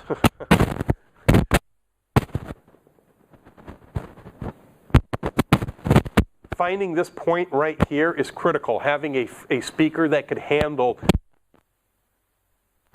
and then pairing it with a speaker that could handle these frequencies is key. In some cases, you have a subwoofer, you have a bass speaker, you have a mid-range, you have a tweeter. But the key is, like a traffic cop, directing all the frequencies to the right speaker. Because if you give a subwoofer these high frequencies, you can't even do anything with it. You're wasting energy. This is where people that screw around with audio, there should be a license that you got to get before you can screw around with audio. I guess anybody could get a big amplifier and speakers and hook it up and make sound come out of it. But I tell you what, when you do it right, stuff begins to pop, stuff begins to happen. It's like, whoa, this really sounds freaking impressive. Because they got it dialed in. What you're studying right now is how you dial it in. Does that make sense? This whole chapter is one formula, and if you embrace that formula, everything else that I showed you, series circuit, series RC circuit, AC series RC circuit. You should be comfortable with that. Current's constant in a series circuit. A series circuit is also known as a voltage divider. If you want to harness the voltage that's being developed, you need to connect it in parallel with the output, or connect the load to the parallel component. This is the parallel cap, this is the parallel resistor. Do not deceive me, or you'll get it wrong in the quiz. And then you'll be challenging the man, and the man will have no sympathy. So a subwoofer would be hooked up between branch C and B, basically? Yep.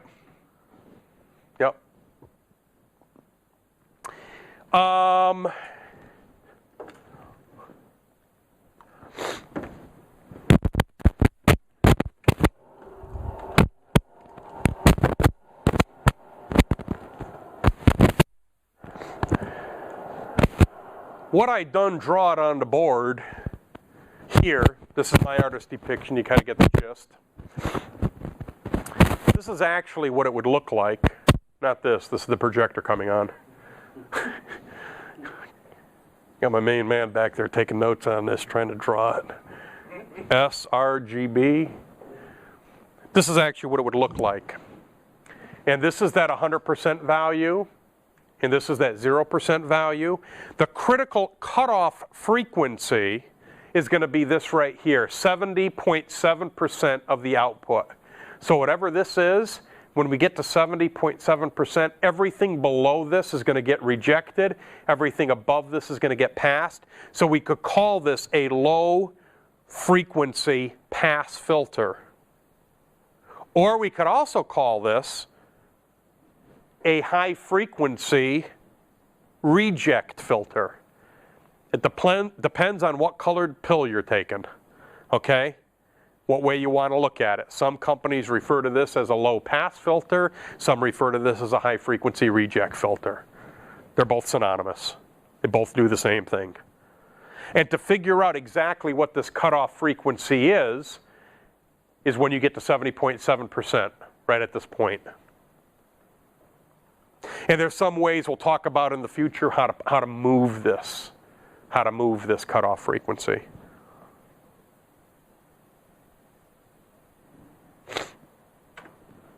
High pass filter we talked about already. High pass filter, we're doing what? We're connecting it to the parallel resistor. It consists of a capacitor and a resistor in series with each other. All of these circuits consist of capacitors and resistors in series with each other. This is what's called a decoupling network. What is this? This is a good one. What's the first thing I want you to pay attention to? Your sources. This is an AC-DC series RC circuit. Yep, absolutely. Absolutely. Because this is used, that typically DC is used to turn on semiconductor devices inside circuits, and AC represents the signal, the intelligence of what you're trying to amplify. So in most pieces of equipment, you're going to have AC and DC together. Sometimes you want to pull that DC off and let the AC just go on its way. This is where you're going to use a decoupling network. And the way that this works is real simple. You all agree that this is a DC AC series RC circuit, right? Well, what's the DC going to do here? The DC is going to do what in this circuit? It's going to charge the capacitor and it's going to stop. Where's the capacitor going to stop charging at? What value? After 5 time constants, where's this capacitor going to stop charging at? 9.3%. It's going to basically equal the DC value here. So if I connect an output in parallel to this capacitor, what am I measuring at the output? The DC value. What's happening to the AC value? The AC is just going to zip right through the circuit. It's going to go right through that cap. Not an issue. Not an issue. So a decoupling network is pulling off the DC and allowing the AC to pass. Why do you even need AC in there, though? AC is going to be the signal. There might be something further down the stream here. This is just a simplified illustration of it. We're going to let the AC pass, but we're going to block that DC. This is a coupling network. This allows the AC signal to pass while attenuating or eliminating the DC signal. What do we have here? It's a series DC AC series RC circuit. Same exact circuit. How are we connected here in the circuit?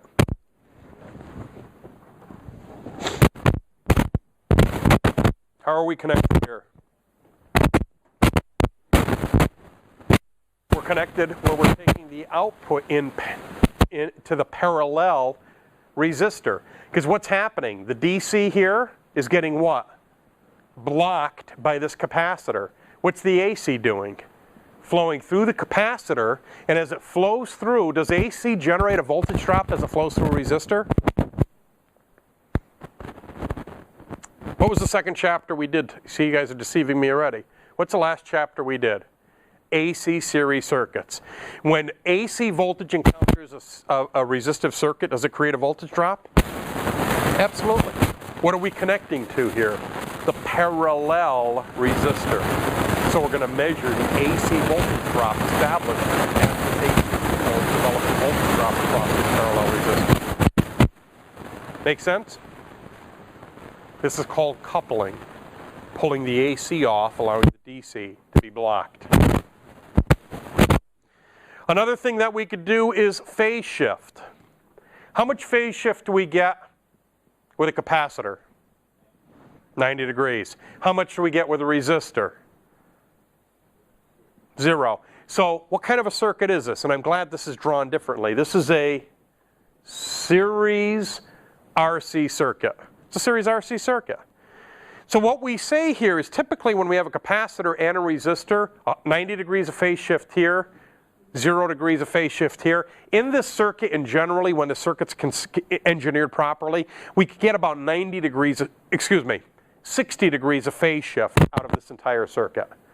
90 if it was a pure capacitor, 0 if it was a pure resistor. When we put the two together, we say about 60 degrees of phase shift here. So my output here will be shifted in phase by 60 degrees. If it's shifted in phase in 60 degrees here, right, 60 degrees here, 60 here, 60 here, 60 here, what have I just done? 180 degrees of phase shift. 180 degrees of phase shift. Whatever I put in here is going to come out 180 degrees out of phase out of this circuit. And it doesn't matter. I could also get the 60 here, and 60 here. 60 plus 60 gives me 180 degrees phase shift. So that's how I also use a series RC circuit. All of these circuits are nothing more than what? Series RC circuits. Filters, decoupling, coupling, and phase shift. How do I do that? With a series RC circuit. Make sense? Kind of a cool circuit. Really are. In summary, AC voltage applied to a capacitor, appearance of current flow. Current flow is represented by the charging and recharging of a capacitor, giving the appearance that current's flowing through it. Current applied voltage 90 degrees out of phase. Capacitive reactance measured in X sub C. Represented in X sub C is measured in ohms. The formula, this whole chapter, right there, X sub C equals 1 over 2 pi FC. RC circuits are used for filtering, coupling, decoupling, and phase shift.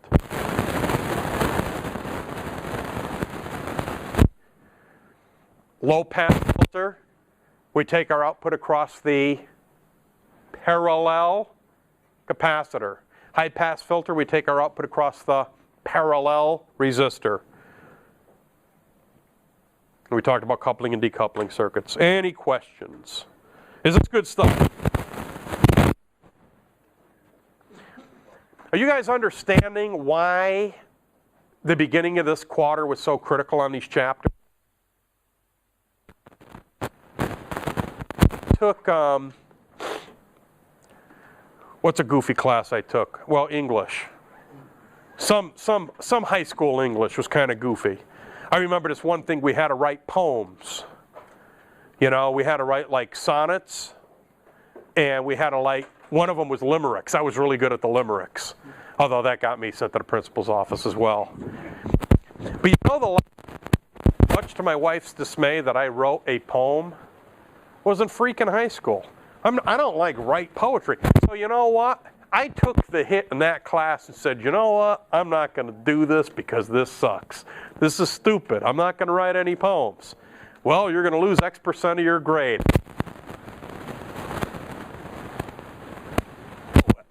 Okay? And I kind of know it.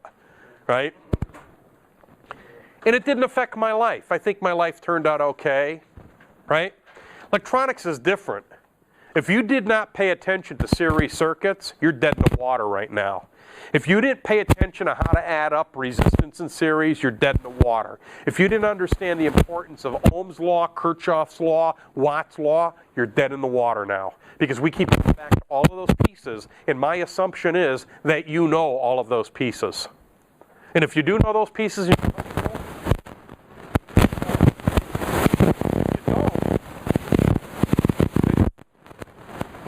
pickle. And I suspect most of you have a familiarity with what we're doing, so practice is going to increase the level of perfection with these circuits. But I'm going to be brutally honest with you. The only thing I introduced you to tonight that you have not seen before is this formula right here. This whole notion about phase shift, I mean, don't these look like the capacitive curves? You just didn't look at it that way before. Now, I want you to look at it that way. So the only thing new tonight is this formula. Any questions? All right, that's all I got, folks. Appreciate it. Have a good one. All right, we got a big night, a really big night ahead. I'm gonna display some slides. I'm gonna read some slides. I'm gonna talk about some stuff. This is where the rubber hits the road, man. This is where it all comes together. You've been working ELEC 110 all to get up to this point. Before we jump into chapter 16, I want to review a little bit, just very briefly, what we talked about last chapter, because it's very, very critical. If we understand the last chapter well, it's going to make this chapter go really, really fast. Okay? The big thing you got to remember about last chapter. Remember that? ICE. In a capacitive circuit, in an AC capacitive circuit, current, I, leads E. I know I start to sound like some kind of an English teacher or grammar or whatever. I never understood what the heck they're talking about. I before E unless after, whatever the heck it was. I have no idea what you're talking about. You know, you understand what I'm talking about here, though? In the word ICE, the letter I comes before the letter E. I, in electronics, we use the letter I to represent current, and we use the letter E to represent voltage. So what we're talking about here, what am I talking about? Leading, lagging, what am I talking about here? What's taking place in a capacitive AC circuit? Phase shift, right? How much phase shift do I get in a purely capacitive circuit? 90 degrees. Why is it 90? Why isn't it 87? Why isn't it 102? 90. Perfectly 90 degrees. Well, you always get 90 degrees of phase shift in a purely capacitive circuit. One's at its peak, the other's at zero. Vice versa. But why is that? You're right there at the answer. You just got to give it to me. Why is it always 90 degrees? 90 degrees.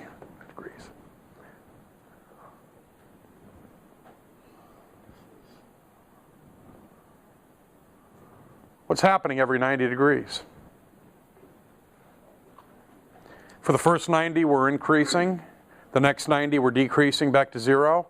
The next 90, we're increasing in the opposite direction. The next 90, we're decreasing back to zero. So with a sinusoidal waveform applied to a capacitor, every 90 degrees things are changing. That's why phase shift will always be in a purely capacitive circuit exactly 90 degrees, period. Make sense?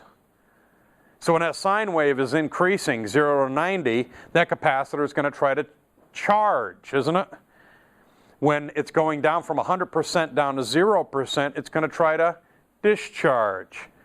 When it's going from 180 to 270, it's going to try to charge, but in the opposite direction.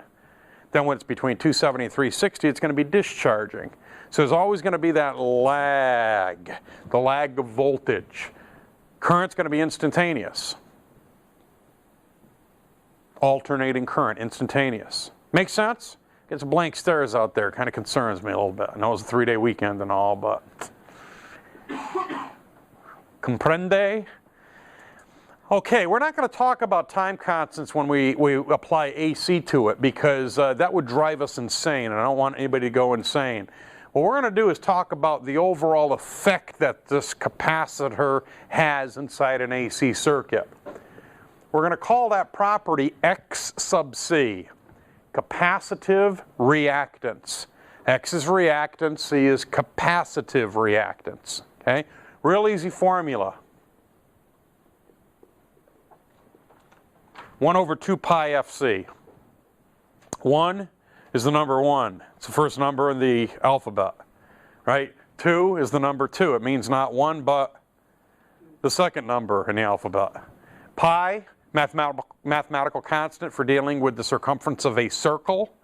2 pi because we're dealing with two alternations, positive alternation, negative alternation, 2 alternations of a sine wave, times the frequency times the capacitance.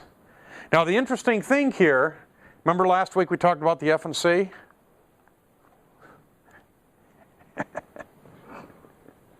Those are the only two variables we have here.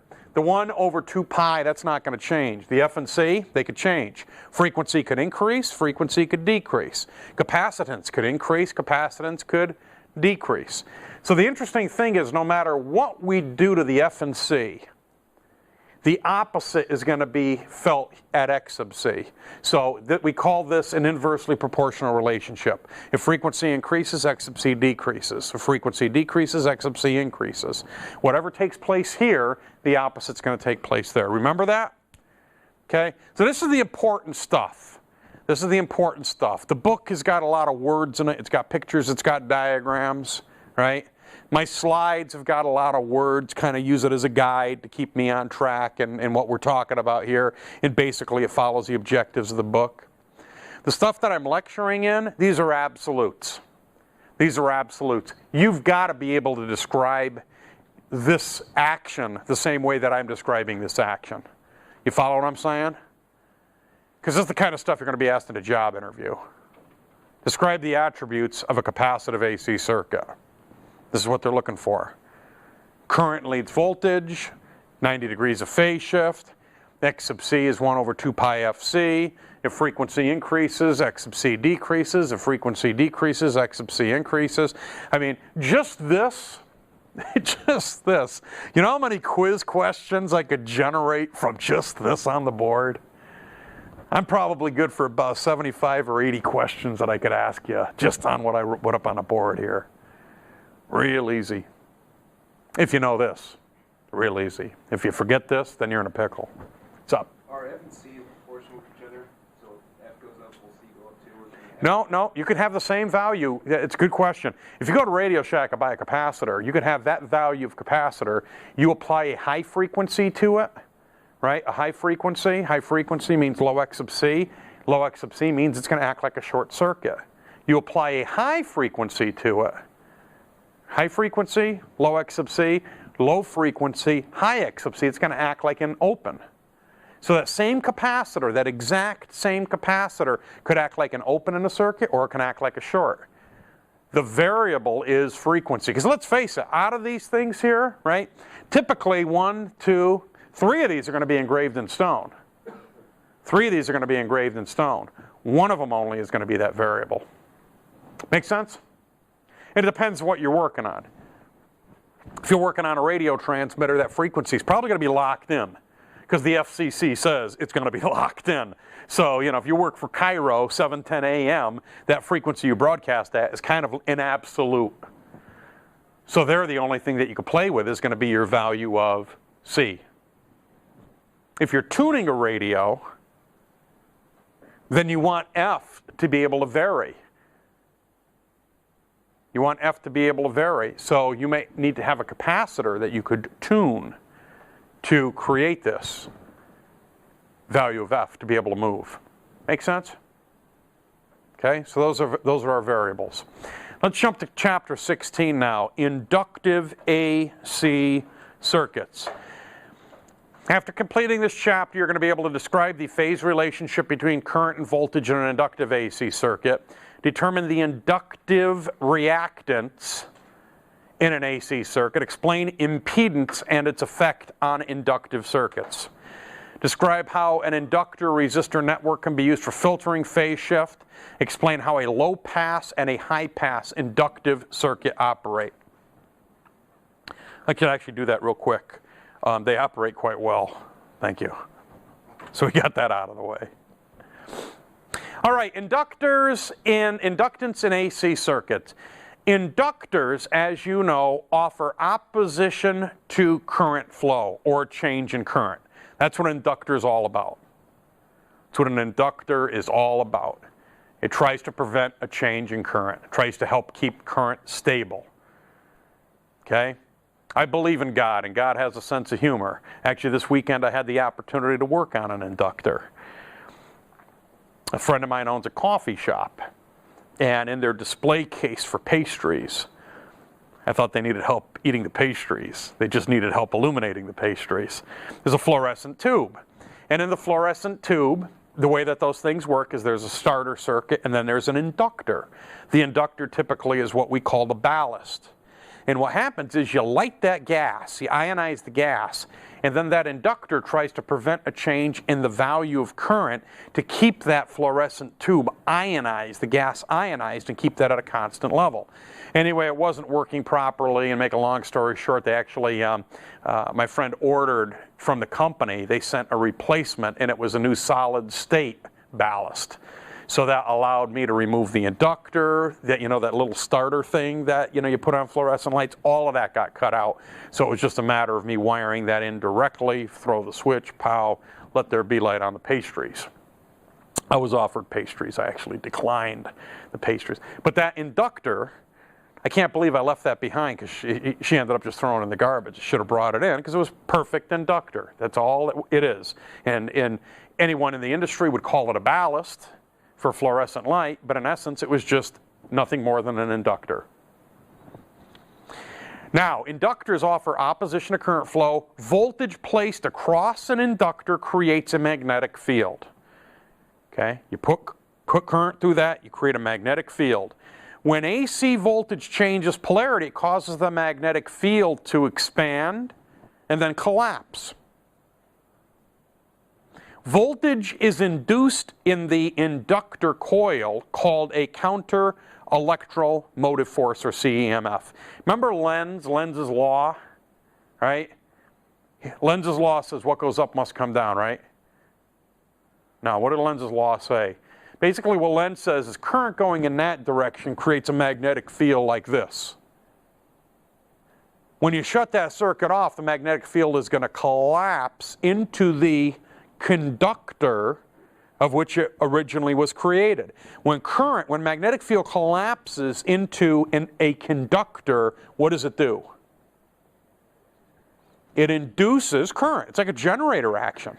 Just like a generator, just like what's going on over at Grant Cooley Dam right now. That magnetic field is moving, collapsing into the conductor, and then it creates a counter current, opposite of the force that created it. That's, in essence, Lenz's law.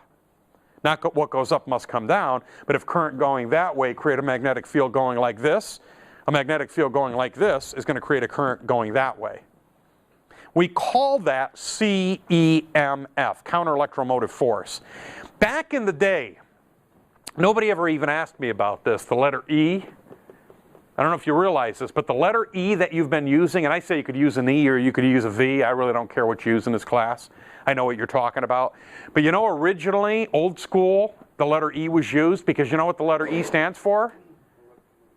EMF, electromotive force. CEMF is like counter voltage, if you will. If voltage created current going that way, CEMF is going to create a counter voltage going that way.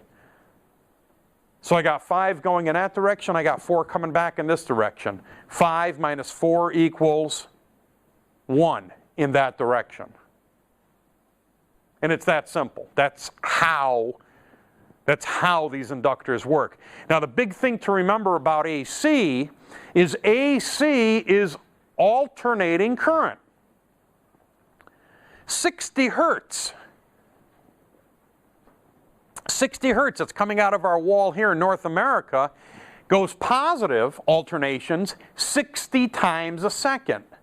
There are 60 negative alternations per second of what's coming out of that wall. So you've got a magnetic field that's expanding and then collapsing, pushing back in. Changing direction. 60 positive alternations, 60 negative alternations. That's 120 changes per second. AC in an inductor, CEMF. Make sense? Now CEMF will always be 180 degrees out of phase with the applied voltage. Not 90 degrees, 180 degrees. Because we're talking about what? Lenz's law. CEMF is always opposite of the force that created it.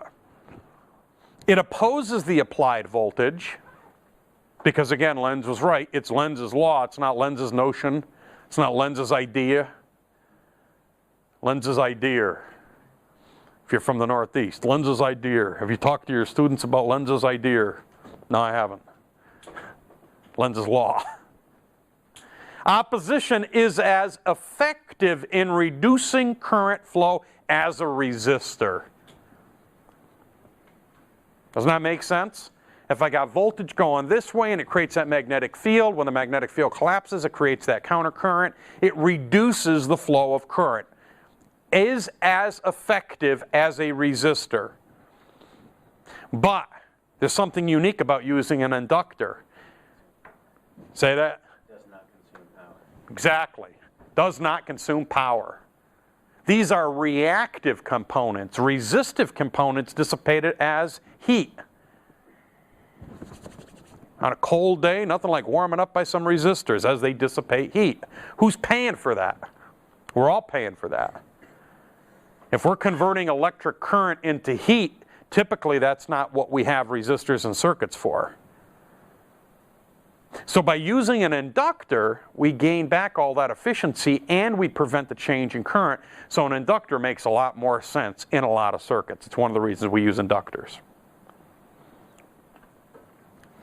Now this is what it would look like if you had an oscilloscope and you could look at the counter EMF, the counter voltage. Here we see in blue the applied voltage. There's our applied voltage. And if Lenz's law holds true, then we should be getting an induced voltage, the opposite of which created it. Now, if I could like, can I like pick this up and like if I could fold this over somehow? No, that won't work. You understand what I'm trying to do? If I could fold this in half, if I could actually fold this in half and algebraically cancel these two, well, I just kind of gave my answer away. What would these two do to each other? Cancel. They'd cancel each other. They'd algebraically cancel each other out. This would hold true if an inductor was 100% efficient. Is anything we've talked about since the beginning of this program 100% efficient in electronics? No. So what do you suppose here? What do you reckon? What do you reckon? Which line here is going to be a little bit more stout and which one's going to be a little bit less? The applied voltage is stronger or stout? Yeah, the applied voltage is going to be a little bit stronger. If there was 100% efficiency, the induced voltage would equal this, but it's not. Why isn't an inductor 100% efficient? Real easy answer. You know the answer, you just don't know you know the answer. The material has resistance. What material has resistance? The conductor. What conductor? Whatever's used. The coil, yeah. The coil's made out of wire. Wire has resistance. So to make an inductor, you've got resistance in the equation. We don't want it there, so in a class environment like this, theoretically perfect world, no, the coil has no resistance. The coil is, it's 100% efficient, and this is what's going to take place. In the world of reality, a coil is made of wire. Wire has resistance. Resistance is going to mean that this induced voltage. The other thing, too, is coupling. With that magnetic field, I mean, Lenz is right. Lenz's law is right. I'm not going to dispute Lenz. He's not here to defend himself, okay? That'd be a hoot, huh? Battle of the Knotheads. 1995 in the Lake Washington Technical College Auditorium. Joe Gryniuk versus Lenz. I don't think I'd do too well against Lenz. Watt, on the other hand, maybe. Right? But because an inductor is not 100% efficient, we're not going to get this where it's going to be totally cancel each other out. So if we algebraically add it up, we're going to see blue here, a little thin blue line, a little hump there, right? And then we're going to see a little thin blue line down here because it's not 100% efficient. But doggone it, this is pretty effective in opposing that change, isn't it? It's pretty effective. Again, in a theory class like this, how effective? 100% effective. In the world of reality in the lab, no, it's not effective.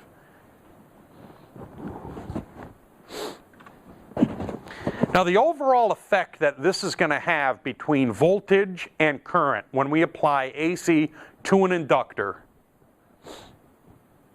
is going to be this.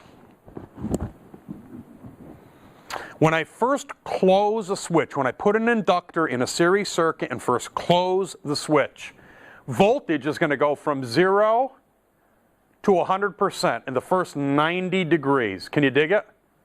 Make sense? As soon as I get up to 100% with voltage, what's current going to be at? 0. Because current's going to be doing what? The inductor is going to be fighting a change in current. It's going to be fighting a change in current. Here, what's happening? I'm going from 90 degrees to 0. What's happening to my magnetic field? Collapsing. And when it collapses, what's it creating? Counter current. So actually what we're doing here is now we're inducing a current into the circuit. That's what we're doing here. Now we're reversing direction. I'm going from 180 to 270. I'm increasing negative. What's current going to do? Try to stay the same, try to stay the same, try to stay the same, and it can't. Eventually it's going to go down to 0. So what we end up with is no longer ice with a circuit like this.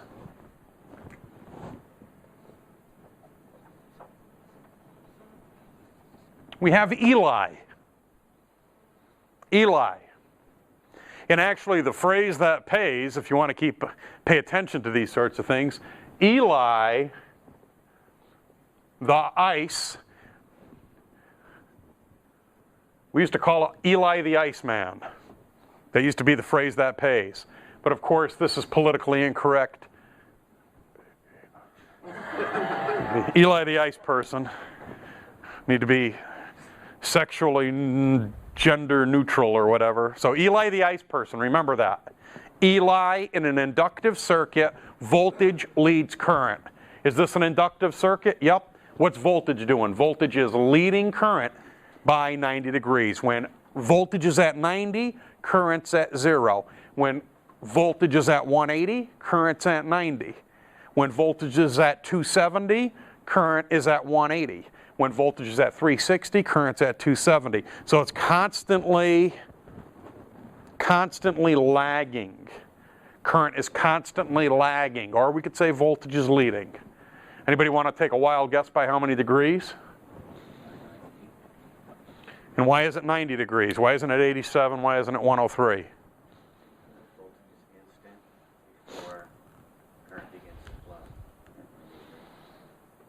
And the sine wave changes direction every 90 degrees. That's the real reason. When you play AC to it, the sine wave changes direction every 90 degrees. Make sense?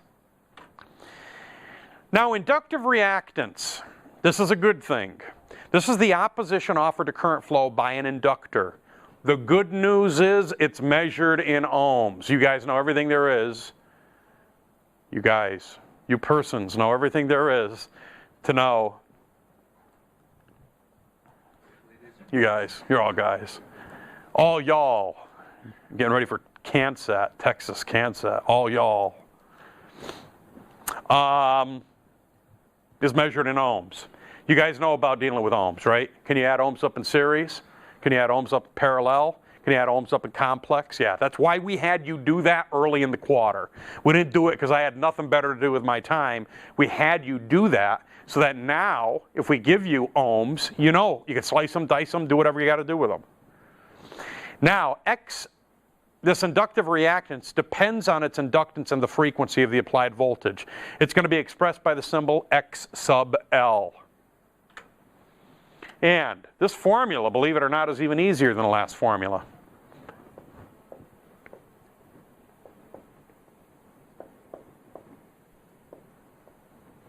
X sub L is equal to 2 pi FL. You don't even have to do a reciprocal on this one. The number 2, it means not 1, it means 2. 2 what?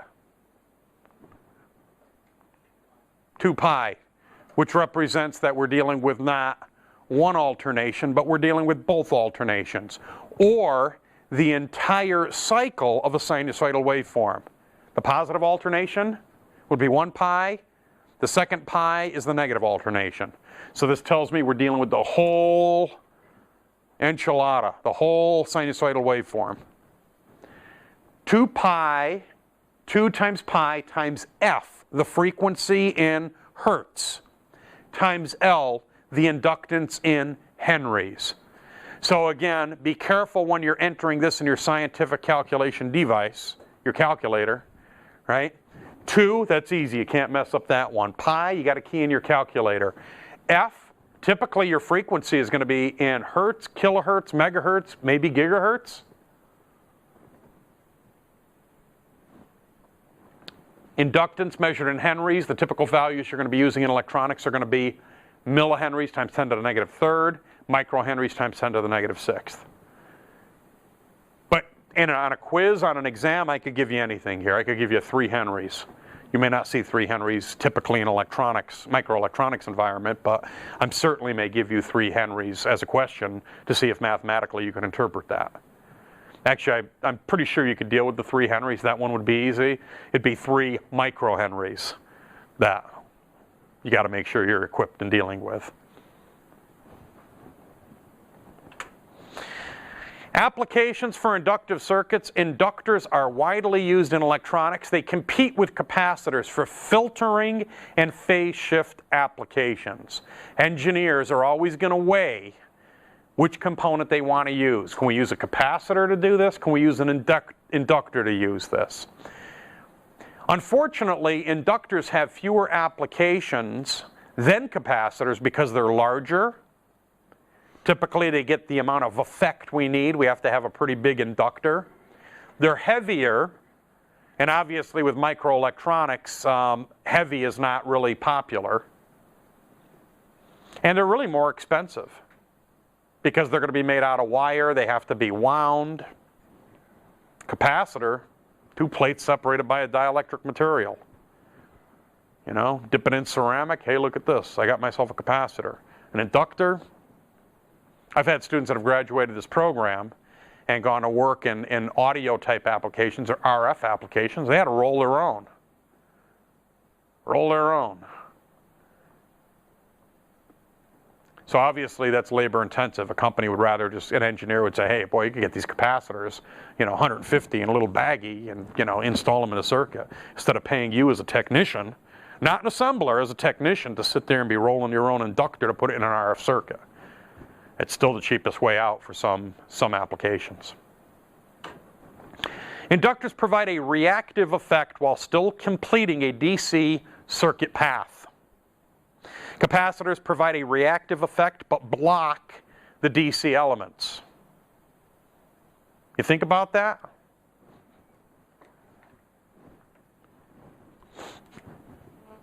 If the frequency is really, really low, like how low can you go like DC?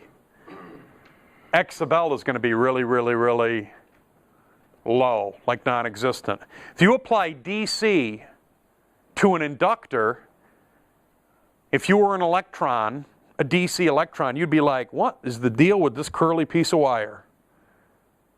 On the other hand, if you come in as a high frequency, you're going to come in and you're going to see, holy cow, I got to go through this curly piece of wire and build up this huge magnetic field, and there's this opposition, this CEMF, and I'm doomed for failure. I'm never going to make it through the circuit. And that's exactly what it's like an electron trying to make it through a circuit at a high frequency. The higher the frequency, the harder the journey. Even go higher in frequency, it makes it even worse. Go lower in frequency, an inductor becomes a piece of curly wire, plain and simple.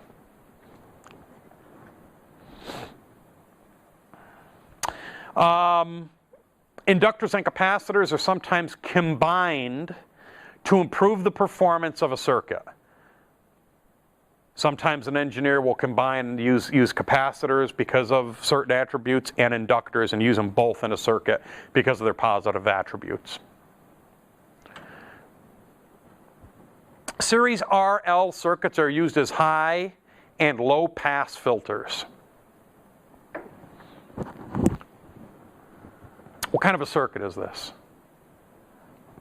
An AC series RL circuit. Can you all see this? This is really the circuit right here. One of the things, this book is not, I don't necessarily think this book is the greatest thing since sliced bread, but it's better than the book that I wrote for this course. I doubt that. If you wrote a book for this course, I'll bet you'd be better than this one. Truth be told, I actually was a consultant to him on this book. Really? One of the early editions, I actually had a segment that I was hired as a ghostwriter to write in the center of this book. They finally dropped it, but there were actually, I'll show you an old edition. There were actually pictures of me in a bunny suit in this book. We would like to see that. They dropped it because they offended people. So, oh man, this is a creepy looking dude, man. I'll try. I think I got an old version of that laying around. But anyway, there's some aspects about this book that I really like. One of the aspects that I do like is they do draw the circuits differently. And the important thing is some textbooks, they use like the same graphic program for drawing all their circuits, and then you begin to think that a series RC circuit looks a certain way. And you get used to that, and then you get out into industry, and the first day on the job, your boss is like, what kind of a circuit is it? You don't even make it to your first day on the job because you go through an interview and they say, what kind of circuit is this? I don't know, I've never seen this before. Okay? Now, look and see if the circuit is a series circuit. The first thing is the type of power source, AC series RL circuit. When I take my output across the, what arrangement is this? What am I taking my output across the, what resistor? Parallel, thank you. You're taking the output in parallel, not series. This is in series with the inductor, but you're taking the output in parallel across the output of the resistor. When you do that, this is what we call a low pass filter. Remember last week, let me draw that circuit again. Remember the circuit that I had drawn up on the board? Like the universal circuit? Yeah, Joe, we remember. That circuit changed our life. I took a picture on my smartphone and I blew it up at Walmart this weekend into a poster size. That was such an impressive freaking diagram that you done drawing last week for us. Remember that? AC, series, R, L, circuit. If it's AC, there's going to be two parts to AC. What are the two parts? Voltage, frequency. Absolutely. Have to have these two parts. Okay? If it's a resistor, it's measured in ohms. If it's an inductor, it's measured in henries that we need to convert to ohms with what formula? X sub Li, 2 pi FC. Thank you. F. F. FL. It's an inductor, remember? Right formula, wrong formula, right? F and C. F and C. I write that down all the time. Now, you've got a couple different combinations here that we could take. We could take output across our resistor. We could take output across our inductor. Right? I've got A, B, C. Or I could go across AC. If I go across AC, I'm actually reading source. If I go across AB, I'm measuring across the parallel resistor. If I measure across BC, I'm measuring across the parallel inductance. Make sense? Okay. Now, I do this on scrap paper. When I take a quiz like this or an exam, I do this on scratch paper because I get twisting around easy. I really do. Okay? Frequency, amplitude. If I put in a low frequency amplitude at 100%, okay? Low frequency means low reactance. Very good. Okay? That means that in ohms, this is measured in ohms, right? X sub L, and this is R, which is also measured in ohms. X sub L is going to be low, which means my entire voltage drop is going to be across what? Why is my entire voltage drop going to be across the resistor? Because this is a, what kind of a circuit? Voltage divider. Thank you. It's a series circuit. Series circuit is also known as, AKA, you like watching those crime shows? Right? AKA, also known as. I want an alias. Maybe I don't want an alias. So if this is low ohms, is there going to be any voltage drop across my inductor? Very little. Is there going to be a voltage drop across my resistor? Yeah. So at a or at a low frequency, I'm going to draw that same plot here, frequency, amplitude. Okay, same thing here, frequency, amplitude. I'm going to get a very low voltage drop here, and I'm going to get a very high voltage drop here. As a matter of fact, 100% of my voltage drop is going to be across this resistor at a low frequency. Because at a low frequency, this is going to look like a piece of curly wire. Not twisted wire, curly wire. Curly fries. Want regular fries or curly fries with that? You always got to upgrade to the curly fries. So there is a difference. Okay, so this is going to be low, this is going to be high. Make sense? Now let's put in a high frequency. When I put in a high frequency, X sub L is going to be high. Measured in ohms. That means I'm going to get what kind of a voltage drop across my inductor?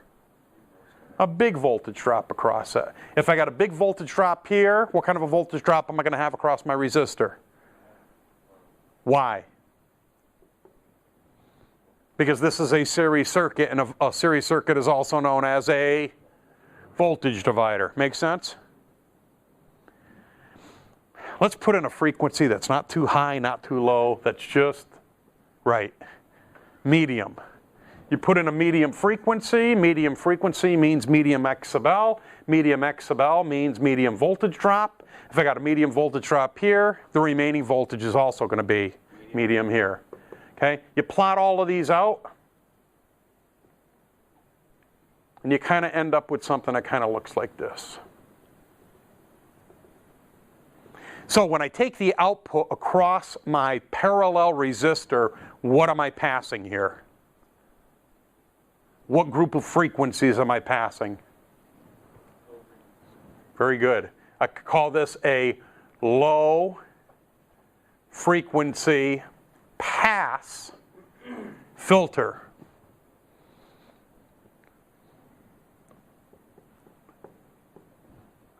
Also known as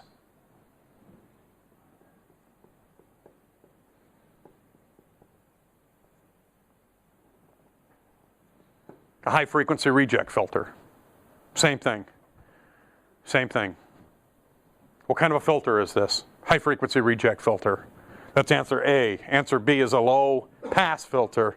Answer C is both A and B above. Answer D is none of the above. Read the questions. Read all the answers. These two things are the same. And I've seen them listed the same. It just depends on whose book you're reading, whose manual you're reading. Make sense? If I take the output across the inductor, what's going on here? This is actually what? A high pass frequency, aka, very good, low frequency reject filter. Same thing. Make sense? So no matter how they draw on a diagram or on a schematic, don't get freaked out about it. Just look at what components are in series, where's the output taken across, and then figure it out on your own. You can't memorize this stuff. If you try memorizing this, you're not going to do well in this program. You got to learn it. And if learning it means scribbling this stuff down on a piece of scratch paper to answer the question, that's cool. It really is. I've interviewed a lot of faculty, potential faculty members here, and if I ask them a question like this and they got to scribble this down and they come up with the right answer, that's cool. There's no harm in that. Start asking people and they can answer this stuff off the top of their head, then it's kind of like, well, let's see if you really know your stuff. You know, get them in the lab and they don't know what to do. So it's okay. The frequency above or below the frequencies passed or attenuated, that's your $1 million word, attenuated, right? Attenuate is the opposite of amplify. It's called the cutoff frequency. And the symbol that we use is FCO, frequency of cutoff. This can be determined by the formula. This program doesn't like these fonts, all these fonts sometimes. It gives me goofy. This should be FCO right here. Frequency of cutoff is the amount of resistance of the circuit divided by 2 pi FL. And that cutoff frequency that we're talking about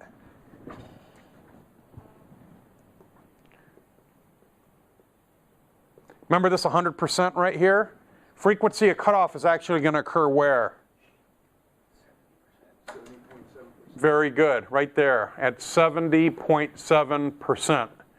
So, if for an application you want to move this, you want to move this left, you want to move it right, the way you're really going to be able to do that with this application here is going to be with that value of R.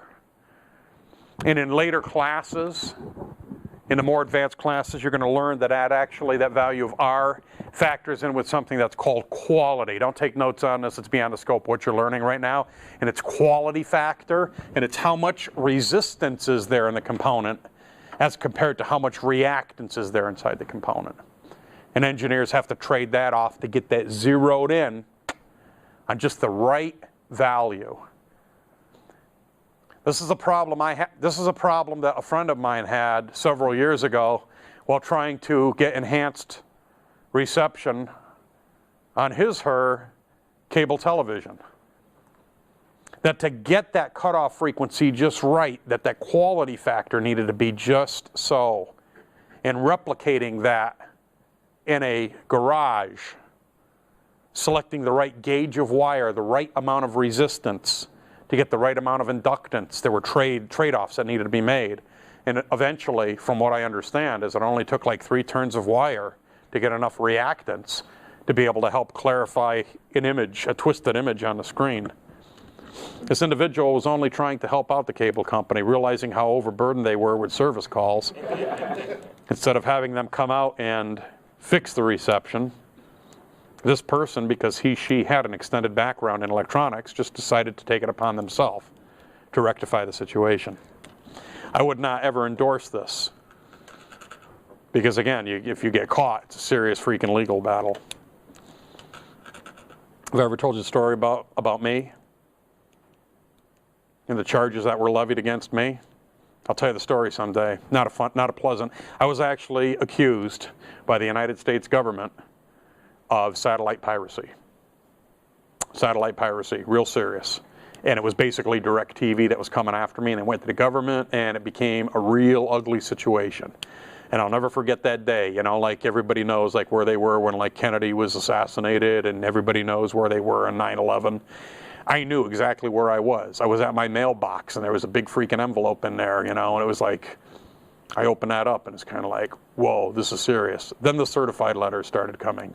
We got to start going to the post office and signing for stuff. Not a pleasant experience. So I had to defend my innocence, and it cost thousands of dollars, thousands upon thousands of dollars to do it. Do I know how to do it? Absolutely. The Navy made it a point to train me how to do it. Okay. Was I doing it? If I was doing it, why was I a paid subscriber to DirecTV? So anyway, it was findings were in my favor, but if you think you're innocent until proven guilty in this country, bzzz, wrong answer. If you're accused of something, you got to prove your innocence, and that's going to cost some money. It's going to cost some money, and it's not your every. You don't go get Vern Funk as your attorney. Okay, you got to get a high-tech attorney that knows what the deal is.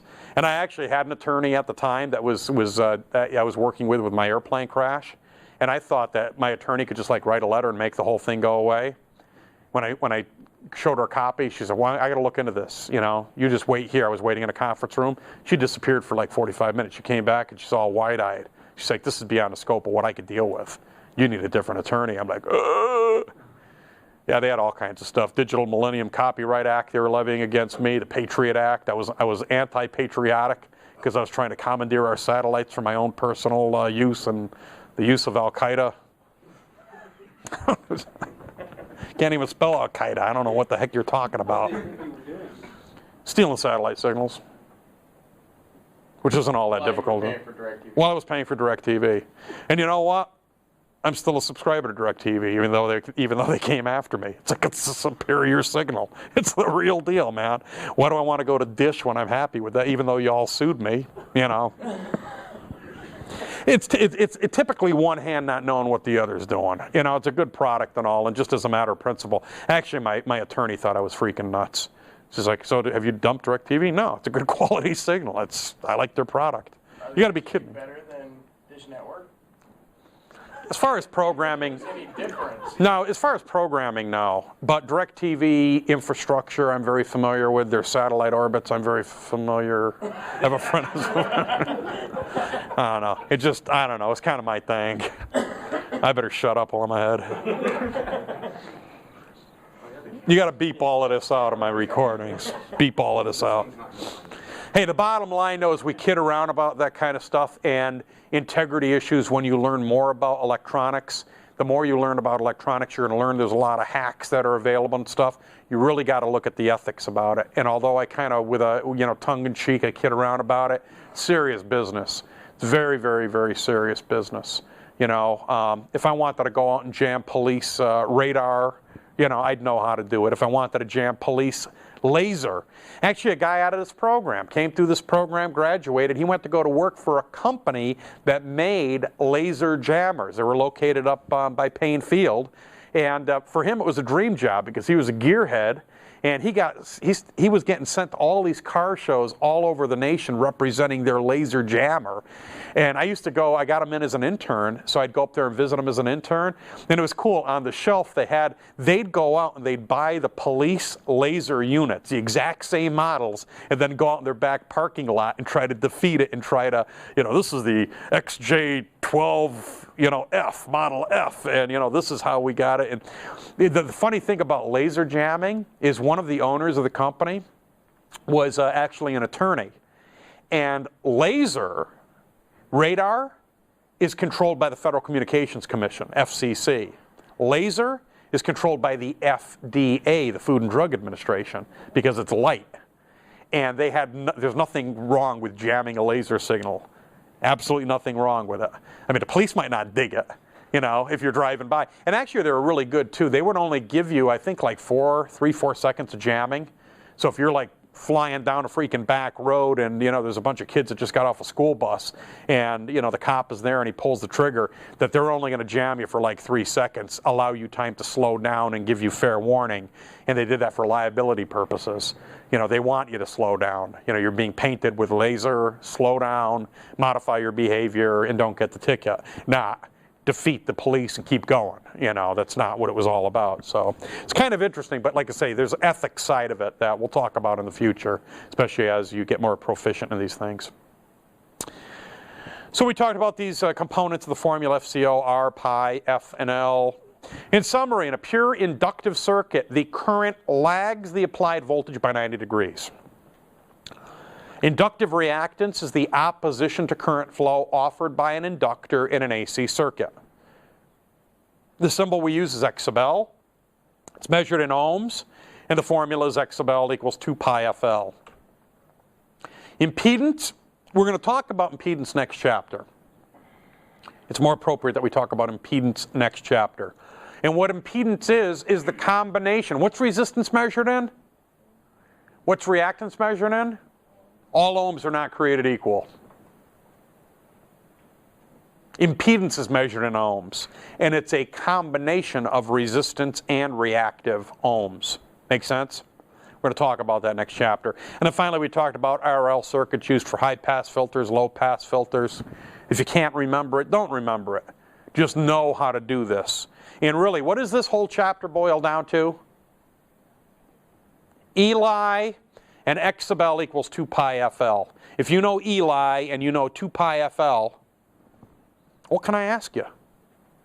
I could put them in circuits that are in series. I could take the output in parallel. What else can I do? There's really not a whole lot more I could do to you. Because I know you think I'm up here trying to do stuff to you. Give you wicked, crazy quiz questions and make you suffer before 3-day weekends. And any questions on this chapter? Okay, let's go ahead and take about a 10-12 minute break. And when we come back, chapter 7 quickly, and then I want to divert into my shtick.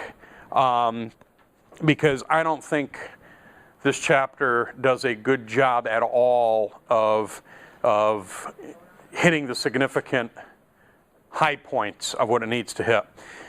the first problem I have with this chapter is the title, Resonant Circuits. Resonance only occurs at a unique set of circumstances are met, period. So in essence, this is about RCL circuits. Below resonant frequency, RCL circuits above resonant frequency, and RCL circuits at resonance. If this was just about resonance, this lecture would be over already, okay? Because at resonance, X sub L cancels out X sub C, and there's only R. And do all of you know how to add up R in series, R in parallel? Can you deal with R?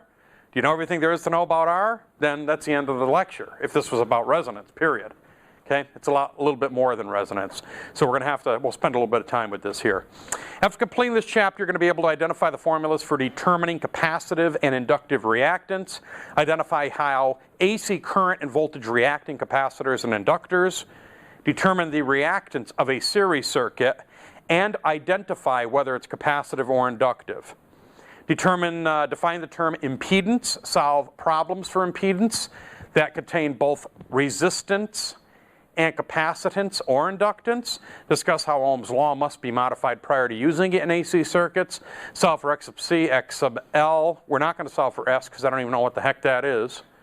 Siemens, I don't know, Z and IT and RCL series circuits, and solve for IC, IL, IX, IR, IZ, and RCL parallel circuits. Okay. Reactance in series circuits. When an AC voltage source is applied, the instantaneous value of current flowing through the resistor varies with the alternating output voltage applied.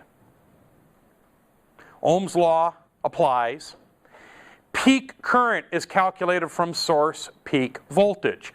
RMS current is calculated from RMS voltage, meaning we can't compare apples and oranges. If we're dealing with a peak value, peak voltage, we deal with peak current. If we're dealing with RMS voltage, we deal with RMS current. Okay? So first slide, any heartache? Makes sense, right? Hopefully nobody's got heartache with this. Two simple series circuits. On the left we got a DC circuit. Okay, direct current. Current flows negative to positive. I got counterclockwise current flow through this circuit, through R1. AC, resistor. AC is alternating current, so this current's going back and forth, back and forth all day long, because that's what AC does. The math associated with this, if this was 10 volts in a 1K resistor, and this is 10 volts RMS in a 1K resistor, exact same amount of current for both circuits. They're both going to behave identical. Make sense? Okay. When a circuit contains pure resistance and no reactive components, both voltage and current are in phase. Remember that chapter? AC, resistive circuits? I made fun of that chapter too. Now, the effects of pure inductance or capacitance cause the voltage and current to be 90 degrees out of phase. Well, the best thing in dealing with this is remembering the phrase that pays, which is Eli?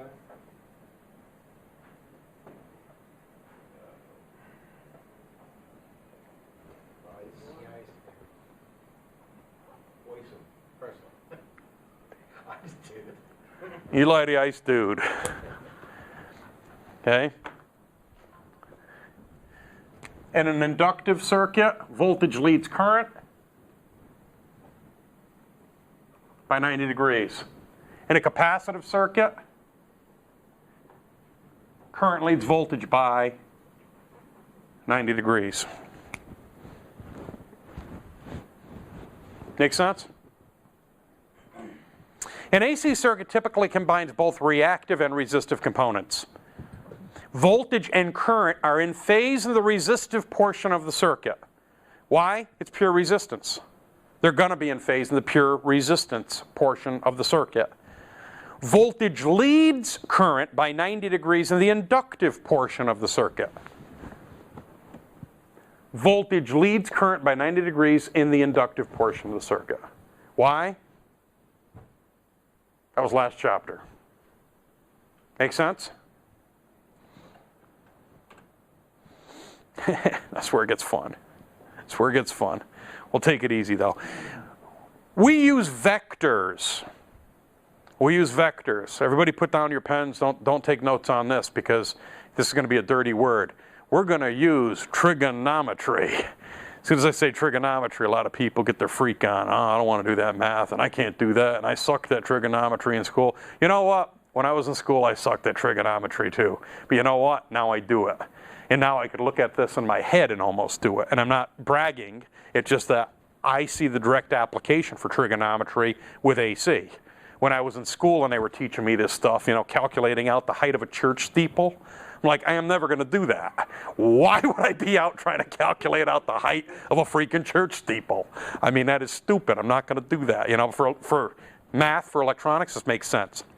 So we're going to use vectors used to show the relationship between voltages in a reactive circuit. Now the type of circuit that we're looking at here, just by me seeing this vector diagram, I know what kind of circuit we're looking at. Do you know what kind of circuit that we're looking at here?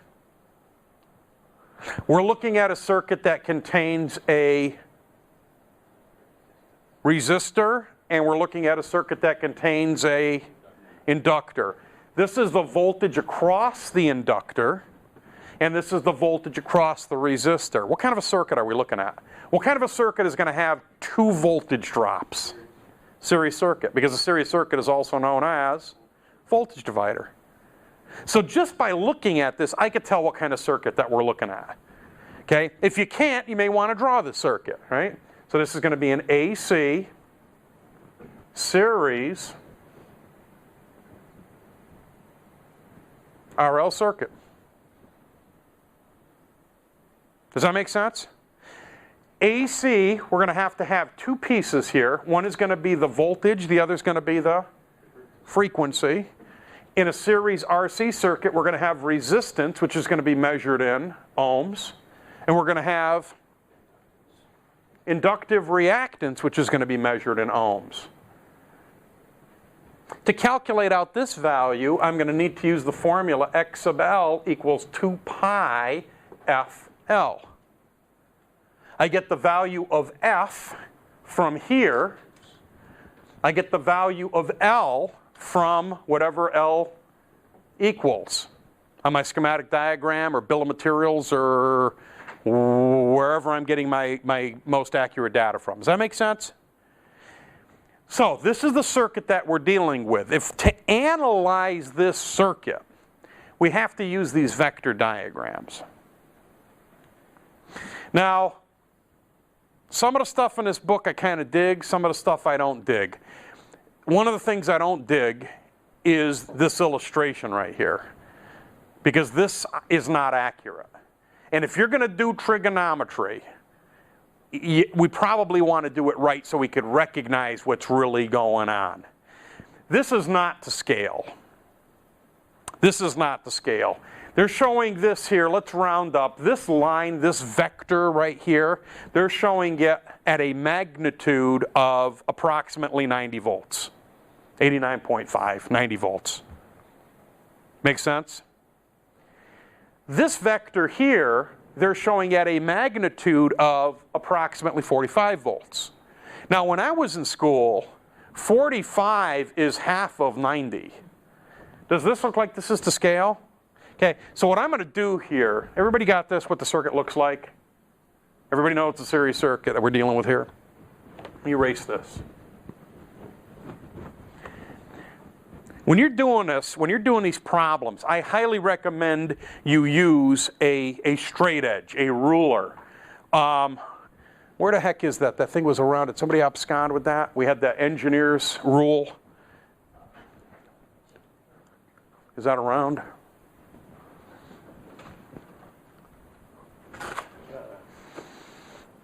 Small straight edge, you need it. Did that work out okay?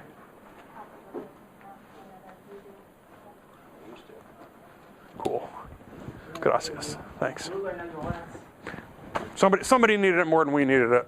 I got a yardstick here, but I'm talking about the engineering rule that was up here. Yeah, I don't know. Somebody else counted. Everybody know what I'm talking about with an engineering rule? It just has different graduations on it. and they use it for drawing. You could use a yardstick, you could use a ruler, you could use, as long as it has specific gradients marked. So what I'm going to do here is I'm going to draw this again accurately so you see what we're doing. ER is going to be 90 volts. So what I'm going to do for the case of illustration here is, since EL is 1/2 of ER, what I'm going to do here is I am going to make ER 24 inches. I'm going to make it 24 inches. So this is going to be my reference point. And then I'm going to draw this.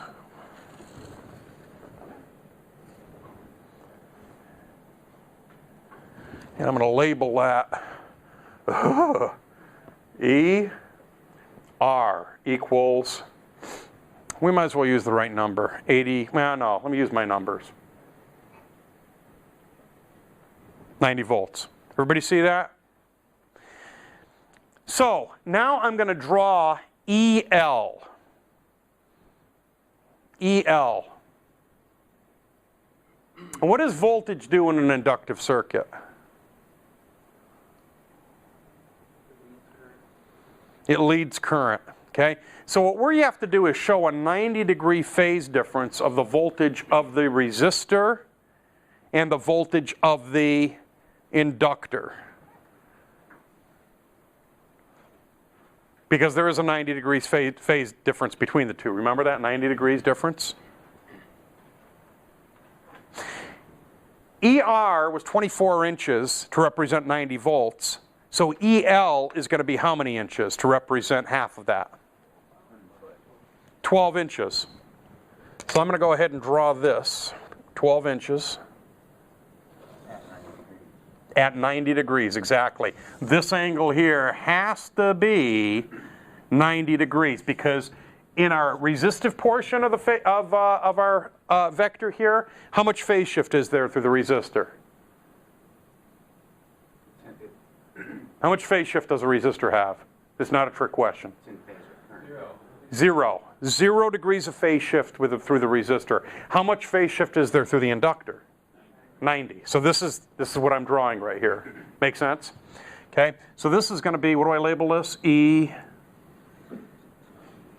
L. And this is going to be equal to 45. We're rounding off just to make this easy. Okay. So now I've got my two sides of a right triangle. I have my two sides of the right triangle. Any trig experts here? Does anybody know what we call these different sides? Adjacent, opposite. Okay, which is which? Who's on first? Depends on which angle you're figuring out. But, From the No, you're BSing me. Well, it depends on which angle you're figuring out, which day of the week it is, and come on, man. would be the EL. This would be the. Opposite would be the ER. I got it backwards. Okay, this is going to be our reference. So this is going to be our adjacent side. This is our adjacent side. So this is going to be our reference. This here is going to be what we call our opposite side. Okay. And then does anybody know what we call the combined adjacent, opposite, and the hypotenuse? And mathematically, what we're really doing is this opposite side. We call it the opposite side because we're going to move it to the opposite side, literally, mathematically, over here. And then what I'm going to do is I'm actually going to draw a line from my reference to complete this right triangle. And this line that I'm drawing here, oh, come on, man. This line that I'm drawing here is going to be my hypotenuse. And the combination of the voltage across my resistor and the voltage across my inductor is going to be my voltage total, or my hypotenuse. Does that make sense? So do you see, how does my drawing differ from their illustration? It's in proportion, thank you. Whose is in proportion? Theirs or mine? Yours. All right. That's the right answer. 2 foot, 1 foot. That's the right answer, okay? The big thing, though, the big thing is this angle right here between my adjacent side and my hypotenuse. This is a critical angle. We call this theta.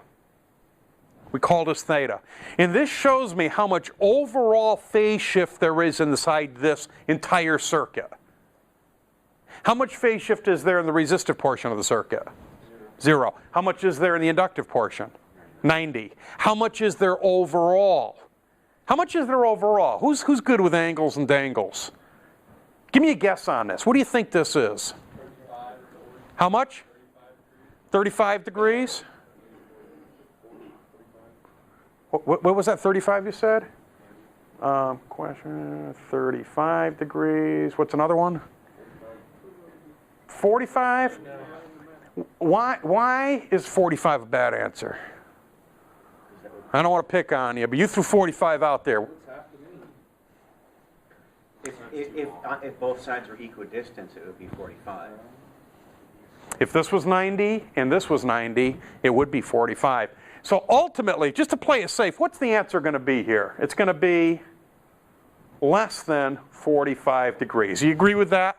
And for those of you that made the wild guess, 35, 33.8 degrees, whatever, you're on the right track. That's one of the reasons that I want you to draw it like this on a piece of scratch paper. Because when you see it, I could look at this angle and I say, this is less than 45 degrees. That's actually around 33 degrees, 35 degrees. Okay, that tells me that this is predominantly a what kind of a circuit? Resistive circuit. But I do have some reactive elements to it. But it is more resistive than it is reactive. Why? I'm looking at it. I got 90 volts voltage drop across my resistor. I got 45 volts across my inductor. I got half of this. Half my voltage is across the inductor.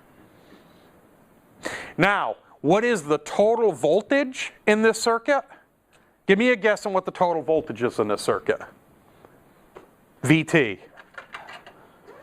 A guess. Put the calculators away. You can do the calculators. Use calculators on your homework and on the quiz. I want you all to think in here. 100 volts. 100 volts? You think this is 100 volts? If this is 90 volts, how did that get to be 25 inches? It was 24. There it is. If this was 90 volts, this mark right here would be 90 volts. So going out to this point here, approximately 100 volts. Do you agree with that? Does that make sense? Freaking hilarious. It's freaking hilarious. On professional examinations, they will say in a series AC circuit that contains a resistor and an inductor, you have 10 volts voltage drop across your resistor. You have 10 volts voltage drop across your inductor. What is total voltage? Answer A will be 20. And you'd be surprised the number of people filling it in. Answer A. Because 10 plus 10 is 20. In a series circuit is what? Series circuit is what? It's a voltage divider, right? The answer is not 10 plus 10 does not equal 20 in a series AC circuit. 10 plus 10 is going to be what? It's going to be something more than 10, but it's going to be something less than 20. And I guarantee you on a multiple choice test, only one answer will be correct. So don't get suckered in that one. So does this make sense? Now, I'm not going to have you just guess at this stuff. I'm going to have you use a scientific method. I'm going to have you use a proven method called the Pythagorean theorem. The Pythagorean theorem. Does anybody know the original Pythagorean theorem? Like A squared plus B squared equals C squared. A squared plus B squared is equal to Huey Lewis, right? It's hip to be square. Right? In the 1970s, he had hair down to his butt. In the 1980s, all of a sudden, it's hip to be square. This is the Pythagorean theorem. Now we know that what we could actually do is replace these values with electrical values. And that's what we're going to do. And in using algebra and reorganizing this formula, what we're going to do is calculate out voltage total is going to be equal to the square root of the voltage of the resistor squared plus the voltage of the inductor squared.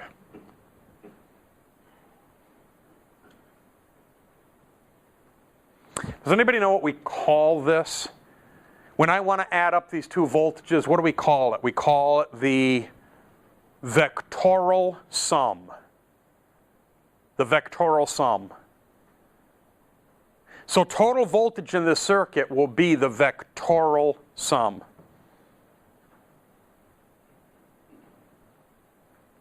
So why don't you go ahead in your calculator, use my numbers. Don't use their numbers on the board, use my numbers. What do you come up with?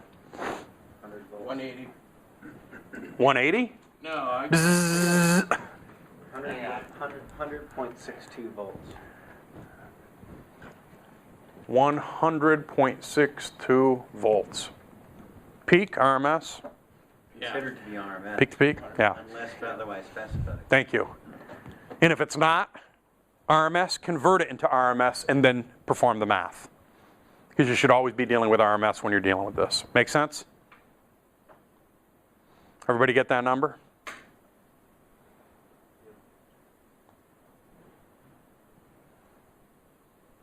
This 90 volts is occurring at a different moment in time than this 45 volts.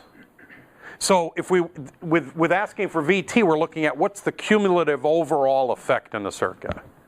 Does that make sense? Okay. We could also do impedance this way.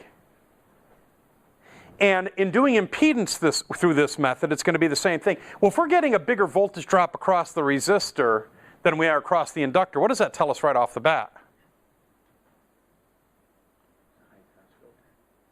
Not necessarily a high-pass filter, but if we're getting a bigger voltage drop here, there's more ohms of resistance than there are ohms of reactance. And as a matter of fact, the exact same vectoral plot is going to work. The exact same. So what you're literally looking at right here is R. Here you're looking at, if I'm looking at R on my adjacent side, what am I looking at on my opposite side? I'm going to compare R to X what? XL. XL. Very good. And what's the combination of resistance and reactance inside a circuit? Z. So if you want the formula for Z, Z, T, if you like, is going to be equal to the square root of R squared plus X sub L squared. If you don't have the value of X sub L, you need to get it. And execute this formula. But the vectors are going to be exactly the same. Exactly the same. They have to be exactly the same. Because resistance is what creates a voltage drop. Reactance is what causes a voltage drop. So you're going to plot this out exactly the same. What's something else that we could plot out this way? What else is additive in a series circuit? What else is additive in a series circuit? Power. Power. Isn't power additive in a series circuit? That's actually a safe answer because power is also additive in a parallel circuit. So I could do the power of my resistor here, because obviously the bigger resistor, the bigger voltage drop, it's going to dissipate more power. I could do the power of my resistor, and here I could do the power of what? Power of my inductor.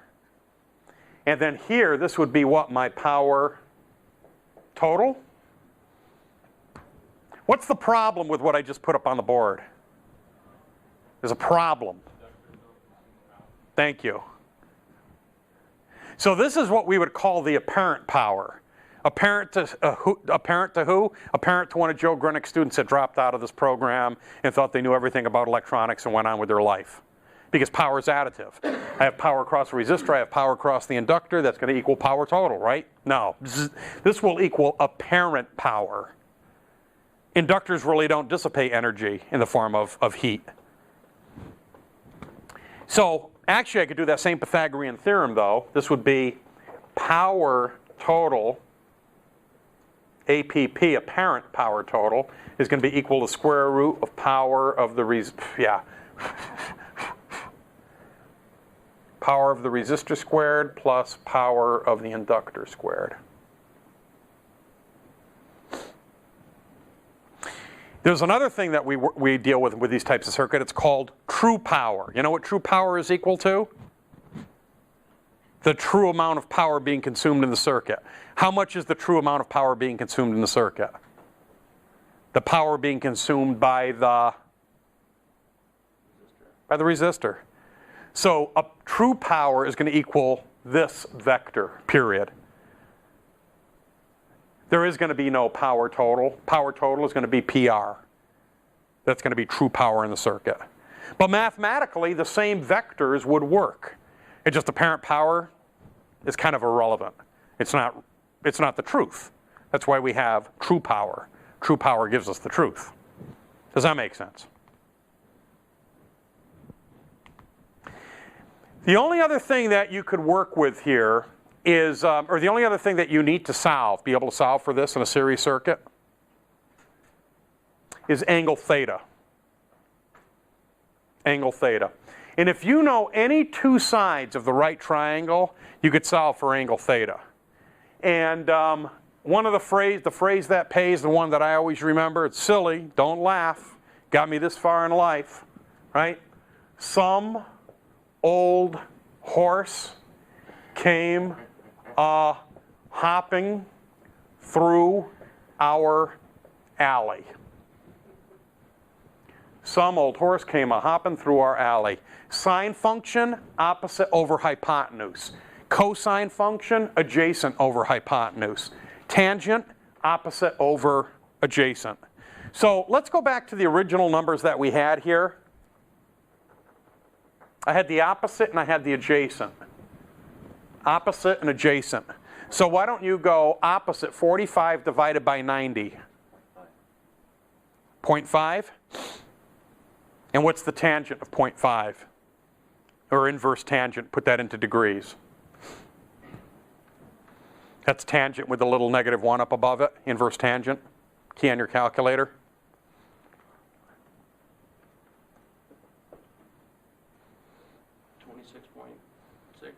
$26.6. Does anyone else concur?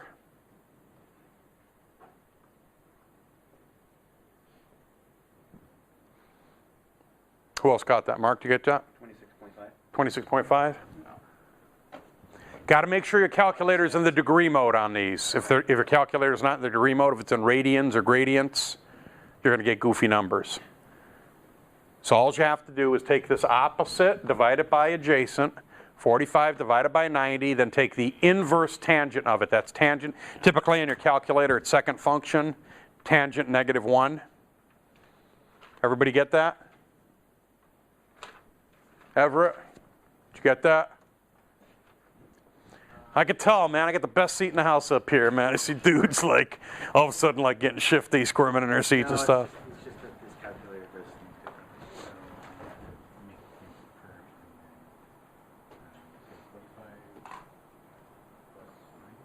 Divided by 90. 45 over 90.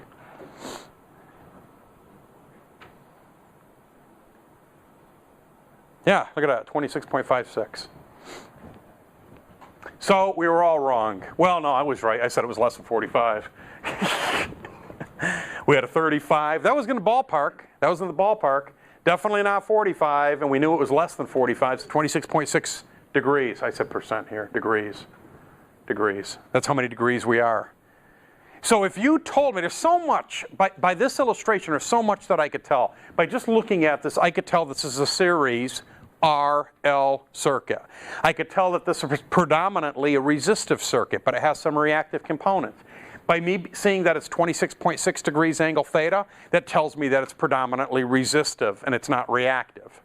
If I wanted to make this more reactive, if I wanted to increase the length of my opposite side, how can I do it? How could I do it? Make it longer with your pen. Make it longer with my pen. He gets an A for the day. You fail the quarter, but you get an A for the day. If I want to make this line longer, and by making this line longer, what effect is that going to have on angle theta? It's going to increase angle theta. How could I do this? How could I make my opposite side longer? You want more reactance across voltage. You would bring your frequency down. If I lower my frequency, I lower my X sub L. If I lower my X sub... If I increase my frequency, so for the same inductor, I increase my frequency. If I increase my frequency, I increase my X sub L. If I increase my X sub L, my opposite side gets longer. My voltage drop across the inductor gets longer. My power across the inductor increases. Angle theta increases. You see how many questions I could ask you from just this problem alone? I mean, it's mind-boggling. It's a big chapter. This is the biggest chapter. Really is, because everything comes together. If you don't believe that series circuits power and a voltage is additive, then we got problems, you know. But if you buy, does everybody buy everything that I've sold them up to this point? Is this beyond your comprehension? Or is this right in the zone for what you've been studying? Kind of makes sense, doesn't it? What else can I do with this circuit? Really nothing.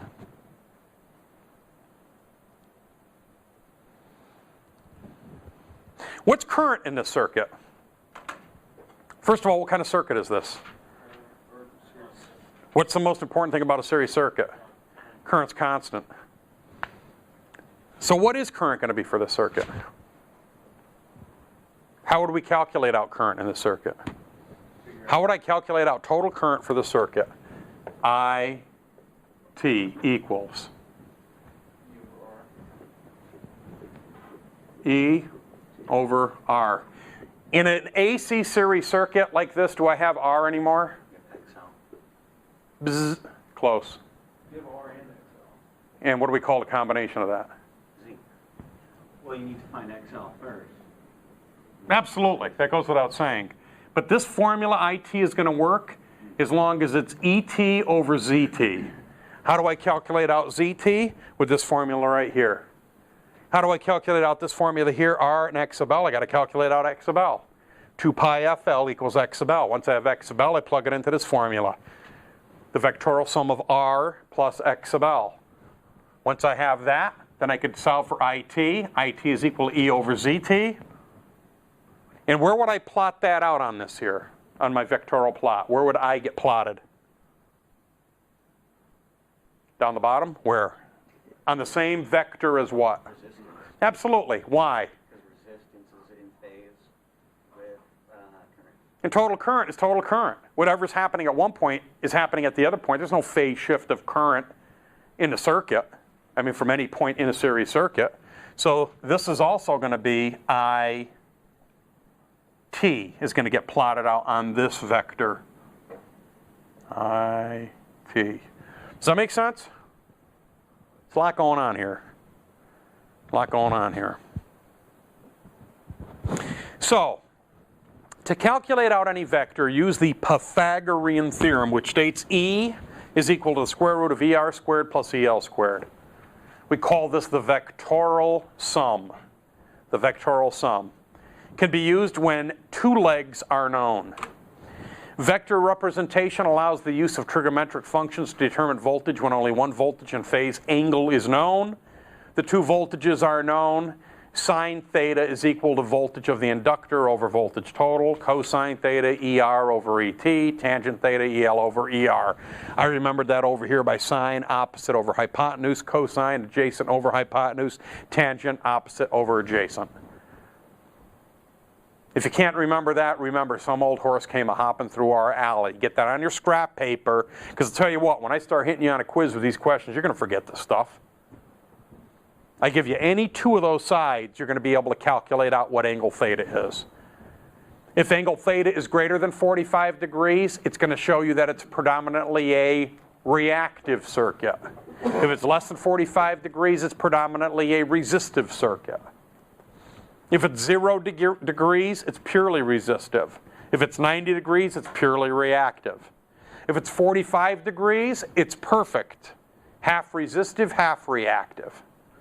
Make sense? Impedance, the combined effect of resistance and reactance, must be used to calculate out current in a reactive circuit when the supply voltage is known, represented by the capital letter Z. Reactance in parallel circuits. Parallel circuits. Parallel circuits containing inductors and capacitors may be analyzed with vector diagrams. What kind of vector diagrams are we going to want to use in parallel circuits? A parallel circuit is also known as what? Current divider. So what kind of vectors are we going to have to use? Current. Can I use voltage vectors in a parallel circuit? Why not? Voltage is constant. Very good. There is no phase shift of voltage in a parallel circuit. What the voltage is the voltage. Do I need to draw a parallel circuit on the board, or do you remember what it looks like? The tops of all the components are holding hands, the bottoms of all the components are holding hands. So whatever voltage is compared to the top and the bottom, that is a constant value, period, end of story. Make sense? So in a parallel circuit, we have to use vector diagrams. Voltage across each component must be equal and in phase. Must be. Whose law is that? Kirchhoff's law, parallel circuit. Voltage is constant across a parallel leg. See, I don't have to draw it. It's already been drawn for me. Here's our parallel circuit. Voltage across the resistor is the exact same voltage across the inductor. The current through the resistor, what angle is this? What side of the right triangle is this? Adjacent. Which side is my current through the inductor? Opposite. My hypotenuse is going to be the total current through the circuit. The combination of this and this. Classic example on a professional exam. You take your CET exam or your FCC exam, they'll give you this circuit here and say you've got 2 amps flowing through your resistor and 2 amps flowing through your inductor. What's total circuit current? Answer A will be 4 amps. Answer A is wrong. You know it's going to be more than 2, but less than 4 because it's the vectorial sum that you're actually calculating out. Does that make sense? In a parallel circuit, the book shows you this technique here. The reciprocal of reactance, the reciprocal of resistance equals the reciprocal of impedance. My recommendation is you don't do this. My recommendation is you don't use this formula because the reciprocal of inductance and the X sub L, the reciprocal of, there's a lot of moving parts to this. You're probably going to slip a finger in a calculator and get a wrong answer. If that's the case, how can you calculate out impedance in a parallel circuit?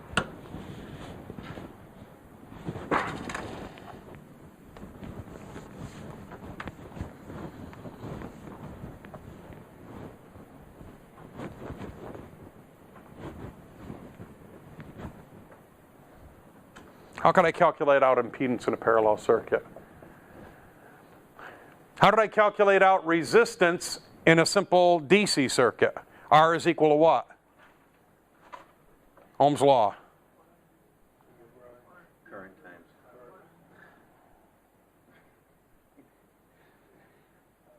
Voltage over current. Again, if you mess yourself up, right? E, I, R, E over I, E over I. Does that make sense? So if I'm dealing with an AC circuit, impedance is going to be equal to what? E over I. The good news is this should be an easy one to get because it's the same voltage across the parallel network. This is kind of engraved in stone in a parallel circuit. How am I going to get this number? You have to find reactance. IT. No, you don't have to find out reactance. That's the whole thing. I don't recommend you do that. You can find out reactance. This is where I went sideways. Good question, right? If this is, what has this got, an inductor in it? X sub L equals 2 pi FL. You just calculated out your reactance. End of story. If you want to calculate out your total current in the circuit, square root of current through the resistor squared plus current through the inductor squared. How do you calculate out current through the inductor? How do you calculate out current through the inductor? How do you calculate out current through a resistor? R is equal to, or I is equal to E over R. So I is going to be equal to EL over what? XL. That gives you this number. Once you have this number, you plug it into this formula. Once you get this, you get this. Once you get this, you can plug it in here and get this. It's a heck of a lot easier than the reciprocal of the reactance. And I mean, how would you, this would be like, help me out with this one, guys. This is, So then is 1 over... IT is the vectorial. Is the... Absolutely. Vectorial sum. Right. Has to be. Has to be for this kind of circuit. So this would be like IZ is equal to the square root of 1 over R squared plus 1 over X sub L squared. Don't. Don't. It's a lot of keys you got to hit for a simple question. Okay? You want to calculate out your total impedance. Z is equal to E over I. I, you get from IT. I is the vectorial sum of current through the resistor, current through the inductor. You calculate out current through the inductor by calculating out voltage of the inductor over inductive reactance. A lot easier. So don't do what the book tells you to do. If you want to play with this and just see if you can do it, and hey, look, Mom, look what I did. No hands. You know, cool, do it. But beyond that, I'd stay clear of that formula.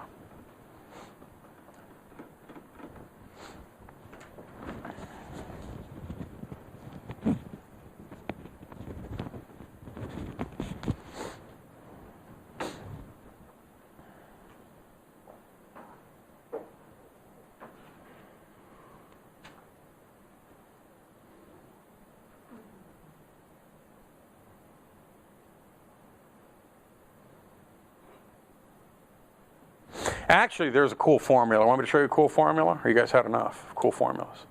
Want to see a cool formula? Remember when I had two resistors in parallel with each other? Just two. What was that formula? It's R, right? RT is equal to?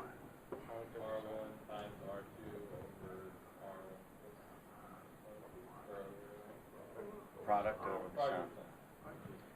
R1 times R2 divided by R1 plus R2. So product over sum.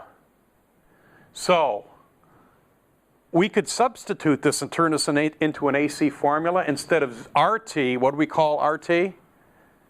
We no longer have RT, we have what? Z, ZT. So it'll be R1 times, R1 is measured in ohms. What am I multiplying that times? XL divided by, be careful with this now. Have we been dealing with the sum? What have we been dealing with? What did I call that? The vectorial sum. So this will be the product over the vectorial sum. X sub L squared. Square root of R1 plus X sub L squared. The product over vectorial sum. This is another way that you could solve that ZT.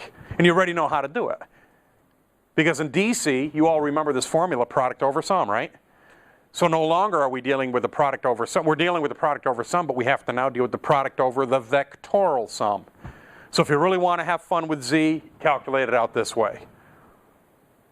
And if you don't do it this quarter, that's fine. We'll get to you when you get to third quarter, and we'll have you do the formula in third quarter. Either way, before you graduate, we're going to have you do this formula. Might as well use it now. It's another tool in your box. Make sense? Here's a parallel circuit with a resistor and a capacitor. Same thing. Voltage is going to be constant. I've got current flowing through the resistor. I got current flowing through the, giving the appearance is flowing through the capacitor. So I have I sub R and I sub C.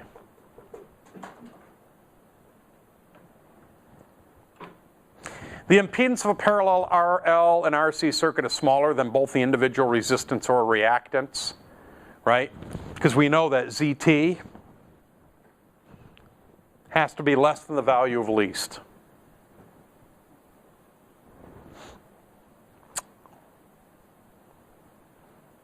Use the reciprocal values of Rx and Z. I don't recommend you do this. You can try it. Just a lot of moving parts. Mathematically it will work, but all trigonometric functions previously mentioned are applicable. To figure inductive circuits, I is equal to square. What kind of a circuit are we looking at here? What kind of a circuit is this? I square root of IR squared plus IL squared. What kind of a circuit are we looking at here? Series.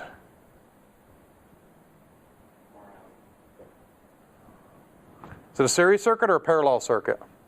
Parallel. How do we know it's a parallel circuit? Because you're taking the reciprocal part. What's constant in a series circuit?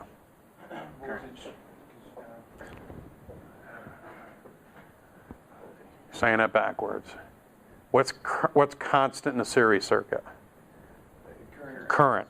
So is there going to be any vectoral sum of current in a series circuit? Yeah, so this is going to be what kind of a circuit? In AC, come on, help me out, guys. First thing is we talk about what kind of our voltage source. In AC, is a series or parallel? Parallel circuit that contains a resistor and an inductor. How do I know that? I'm taking the vectoral sum of the current through the inductor and the current through the resistor. Does that make sense? What kind of a circuit is this?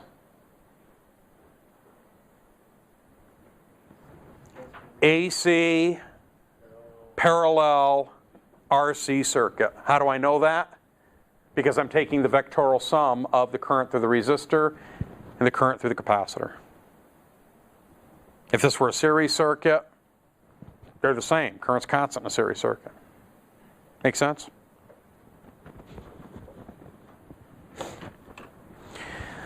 To determine the power consumption of a purely resistive AC circuit, obtain the average power, calculate the product of the RMS current and RMS voltage.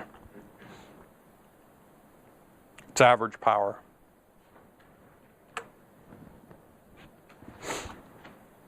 Voltage times current, it's average power.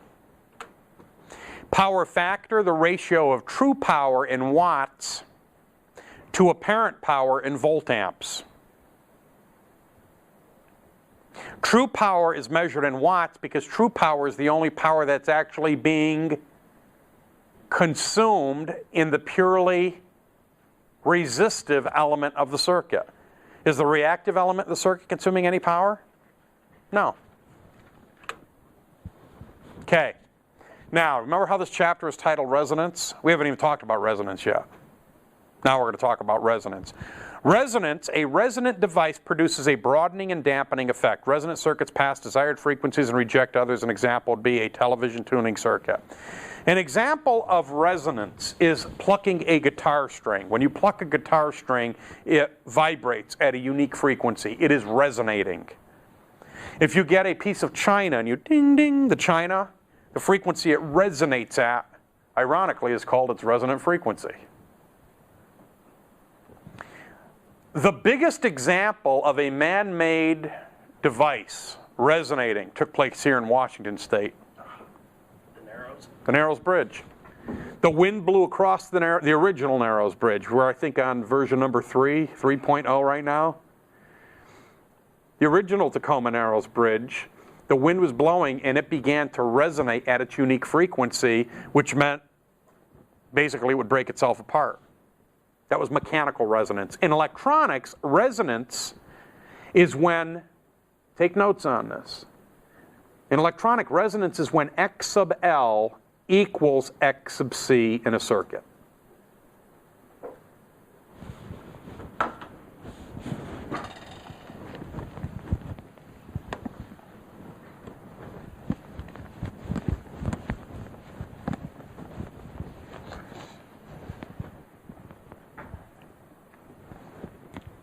Another XY plot. Okay? This is X. This is actually amplitude reactance. And this is actually my x-axis is frequency. Okay?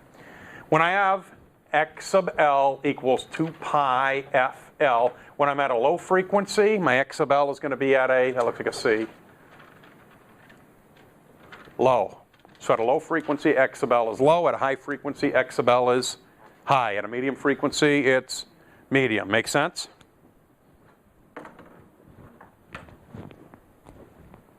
X sub C is equal to 1 over 2 pi FC. Do you agree with that? So when I'm at a low frequency, my X sub C is going to be high. When I'm at a high frequency, my X sub C is going to be low. When I'm at a medium frequency, it's going to be medium. So when I plot these out,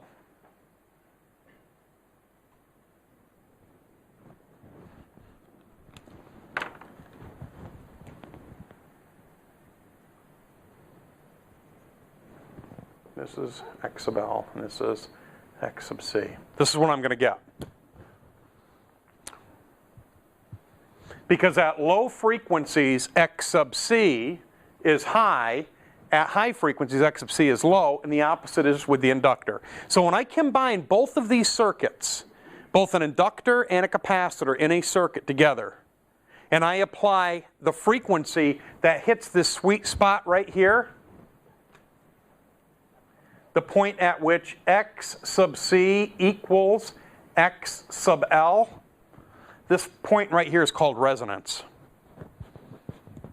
How much phase shift does capacitive reactance give me? Pure capacitive reactance, how much does it give me? 90. How much does pure inductive reactance give me? 90, in the opposite direction. How many degrees of phase shift is there now between the capacitive reactance and the inductive reactance? 180. 180. And they're both now at the exact same value, so what are they doing? Canceling each other out. What's the only property that you're left with in the circuit? If X sub L cancels X sub C out, what's the only property we have to deal with that's left? It's the first thing you learned about here. Resistance. At resonance, X sub C cancels X sub L out, and the only thing you're left with is resistance. That's a good thing. That makes it easy.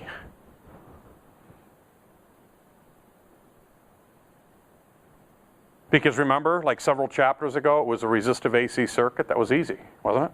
I thought it was easy. So it occurs when the circuit's inductive and capacitive reactance are balanced or equal. We use this inside tuning circuits, inside televisions, inside radios. In a resonant circuit, both the inductive and capacitive components are at the same frequency, the frequency of resonance. Reactances are equal but opposite, used with radio frequencies and tuning receivers and transmitters. These are not used in audio bands of frequencies.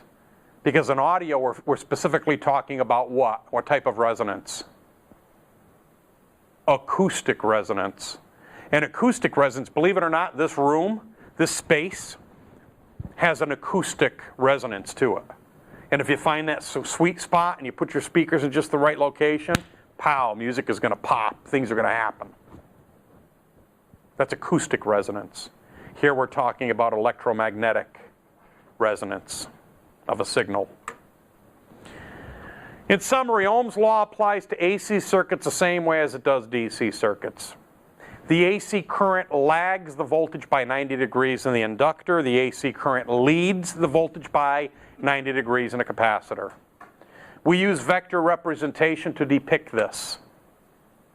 Through vector representation, we could determine impedance, apparent power, power factor, and ultimately identify a resonant frequency.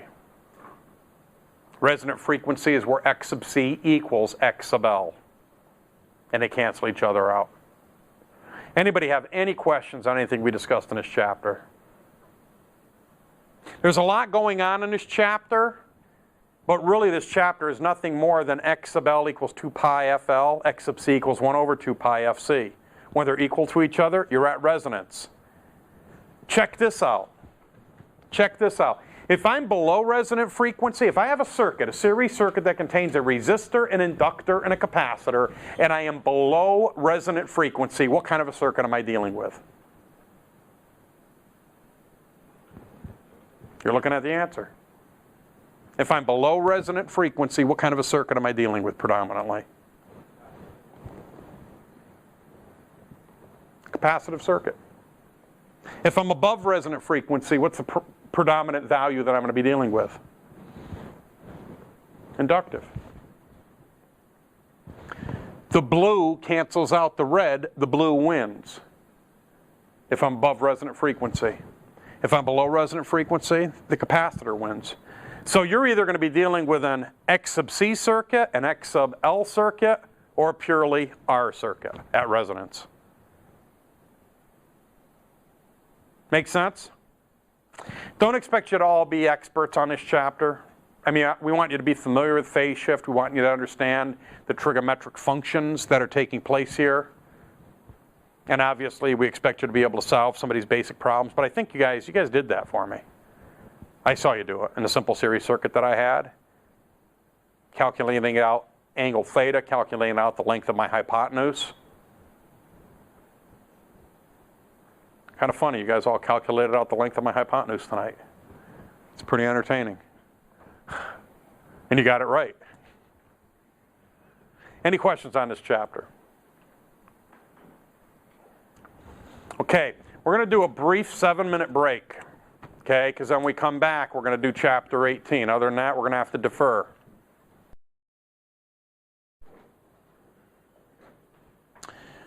Okay, chapter 18, transformers. And I got to start this lecture off with a little story. As you know, in my past life, I was a nuclear submariner. And it's kind of a drag. I mean, it was, some of the stuff I saw was kind of neat. It was interesting. But I would be gone for very, very long periods of time, isolated, totally out of tune with what was going on in the world and pop culture. And there was one year that I was going to be home for the holidays. And I was pretty excited about it because I can't even tell you how many holidays that I was underwater submerged and how many Memorial Days. I remember one Memorial Day I was actually going in the Mediterranean. We surfaced off the Straits of Gibraltar. We had a barbecue in the back of our submarine. We were kind of showing off to the Soviets. Yeah, we're putting another nuclear submarine in the Mediterranean, so there. So anyway, back to my, with me being home for the holidays, you know, I got back and I had some time off, and my wife and I were going, we had 2 kids at the time, we're going Christmas shopping. And I asked my wife, so, you know, what do the kids want? What are they, you know, what are they interested in? And my wife said, my wife said they'd really like some Transformers, you know, and I'm like, when did they first When they first became intrigued with electricity and electronics, what do they want? Step-up transformers, step-down transformers, impedance match? I had no freaking clue. You're talking about a car that turns into a man? That I don't understand. So anyway, we went out and we found them some transformers, and of course my kids are grown now or whatever.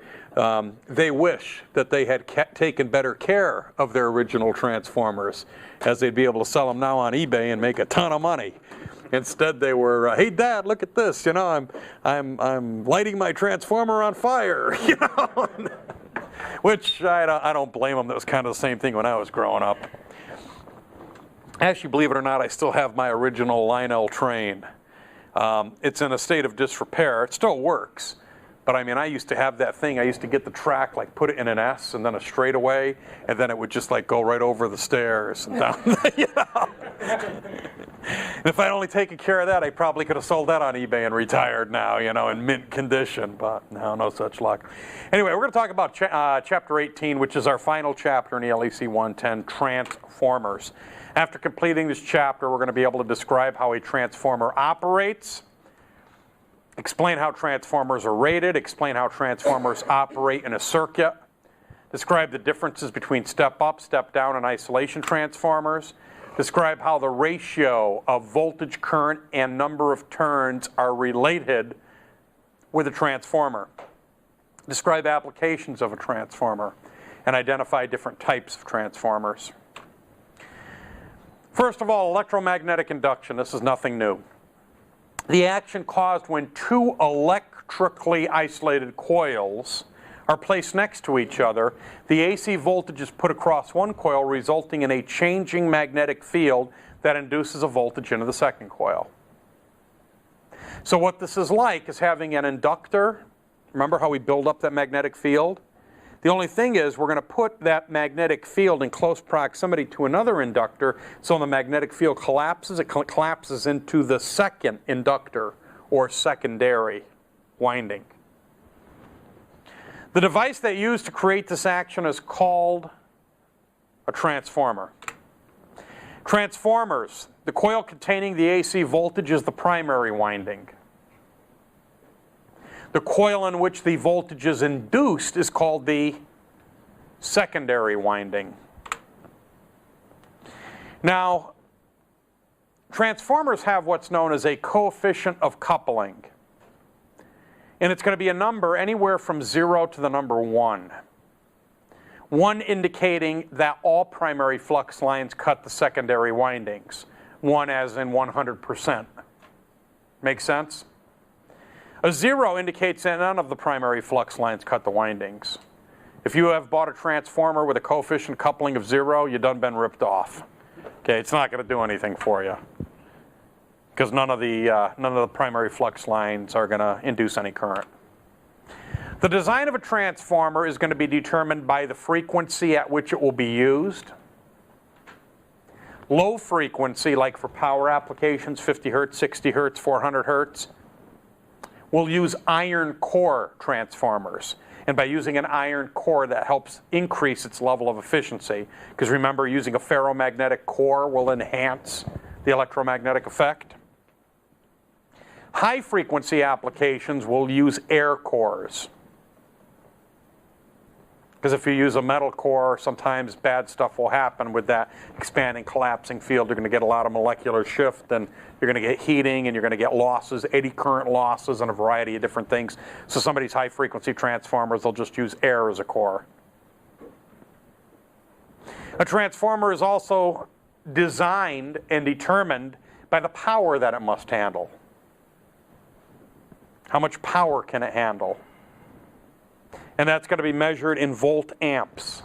It's not going to be measured in watts. Don't go to Vetco, identify yourself as one of my students, and ask for a 60-watt transformer. Because transformers are not measured in watts. They're measured in volt amps. Also, the voltage it must handle.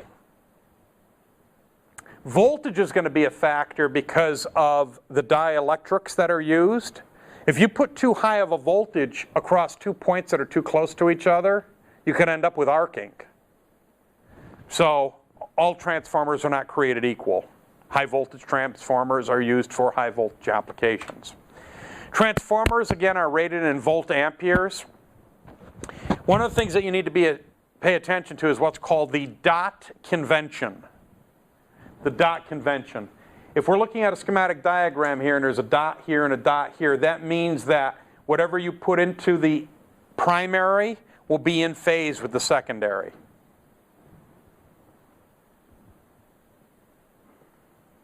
Typically, the output at the secondary will be 180 degrees out of phase with the primary. This was what I suspect the original transformer did. Because the original transformer in the secondary, you're inducing a voltage based on the collapsing magnetic field created by the primary. So it's automatically going to be 180 degrees out of phase. So say if Lenz's law, right? But what they could do is they could actually put this winding in backwards, wind it backwards, and account for that phase shift. So in a schematic diagram, just look and see if you see the dots. If the dots are side by side, there might not be any dots because it might not be critical. But if there are dots like this, it shows no phase shift. If it's a dot like this, 180 degrees out of phase on a schematic. Transformers are wound with tapped secondaries, what are called tapped secondaries. Center tap secondary is equal to 2 secondary windings. Basically what they do is they get 100% of the secondary winding, and then what they'll do is they'll put a connection into the center. So you got 50% of your winding between here and here, and then 50% of your winding between here and here. Some transformers have multiple taps. And the reason that they did this in the past was so that you could create multiple voltages out of your secondary. So a lot of older legacy equipment was like that, where you'd have a transformer with a primary and then like 8 or 9 secondaries.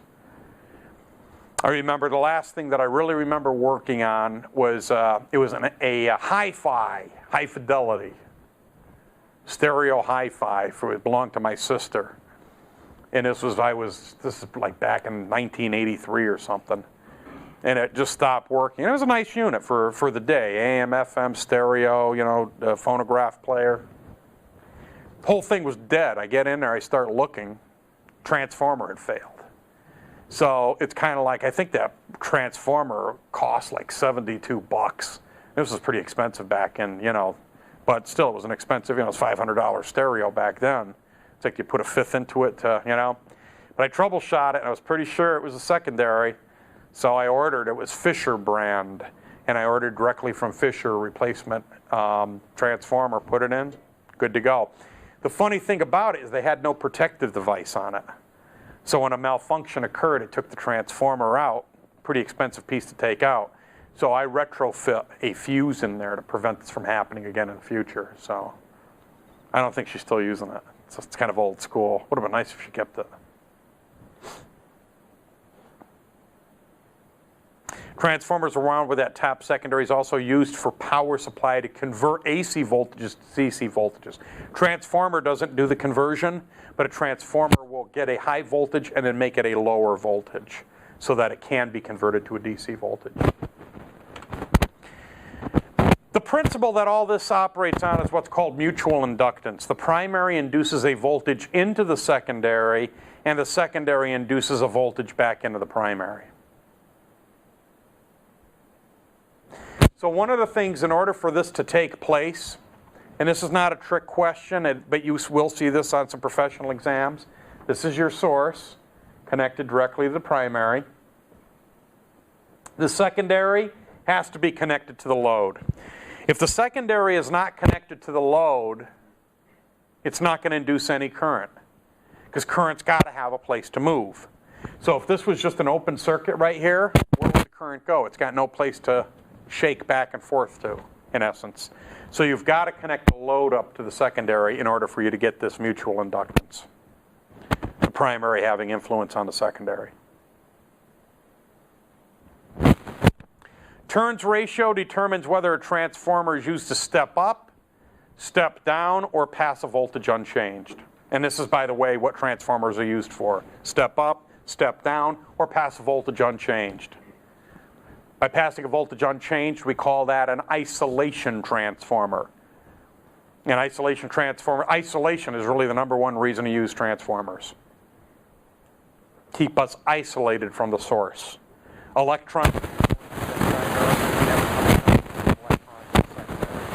it's a good thing. It promotes electrical equipment and personnel safety. The number of turns in a secondary winding divided by the number of turns of the primary winding. This is how we would calculate out our turns ratio. Real simple. NS over NP. N is going to be the number of turns, physically the number of turns. How many turns of wire are there in the primary? How many turns are there in the secondary?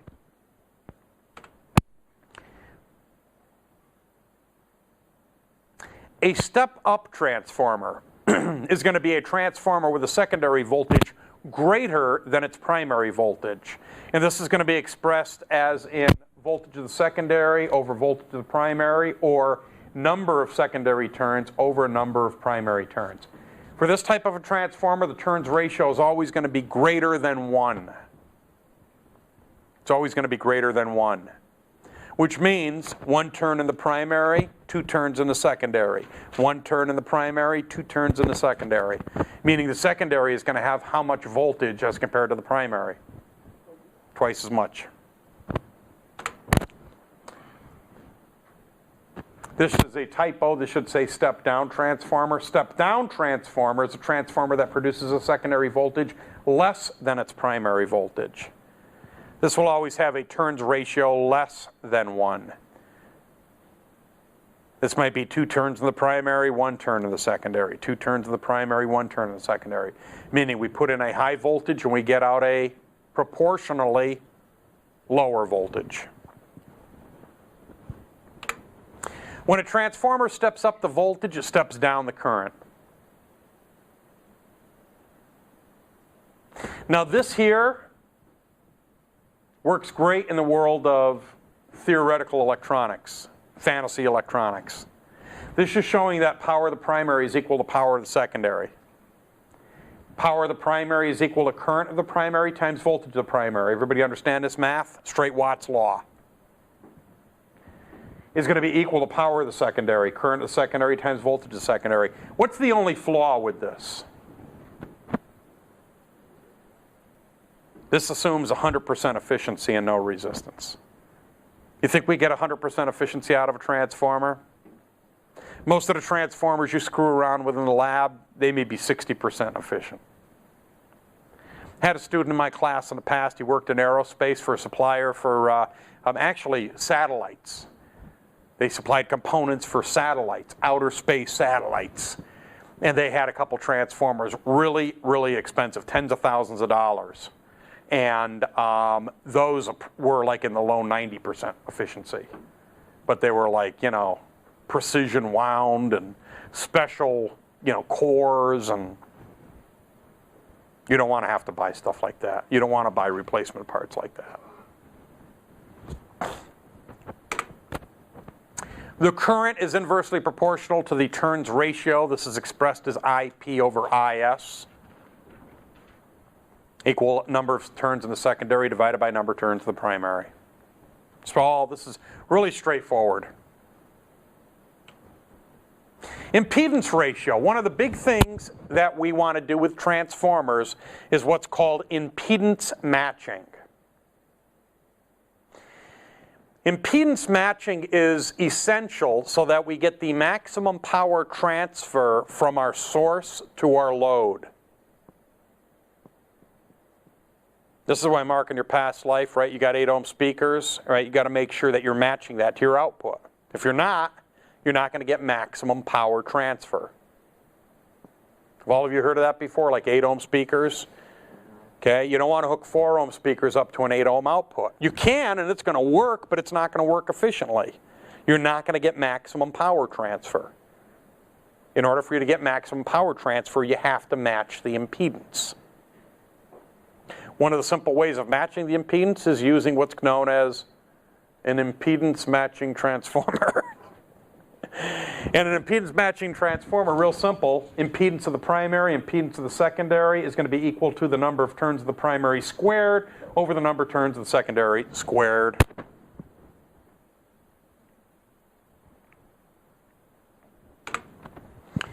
Applications for transformers include stepping up voltage and current, stepping down voltage and current, impedance matching, phase shifting. The big one, this is the one they're looking for on the examinations, folk, the professional examinations, isolation. Number one reason we use transformers. Blocking DC while passing AC. Can DC make it through a transformer? A DC could make it through your primary, but how is it going to be coupled to the secondary? It's the expanding and collapsing field. So when you turn the DC on, it's going to expand the field. When you shut it off, it's going to collapse the field. So you're not going to be able to couple that DC. So it's great. Keeps the DC on one side, allows the AC to get coupled to the secondary side. And also producing several signals at various voltage levels. This is what I was talking about with a multi-tapped secondary. Multi-tap secondary. Transformers are used for transmitting, and yes, the term transmitting electrical power to homes and industry. Over at the Grand Coulee Dam on the Columbia River, they generate the electricity, then at the substation they run it through a transformer so that the generators are not connected directly to the power grid. That way if the power line gets struck by lightning, it doesn't take out the freaking generators. They're electrically isolated. One of the reasons they do that is at the power generating plant, they get the electricity, and what do? Do they increase the voltage of the current at the substation over at Grand Coulee Dam?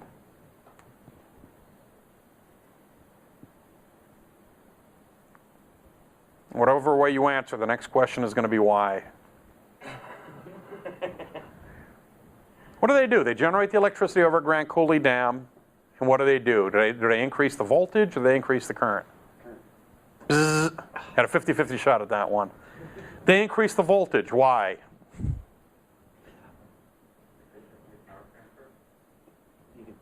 It's a good answer, but lower current what? passes. You can pass over distance with lower currents. Yeah. It's easier to step down than it is to step up, though, right? No, it's really the same. But the big thing that they're trying to do over at Grand Coulee Dam is what they're trying to do is increase the voltage at the substation so they could transmit high voltage from that side of the mountains to this side of the mountains. By increasing the voltage, what do they do to the size of the conductor? It gets smaller. You need a big conductor to handle a high amount of what? Voltage or current? Current. So by going to a higher voltage, now they could make the wire physically smaller. Higher voltage, and all they have to do is just keep it far enough separated from the other wire so it doesn't short out, and they could bump that thing up to thousands, tens of thousands of volts. Increase the voltage. While they're increasing the voltage, what are they doing to the current? Decreasing it, so they could go with a smaller conductor. Then they bring it to the substation here on the west side of the mountains in your neighborhood, and what do they do to it? They bring it back down. Lower the voltage. What does that do to current? Increases the current. They do that so good, they do it again. They do it out on your street with the transformers. Right on your street. They got high voltage going from power pole to power pole to power pole, but then what they do is they lower the voltage going to your home. Lower the voltage, but increase the current. And a typical household utility connection is 200 amps. 240 volts AC at 200 amps. Big thing that's the whole way. If you're isolated multiple times, street gets hit by light, your house gets hit by lightning, it may take out a couple other homes in your neighborhood, period. But it doesn't take out that entire circuit. Doesn't take out the substation, doesn't take out the generator at Grand Coulee Dam, because everything is electrically isolated. The electrons traveling in one loop are simply being shaken back and forth by the electrons traveling in the other loop. You can create a power surge. That happens. Power line gets hit over, coming over the mountains. It may send a spike through the line that could get to your home, because an increase in voltage is going to create an increase in magnetic field, which is going to influence the secondary, but it's not going to be the same amount of current traveling through that secondary loop. It's going to provide you with isolation. Make sense? Auto transformers is a device used to step up or step down applied voltage. We have examples. The Sencor units in here are considered auto transformers. And what they do is they allow you to vary. I saw a couple of you doing some labs in there the other day with that variable transformer. That's what that is an auto transformer. An auto transformer in and of itself does not provide electrical isolation. Both the primary and secondary windings are part of the same core. But those Sencor units also have power isolation. And the reason we have those is so that when you do AC experiments, you're not doing AC experiments plugged directly into the wall. That's a safety violation. You will not plug anything directly into those outlets. If you got to do an AC experiment, plug it into that Sencor power isolation transformer.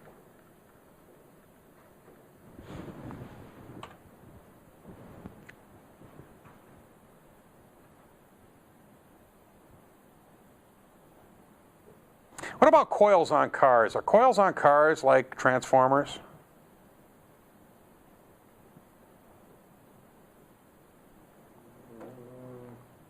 No. What does a coil do on a It's car? only a single coil. Yeah, but what does a coil do? What is the ultimate purpose of a coil? You have a coil. What does a coil feed? Distributor to fire your spark plug. Exactly. And what kind of voltages are you talking about on your spark plug? 5 volts, 8 volts, 10 volts, 120 volts? Thousands of volts, tens of thousands of volts. So how are you going to create tens of thousands of volts under the hood of your car? Last time I checked, there's a 12-volt battery underneath it. And that battery is 12 volts DC. So how do you get 12 volts DC converted into 20,000 volts across your spark plug? So the coil is like a transformer then. Coil's like a transformer. The way a car coil works is you send a low voltage pulse to it, and it's that pulse, it's that expanding and collapsing field that creates that high voltage spark. So it's not AC per se, but it's a pulse of DC that you're sending into the coil. You have an expanding field, then you have that field that collapses back into the coil winding, and that induces that 10 to 1,000 volt spark that gets sent to your spark plug. But it's DC that originally created it. So I don't know if there's any gearheads here or anybody that's ever thought about it that way, but how do you get a 12 volt DC system in a car to create tens of thousands of volts that go to your spark plug? Well, it's the coil that does it. My great coil story. Thought about that before. Yeah. And when you think about it, you kind of go crazy because it is DC. And Joe said DC doesn't work with transformers, but it's DC, but it's put into a pulse. Actually, if any of you are old gearheads and worked on anything like setting the points on your distributor, that point, that contact that it makes and breaks, that basically is what is sending that pulse to the coil to create that. Now it's all done electronically. You've got solid state circuits in there that are, Actually, you want to hear the ultimate design? The ultimate design is on my Ford Taurus that I have. I've got the Taurus SHO, super high output V8. Ford had a better idea. What they did with mine is I have coil on plug. So every spark plug has its own coil right over the top of it. Is that the distributor list? Yeah, it's all fed directly from the computer. That's great. I mean, it sounds like a great concept. So I have low voltage going to my coil, and then my coil fits right over my plug, right? Except when it comes time to replace these things. Anybody want to take a wild guess at how much my coil costs? What's that? Or Per coil? Thank you. Thank you for adding that. Thank you for adding that. There are 8 of them. There are 8 of them. Oh, my wife is ready to freaking kill me. She's like, "Argh." It's one of the things that's special about my car. The retail, if you go to the dealer and get it, it's $250 a coil. And my car takes 8 of them.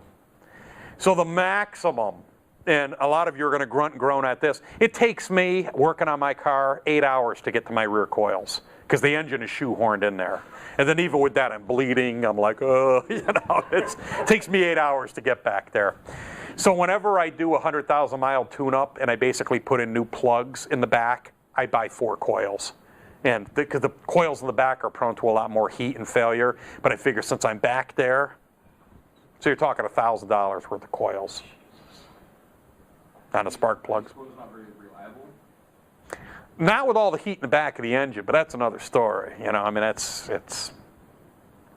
So I actually got a pretty good price. I bought some I got some last year. There's some of that stuff's not even available now because they don't make that car anymore. They have a new version of it, but they're not even supporting. I've got the active suspension on mine where they got the magnetic fluid inside the struts.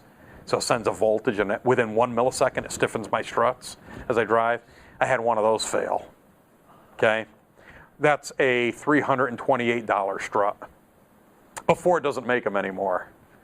So I need one right now. I had failure of that strut. So through a secondary market, somebody in Wisconsin has one, and they're going to like sell it to me. And my wife's like, "Why didn't you get a normal car?" It is kind of normal in an abnormal way. But yeah, I get some. But that's, and all it is a coil. Coil on plug. All it is a piece of wire that low voltage comes in, creates a magnetic field, and when it collapses, it induces that spark. So I'm sure there's probably some retrofits that I could do, but. It'll make you feel good that one for a Porsche is like only $50. Are you serious? Really? Coil on plug only $50? We did some research on our fuel injection stuff, and some Cayenne coil on plugs are cheap, super cheap for new stuff. I wonder if we could modify that That's what I to. was thinking. Yeah. Ford to Porsche is like probably retrofitted. That help keep my marriage intact. You spent $1,800 on some plugs and some. Anyway. In summary, transformers consist of two coils, a primary winding and a secondary winding. Transformers allow an AC signal to be transferred from one circuit to another. Transformers allow stepping up a signal, stepping down a signal, or passing a signal unchanged. Transformers are designed to operate at certain frequencies. Transformers are rated in what are called volt-amperes, not watts. It is power, but we call it volt-amperes. Turns ratio determines whether a transformer is used for stepping up a voltage, stepping down a voltage, or passing a voltage unchanged. And even if you pass a voltage unchanged, are you still going to have losses? Yeah, because transformers are made out of wire, and wire is made out of copper, and copper has resistance associated with it. And you're still going to have phase shift, right? And you're still going to have phase shift, unless you wind it, unless it's manufactured to account for that. Step-up transformer produces a secondary winder voltage greater than its primary voltage. That's why it's called step-up. Has a turns ratio that's always greater than 1. Step-down transformer produces a secondary voltage less than its primary voltage. Has a turns ratio that's always less than 1. The turns ratio determines the amount of voltage that is stepped up or stepped down. Transformer applications include impedance matching. That's a big one. Just with a little transformer, you could match impedance. And that's very, very important, especially if any of you get into any audio applications or anything like that. It's extremely critical to get impedance matching correct. Microphones have different impedance associated with them, and then the boards that you're plugging into are different. Got to get that impedance right. To ensure what? Maximum power transfer. Tell you what, you guys got to remember that. When you get to Peter's class, he's going to ask you about what you know about maximum power transfer. And usually students are like, I don't know. Then Peter gets pissed, man. He comes sees me. Aren't you teaching about that? Yeah, I teach them about it, but they're just not freaking listening. Okay? Maximum power transfer takes place when the internal resistance impedance of the source equals the internal impedance of the load. Just always remember that. That's why you want to hook up 8-ohm speakers to an 8-ohm source. Or you don't want to hook up 4-ohm speakers to an 8-ohm source. You're not going to get maximum power transfer. Transformer applications include impedance matching, phase shifting, isolation. That's the big one. For whatever reason, they like asking that in professional exams. Blocking DC while passing AC and producing several signals at different voltage levels. Isolation transformers pass the signal unchanged, used to prevent electric shocks. You'll still get zapped. But how many of you here would like to be connected directly to all the power of the Grand Coulee Dam? No. So through the use of transformers, you could be isolated from that. It's still going to hurt. It's still going to hurt. But you're not connected. How many of you would like to be connected directly to the 200 amp source coming into your home? But through the use of a power isolation transformer, you can keep yourself isolated from that. Auto transformers used to step up or step down a voltage, and this is like a variable. A lot of people call them rheostats. Yeah, connected to that, rheostat. They're not a rheostat, it's an auto transformer. Auto transformers do not provide us with isolation. However, our models here, the Sencor, is not only an auto transformer, but it also provides us with isolation. That's the whole purpose of that unit. Any questions? Is there an equivalent to transformer DC? No. Because again, with DC, there's no way it's that on and off. If it was a pulsating DC, there would be a way like a car coil. But other than that, no, there's no equivalent. You know, you could use a coil. You got to be real careful though, because again, if it's DC and you're creating a pulsating DC, then conceivably you can use a transformer to couple that expanding and collapsing field from the primary winding to the secondary. But DC in the pure sense of DC, How do you step up and step down? voltage multipliers. And we're going to cover that next in ELEC 120. And in essence, what we're using, believe it or not, is, see how smart you guys are. What component do we use to temporarily store voltage in? Capacitor. In the form of an electrostatic field. So if you could charge up capacitors, right? And then you could take and then connect those temporarily in series with each other, then you could get this voltage plus, and essentially you're getting that DC voltage and you're multiplying it. So everybody DC multipliers that basically use capacitors as their active component to give you a higher DC voltage out. Because yeah, that is a big challenge in some applications where you want to get a higher level of DC out. What's that? Car audio amplifiers. Mm-hmm. If you're opening one up, there's lots of big capacitors. Yep. Question? No, I was just going to say one of the projects that I'm doing is that same principle. The first step was just one LED with one capacitor, and then it added two LEDs, but it added a second capacitor between the first LED and the second LED. Mm-hmm. So that basically bumping up. With an LED, I don't think you have to multiply the voltage necessarily. Red and a blue one, and the blue one requires Different voltage. Yeah. Yeah. Does anybody have any final questions? This concludes the lectures associated with the LEC 110. So it's up to your class lead. I guess you're on track this week to finish up your final quiz. And then after this, it's just going to be a matter of scheduling the final exam for ELEC 110. Don't forget, got to get all your labs knocked out. Projects are going to be due next week. The 8th, I believe, is the day. And got a lot going on. So tomorrow is June. It may feel like January or February outside. But tomorrow is officially going to be June. This is ELEC 120, and this is the class that comes after ELEC 110. Anybody want to take a wild guess what comes after ELEC 120? ELEC 130.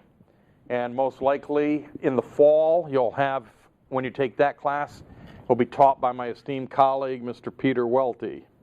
And when you get there, it's a whole new ball of wax. The neat thing about ELEC 120, it's the second half of ELEC 110 as far as the book goes. So between ELEC 110 and ELEC 120, you're going to have experienced a journey from the fundamental physics of electricity all the way through how microcomputers are basically put together. from a functional block diagram, which is actually pretty exciting. To reiterate, ELEC 110 and ELEC 120 are survey classes. So this is not designed to make you an expert electronics technician. It's not even designed to make you really an electronics technician. It's to give you a survey, an overview of the entire field that you're embarking on and all the parts that make that up. One of the things to keep in mind is electronics is very much like an onion. It's like an onion. You pull one layer off, and what's below that next layer? Another layer of onion. It's not like a cucumber or an apple. If you peel an apple, outside the peel, the center is the apple. And as you dig deeper, deeper, deeper, it's all apple. An onion, it's different layers, very much like electronics. So what this is the first layer, an overview, okay? You could dig in ELEC 130, Peter's class, and dig deeper. You could attend the University of Washington, take theoretical classes, get deeper. You could become a PhD and get deeper and deeper and deeper and deeper. The only problem with this industry is as we dig deeper, it continues to grow. So I think if you dedicated your life to getting to the core, you'd never be successful. So with that being said, let's go ahead and get started here. For those of you at home following along in the textbook, this brings us to section 3 of the book, Semiconductor Devices. And to give you a little bit of background on this stuff, this is actually kind of a cool area. I look back, my dad is 87 years old. He's a World War II veteran. He's still alive, lives in Connecticut. He's quite healthy. When he was a young boy, when he was a soldier in World War II, this stuff hadn't even been invented yet. It didn't even exist. Back in the day, the way it was all done, and some of you may be familiar with this, it was all done with tubes, vacuum tubes. And the catalyst for this development really was World War II. To kind of refresh some of you, there was a guy by the name of Adolf Hitler, right? And he basically wanted to wipe out a whole bunch of people and do some crazy stuff. So we didn't think it was really cool. So we went over there to bomb him and his people into oblivion. Him and his people didn't think that was cool, so they shot back. So when they shot back, these bombers that contained sophisticated electronic equipment, but it was made of vacuum tubes, didn't react well to explosions outside the aircraft. The tubes would break, the electronics gear wouldn't work. So there was a high demand for the development of something that could control current, control electricity, that was in a solid state. So goes the development of semiconductor materials and semiconductor devices. So that's a whole section that we're embarking on. So for old timers, for grandmas and grandpas, great-great-grandmas and grandpas, this stuff didn't even exist. Didn't even exist back in the day. Once the stuff was developed, the growth has been exponential, and it continues to this day. Chapter 19, Semiconductor Fundamentals. After completing this chapter, you, the student, are going to be able to identify materials that act as semiconductors. You're going to be able to define covalent bonding.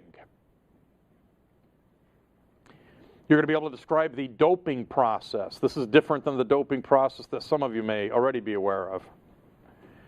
Describe the doping process for creating N and P-type semiconductor materials. Explain how doping supports current flow in a semiconductor material. Identify the advantages of semiconductors.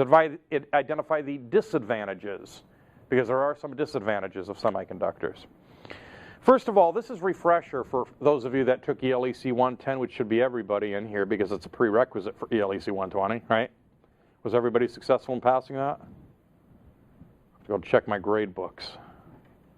Keelan, are you passed? I don't think so. Anyway, you all remember in our first lecture in ELEC 110 we talked about materials? And we've got really actually four different materials that I mentioned. The primary three materials we talked about are conductors, insulators, semiconductors, and what was the fourth I talked about? Superconductors, very good. So we've really got those four materials that are used in industry right now. Well, superconductors really aren't used in industry that much. They are used in some applications, but they're not really prevalent because it's very difficult to work with those materials. Anyway, back to the basics. 3 electrons or fewer in the valence shell makes it a good conductor. 5 or more makes it a good insulator. What number? I'm thinking of a number between 3 and 5. 4. It's amazing. It's uncanny. Mathematician. 4 electrons in the valence shell makes it a good semiconductor. And I think that, don't you wish that you lived back in World War II and were like a scientist? Because you could have drawn that same conclusion. You know, we're looking for a number between 3 and 5. 4. Let's look at those materials. And that's what they looked at, were those materials. And what we came up with, what they came up with, was carbon, germanium, and silicon. Those 3 materials. They said they have 4 electrons in a valence shell. We'll see if we could play with them so that they begin to act like a semiconductor. The first material that we're going to discuss is germanium. This is germanium, not geranium. Geraniums grow in flower boxes. I think they like lots of sun and water. I'm sure a lot of you are shocked that I even know that. Actually, I kind of made it up, but I think it's the truth. Discovered in 1886. Recovered from the ashes of certain types of coal. Don't ask me how they discovered it in 1886 and like, well, you know, they're going through ashes of coal. Oh, wow, look at this. It looks like germanium. Germanium, not geranium. When it's reduced to a solid form, you end up with pure germanium. Silicon, discovered in 1823, found in the Earth's crust as silicon dioxide. It's white or sometimes colorless, abundantly found in sand, quartz, agate, and flint. Chemically reduced to a pure silicon in solid form. And it is the most commonly used semiconductor material. Where does most of our silicon come from? What region of the world? Anybody know? Anybody here heard of Silicon Valley? Have any of you been to Silicon Valley? What's there? Vast mountains, sand dunes of silicon? What's there? If you went to Silicon Valley, what would you see today? Lots of buildings. Lots of high-tech buildings. The reason Silicon Valley is called Silicon Valley, it's where a lot of the developmental work did in harnessing the material silicon for electronic use. And it's located basically down in the San Jose area of California, just south of San Francisco, Silicon Valley. One of my favorite James Bond movies of all time, A View to a Kill. Remember that one? Zorn Industries with the Zeppelin, the blimp. Christopher Walken as the madman. I mean, it doesn't get any better than Christopher Walken as a madman. And what he was going to do is, I don't know, create an earthquake in the San Andreas Fault and flood Silicon Valley because he held, you know, all of the world's microchips.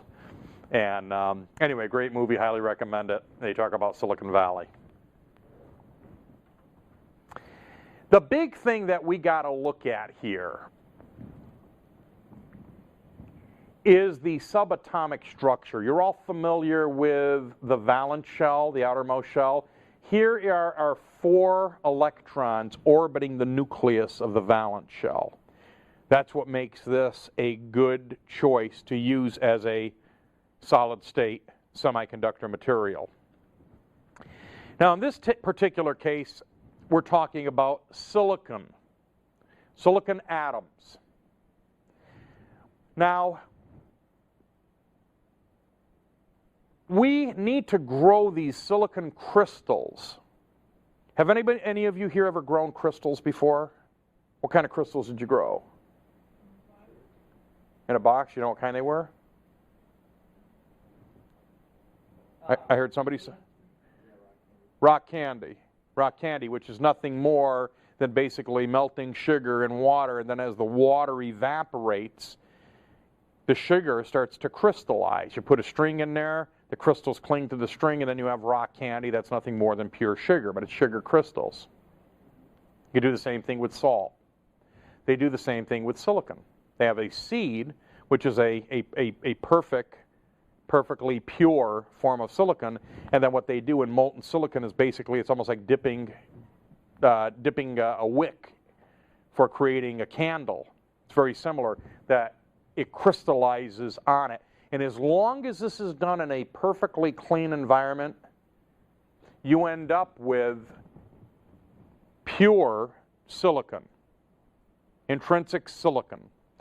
And when you grow it together as a crystal, you develop what's called this covalent bonding. Covalent bonding. It's the process of sharing valence electrons resulting in the formation of crystals. So those of you in the back of the room have the best view of this. If you actually look at this, you see how it's all laid out in like a geometric pattern here? That's because that outer valence shell is sharing the orbit with the one next to it, and you create this covalent bond. So the manufacturing process is very, very critical. All of this has to be done in a clean room. A speck of dandruff, a speck of dirt, a speck of dust means it's going to be embedded in this material, and you won't have that covalent bond. So you want to get this as pure can be. One of the things that you need to understand about these semiconductor materials is their behavior as it relates to temperature. Those of you that completed ELEC 110 shouldn't be surprised. Temperature does affect resistance, does it not? And with a conductor, how does that work? When the temperature increases, the resistance goes up. Which, is, if you're an extension cord that's starting to get warm, is a bad thing, right? Because the hotter the extension cord gets, the more resistance, the hotter it gets, the more resistance. Next thing you know, what's that? That's burning. Holy crap. My extension cord's on fire. So that's a problem. Negative temperature coefficient is the opposite. As the temperature increases, resistance decreases. So we could say there's an inverse proportional relationship. That means it's a negative temperature coefficient.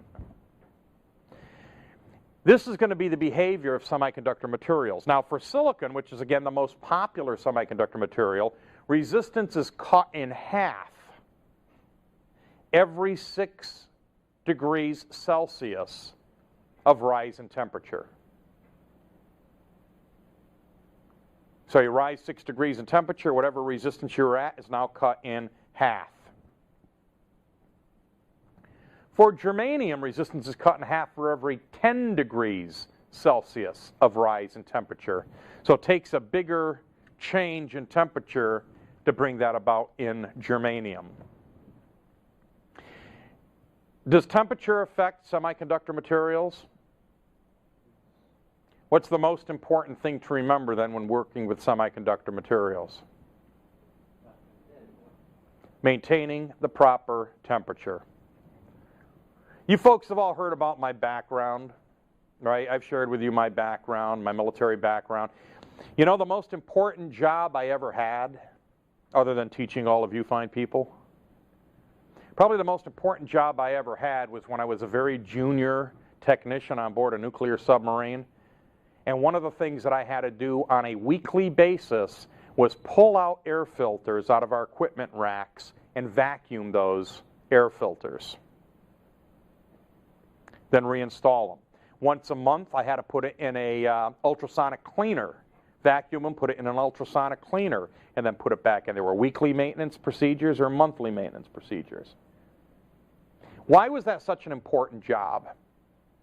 What effect would it have had if I decided to blow off my responsibilities?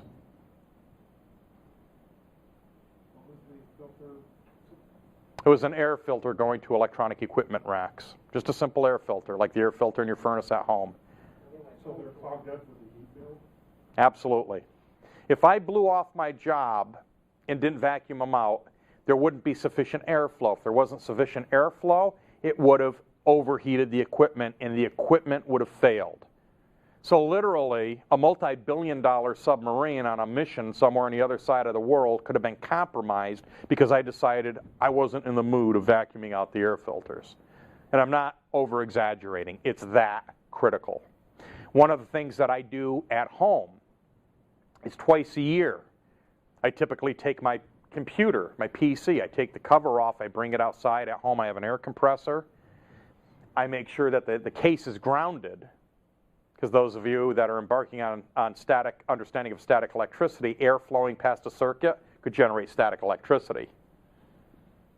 So I make sure the case is grounded, and then I blow it out with high pressure air. And I'll be honest with you, it's kind of embarrassing when I do it. It's like a cloud of freaking, you know, what was it, Peanuts there, Pigpen? Wherever he walked around, it was like a cloud following him.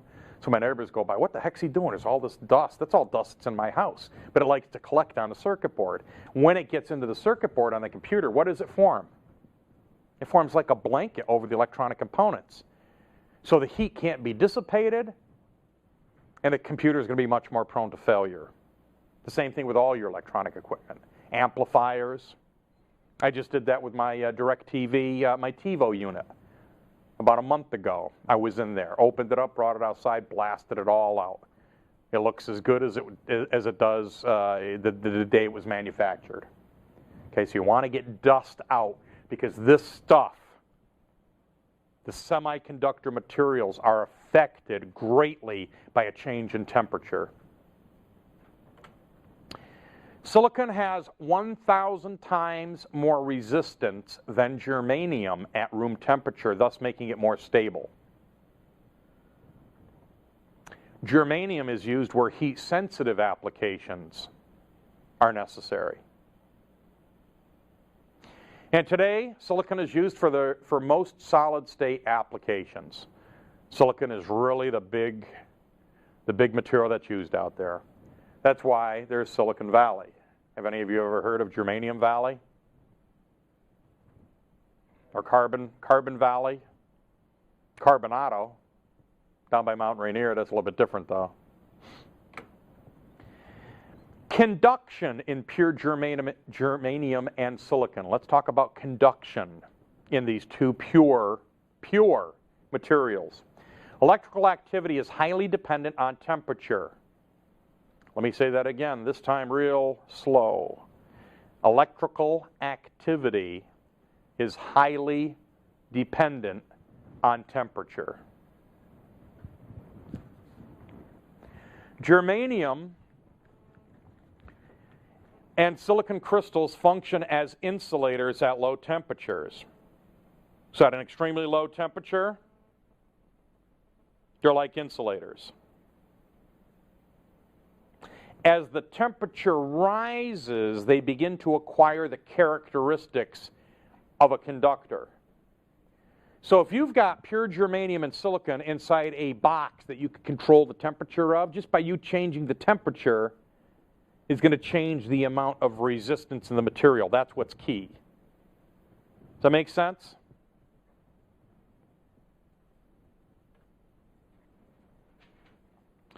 Now, here's something that I didn't want you to talk about in the LEC 110. Now we're going to talk about it in the LEC 120. Hole. An all-female progressive rock band from Seattle, Washington. Hole. Was it Beavis and Butthead Do America? There's reference to that, isn't it? Because they were talking about going to Washington. Any of you see that movie? Right. What was the whole premise of that? Someone like stole their TV or something, or they stole the TV from the school and we're going to find a TV, or they're trying to get a TV. So they're going to go to Washington, right? And they were talking about Washington, D.C. This bus is going to Washington. Cool. Isn't Seattle in Washington? We could go see Hole. Has nothing to do with this, but it's actually somewhat entertaining. Anyway, that's not the hole we're talking about here. We're not talking about the female progressive rock band from Seattle. We're talking about the absence of an electron. Now, how do we create an absence of an electron? The process is called, well, here it's called doping, but up to this point, wasn't it ionization? If we apply energy to matter, we could knock an electron off. Off what? Off the valence shell. If we knock an electron off the valence shell, that means we're left with a positive ion. Positive ion means there's an absence of an electron. The absence of an electron here in our discussion will be signified as a hole. So what it does is it represents the loss of a negative charge. Therefore, it has the characteristic of a positively charged particle. Now, each corresponding electron and hole are referred to as an electron-hole pair. Because you remember my lectures in the past, in the beginning, everything was in a neutral natural state. That means there's an equal number of electrons and an equal number of protons, so all atoms are in a neutral natural state. And it will remain so until we impart energy on matter. Question? Yeah, if an electron is a particle that actually has some mass, even though it's, you know, very, very minuscule. Yes. Is a hole actually considered to be something that has mass since it's defined as a particle, like an electron, or is it more of a complementary state? More of a complementary state, because that absence of the electron mass-wise is pretty insignificant. Now, holes constantly drift toward the negative terminal of a voltage source. Why would a hole constantly drift towards the negative terminal of a voltage source? Opposites attract. It's that simple. Because opposites attract. If you're a hole, you want to be filled by what? An electron. Where do electrons hang out? The negative terminal of the voltage source. If you're an electron, what do you want to do? Fill a hole. What are your best chances of filling a hole? By hanging out on the negative terminal as the holes are attracted to you. Does that make sense? So this is just, it's a fundamental physics property of this drift that's going to take place. Now, electrons flow towards the positive terminal because they want to fill the holes. Now, current flow in a semiconductor consists of the movement of both electrons and holes. Everything you studied up to this point in the LEC 110, we were only really concerned about current, I. 1 amp is equal to 1 coulomb per second. Remember that? Now, to be totally honest with you, whether 6.24 times 10 to the 18 electrons go this way per second, or 6.24 times 10 to the 18th holes go this way per second, either will equal 1 amp. Does that make sense? So don't be confused by holes. We didn't want to beat it to death in ELEC 110, but I want you have to understand the concept of a hole, the absence of the electron. Make sense? Can you dig it? So as I just stated, the amount of current flow is determined by the number of electron-hole pairs. 6.24 times 10 to the 18th electrons this way per second, 1 amp. 6.24 times 10 to the 18th holes per second, 1 amp. It's the same. Electron-hole pairs. The ability to support current flow increases with the temperature of the material. Because as the temperature rises, the resistance drops. And that's actually a problem for some electronic systems, right? Because as the temperature increases, all of a sudden current wants to flow more. Maybe more than should be flowing. And that's what may cause a solid state component to fail. Direct result of a change in temperature. Fail. Now, just having the solid state, pure solid state materials really don't do a whole lot for us. So what we need to do is we need to increase the conductivity of the semiconductors. This is done through a process called doping. So you all get to go home tonight and what are you learning over there at that college? Oh, my teacher is teaching us about doping, you know, and that's part of the whole college experience, right? Actually, what we're talking about is a little bit different, but still doping.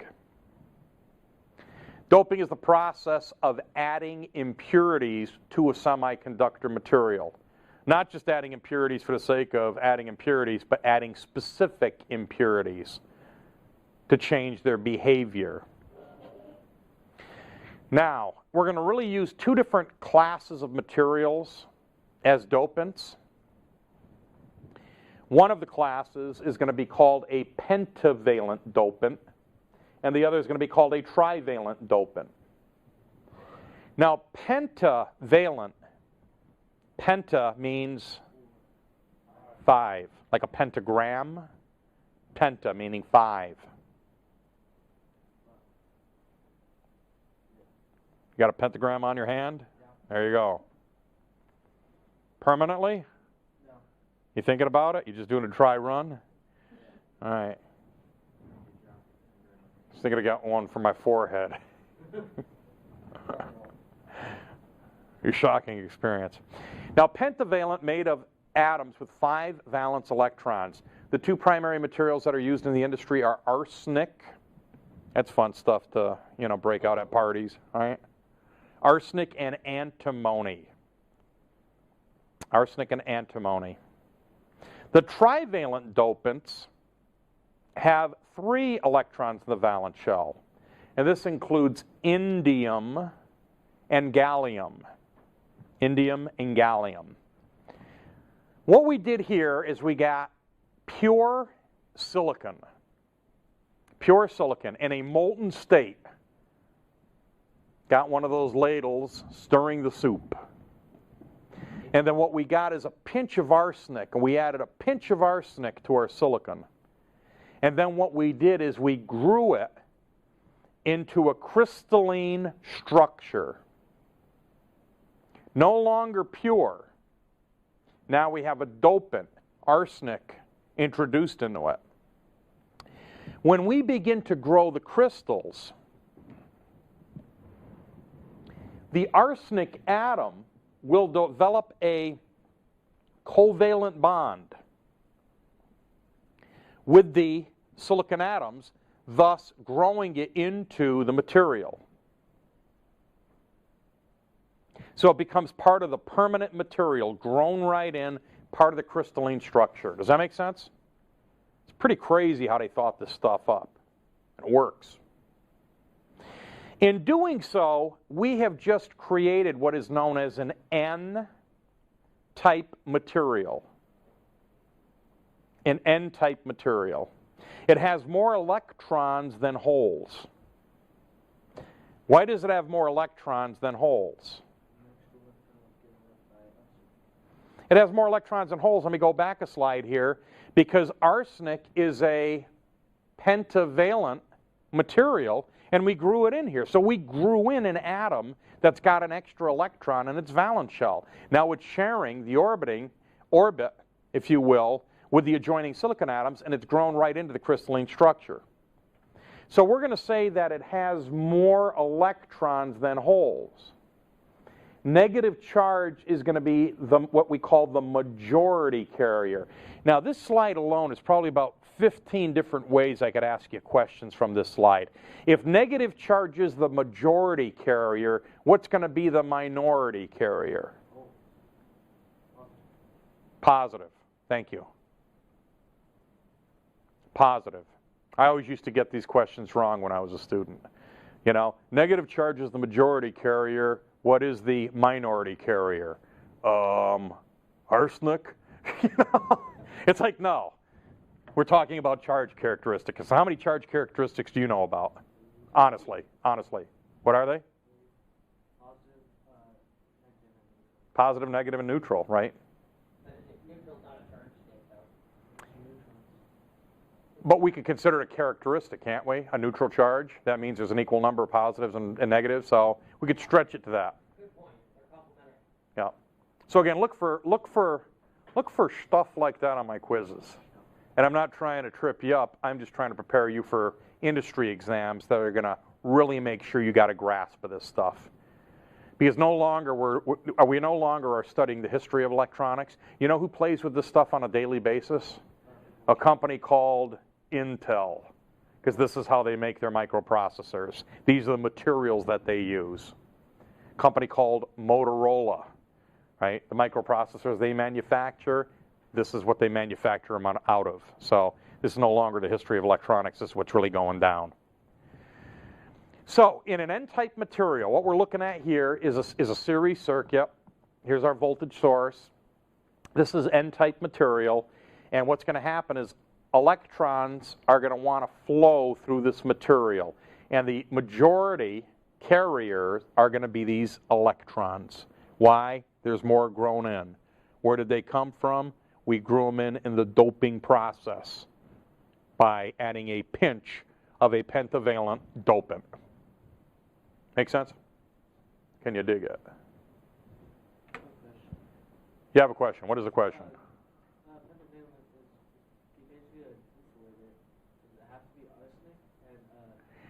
No, and to be honest with you, but no and yes. When scientists beat their head against the wall trying to figure this stuff, these are the materials that they came up with. And quite frankly, I don't know, and I really don't want to know because it never helped me fix a piece of electronic equipment and knowing what the process is. I'm sure you could do some additional reading on the subject, but I don't know what drew the scientists specifically to those materials and what some of the other materials that had pentavalent materials that did not lend themselves well for that use. Good question, but I don't know the answer.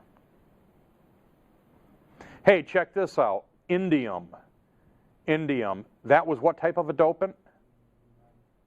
Trivalent, meaning 3 electrons of the valence shell. Same thing. You get your vat of pure silicon, you stir it with your wooden spoon or your ladle or whatever you're doing with it in a clean room. Somehow I don't think you're going to be using a wooden spoon. But then you add a pinch of indium. I've got some of that in my spice cabinet, right? Indium, a pinch of indium. Right? Saffron rice with a pinch of indium. I don't think you want to be adding indium to your rice. When you grow it into a crystalline structure, you grow in a hole. What's the definition of hole?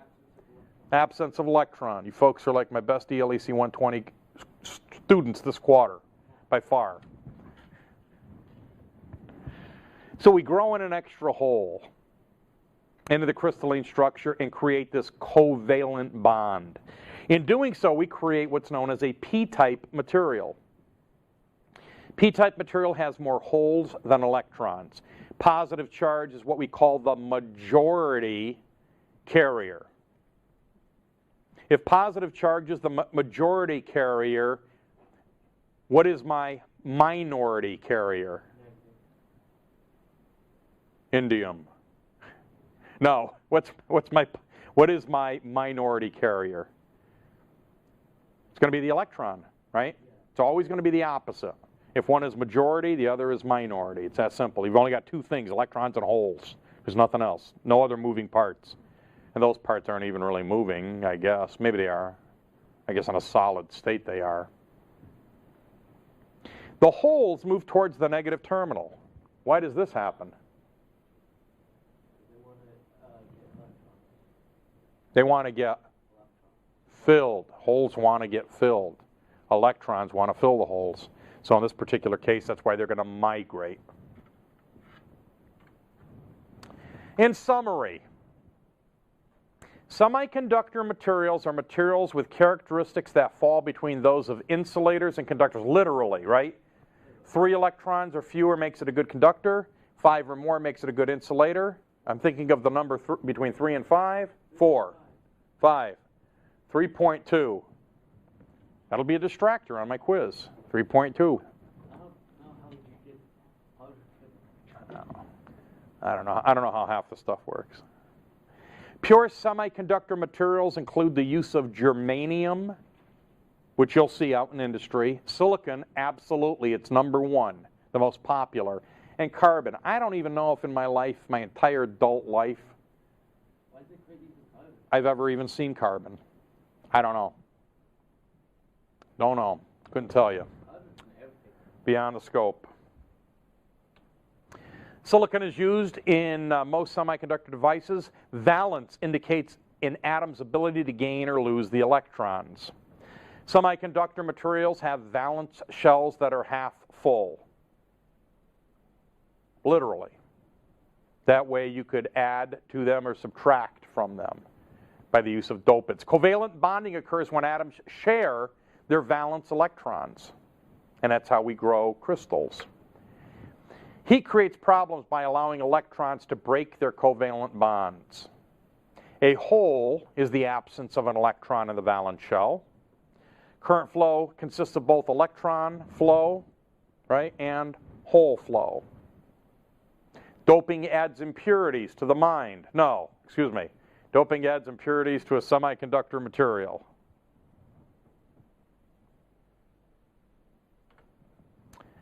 The dopants that we use, trivalent materials, have atoms with 3 valence electrons. They're used to make p-type material. Holes are the majority carrier. That makes electrons the minority carrier. Pentavalent materials have 5 valence electrons. They're used to make n-type material. Electrons are the majority carrier. Holes, therefore, are the minority carrier. N and p-type semiconductor materials have a higher conductivity than pure semiconductor material. Remember, that's how we increase the conductivity, by adding that dopant, either trivalent or pentavalent. Anybody have any questions on anything in our first chapter? Okay, let's go ahead and take about a 10-minute break, and shortly after 20 after we will start up with chapter 73, PN junction diodes. I get emotional. It's your first real component. Absolutely. Why not? Absolutely. We'll even do 4 or 5. All right, let's rock and roll here. Chapter 20, which is the chapter that comes after 19, the chapter that comes before chapter 21. This is PN junction diodes, and I get emotional because this is your first real component. Solid state component, that is. It's your first real electronic component, because when you figure everything you've studied up to this point, capacitors, inductors, are they truly electronic, or are they electrical? But this is truly electronic, because this is made of solid state stuff. After completing this chapter, you're going to be able to describe what a junction diode is and how it's made. Define the term depletion region and barrier voltage. Explain the difference between forward bias and reverse bias of a diode. Draw and label the schematic symbol for a diode. Describe 3 diode construction techniques. Identify the most common diode packages. Test diodes using an ohm meter. Now, PN junctions. PN junctions. Mobile charges. Remember how electrons and holes that drift from last chapter? Those are considered our mobile charges. Positive ions, an atom that has more protons than electrons. Negative ions are an atom that has more electrons than protons. Remembering that, again, in the beginning, everything was in a neutral, natural state. When we apply energy to matter, we ionize it. Now, there are always an equal number of mobile and ionic charges within N-type and P-type semiconductor materials. Diodes are created by joining N and P-type materials materials together. When these materials come in contact with each other, they form a junction called a junction diode. This is what it would kind of sort of look like if you were an artist trying to depict it. You've got N material butted right up against P material, P and N material. We're going to create what's known as a depletion region. The depletion region is near the junction where electrons and holes are depleted and extends only a short distance on either side of the junction. So what's going to happen here is, remember these electrons in the N material? Free electrons, where are free electrons going to want to go? To the P material to try to fill the holes. But can they fill the holes? Not necessarily. Here we've got P material, holes, where are the holes going to migrate? To the N. Why? They want to be filled by electrons. So this is going to create this depletion region, we call it. Sounds like something out of some sci-fi movie. Do not enter the depletion region.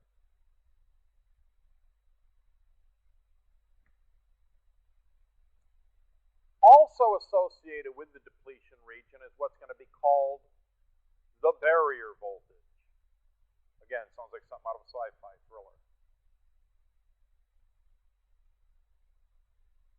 The barrier voltage, we have opposite charges that build up on either side of the junction.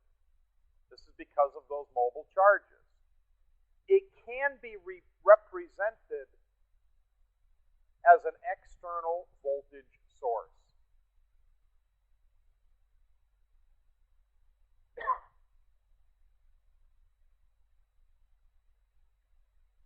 Now, when I say it can be represented as an external voltage source, don't try to get a voltmeter, and measure the voltage of a diode. You can't measure this voltage.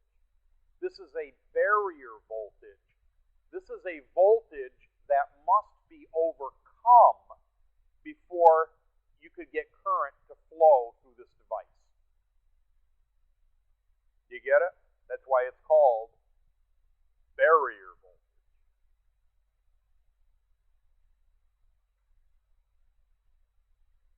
Here's a new term for you. It's called bias voltage. Bias means operating point. So operating point voltage. When a voltage is applied to a diode, it is referred to as a bias voltage. Now, in this particular case, what we see here is our voltage source with a negative on the right. Current flows negative to positive. So current is going to want to flow at an N material through to the P material and then complete the circuit path. This is a series circuit right here, is it not? When we put a negative on the N material and a positive on the P material, we are going to do what is known as forward biasing the diode. Forward biasing the diode. That's why this is a new symbol I'm going to introduce to you, I sub F, current forward. I sub F, current forward.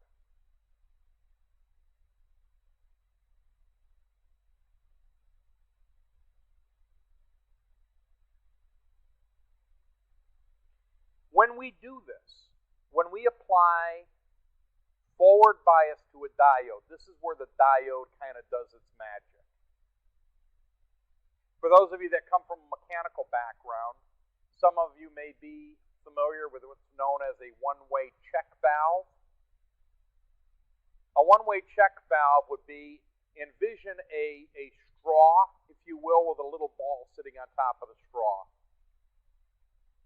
As long as you're blowing through the straw, that ball is going to become unseated and air will be allowed to pass. But as soon as you suck on the straw, what's going to happen to the ball? It's going to seal it. So that will only allow the air to flow one way, but it won't be able to allow the air to flow the other way. It's a check valve, what's commonly known as a check valve. A diode is the electrical equivalent of a check valve. It's going to allow current to flow in this direction and this direction only. So when we forward bias a diode, current flows through it. Now, forward bias, when the current flows from an N-type to a P-type material, the diode's forward bias. Germanium diodes require a minimum bias flow of, this is a typo, this should be 0.3 volts, not 0.03 volts. What I'm talking about is 300 millivolts, or 0.3. This is actually an approximation. So it might be a little less than that. This is not gospel. Don't get in a circuit and say, wow, Joe Gryniuk over at their technical college. Or actually, we just found out yesterday they changed the name. They're going to change the name of this place. Did you hear about that? It's going to be Technical Institute. Got that going for us. Maybe I'll get a new, different colored lab coat. So for germanium, it's going to be 0.3 volts. For silicon, it's going to be 0.7 volts, approximation. And to be honest with you, that approximation could be anywhere 0.2, 0.3 volts for germanium, 0.6, 0.7 volts for silicon.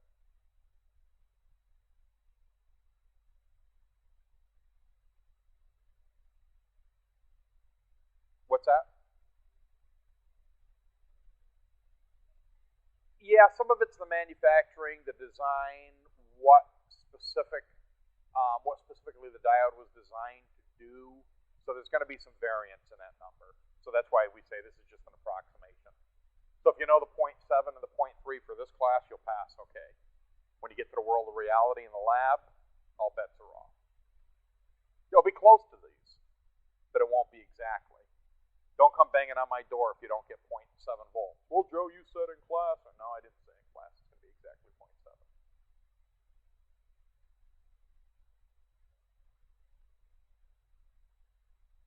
The forward voltage drop. Once a diode starts conducting, a voltage drop known as a forward voltage drop occurs.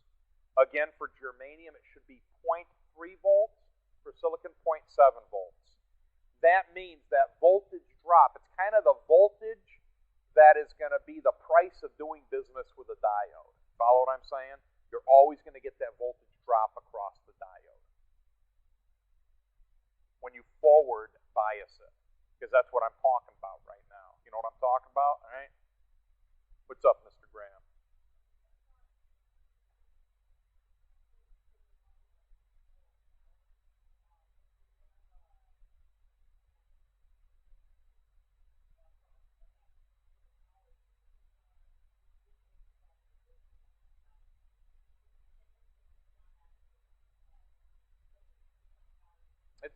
It still is. It still is. That's why these components are going to get hot. Yep, and there's going to be a maximum amount of power that can be dissipated. That's why, you raise a really good question. Basically, he or she who has the largest diode, physically the largest diode, wins, has the highest power. Because all diodes, a little tiny diode, a silicon diode is going to drop 0.7 volts across it.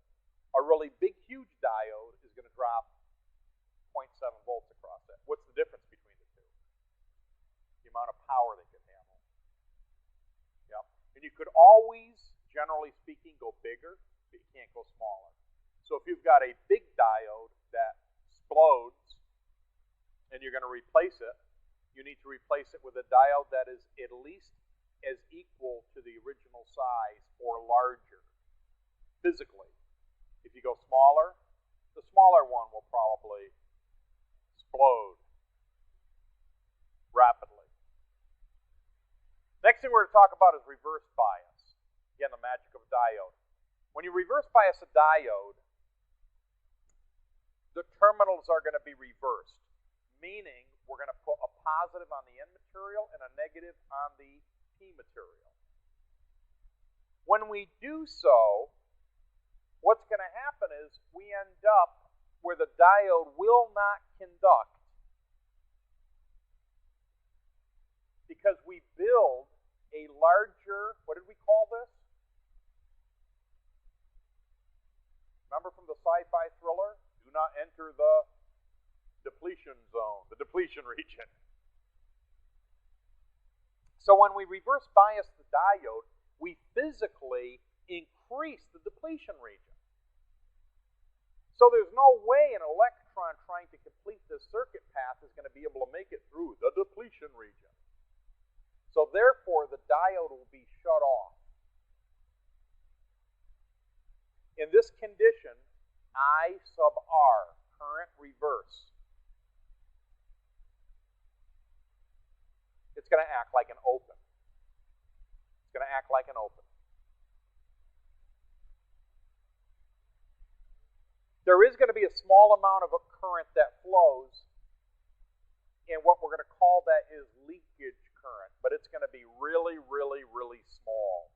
You'll also see a little bit of current flowing because what are we doing here? What's happening to the size of the depletion region? It's getting bigger. So if it's getting bigger, how could it be possibly getting bigger? Something must be flowing. And if something's flowing at any part in this circuit, it's going to be flowing in every other part of the circuit because it is a, what kind of circuit? Series circuit. Very good. And remember, the law with a series circuit, whatever happens in one part, current's constant. All that stuff that you learned about last quarter is really dependent. You understand it now. Diode characteristics, they can be damaged by excessive heat. They can be damaged by excessive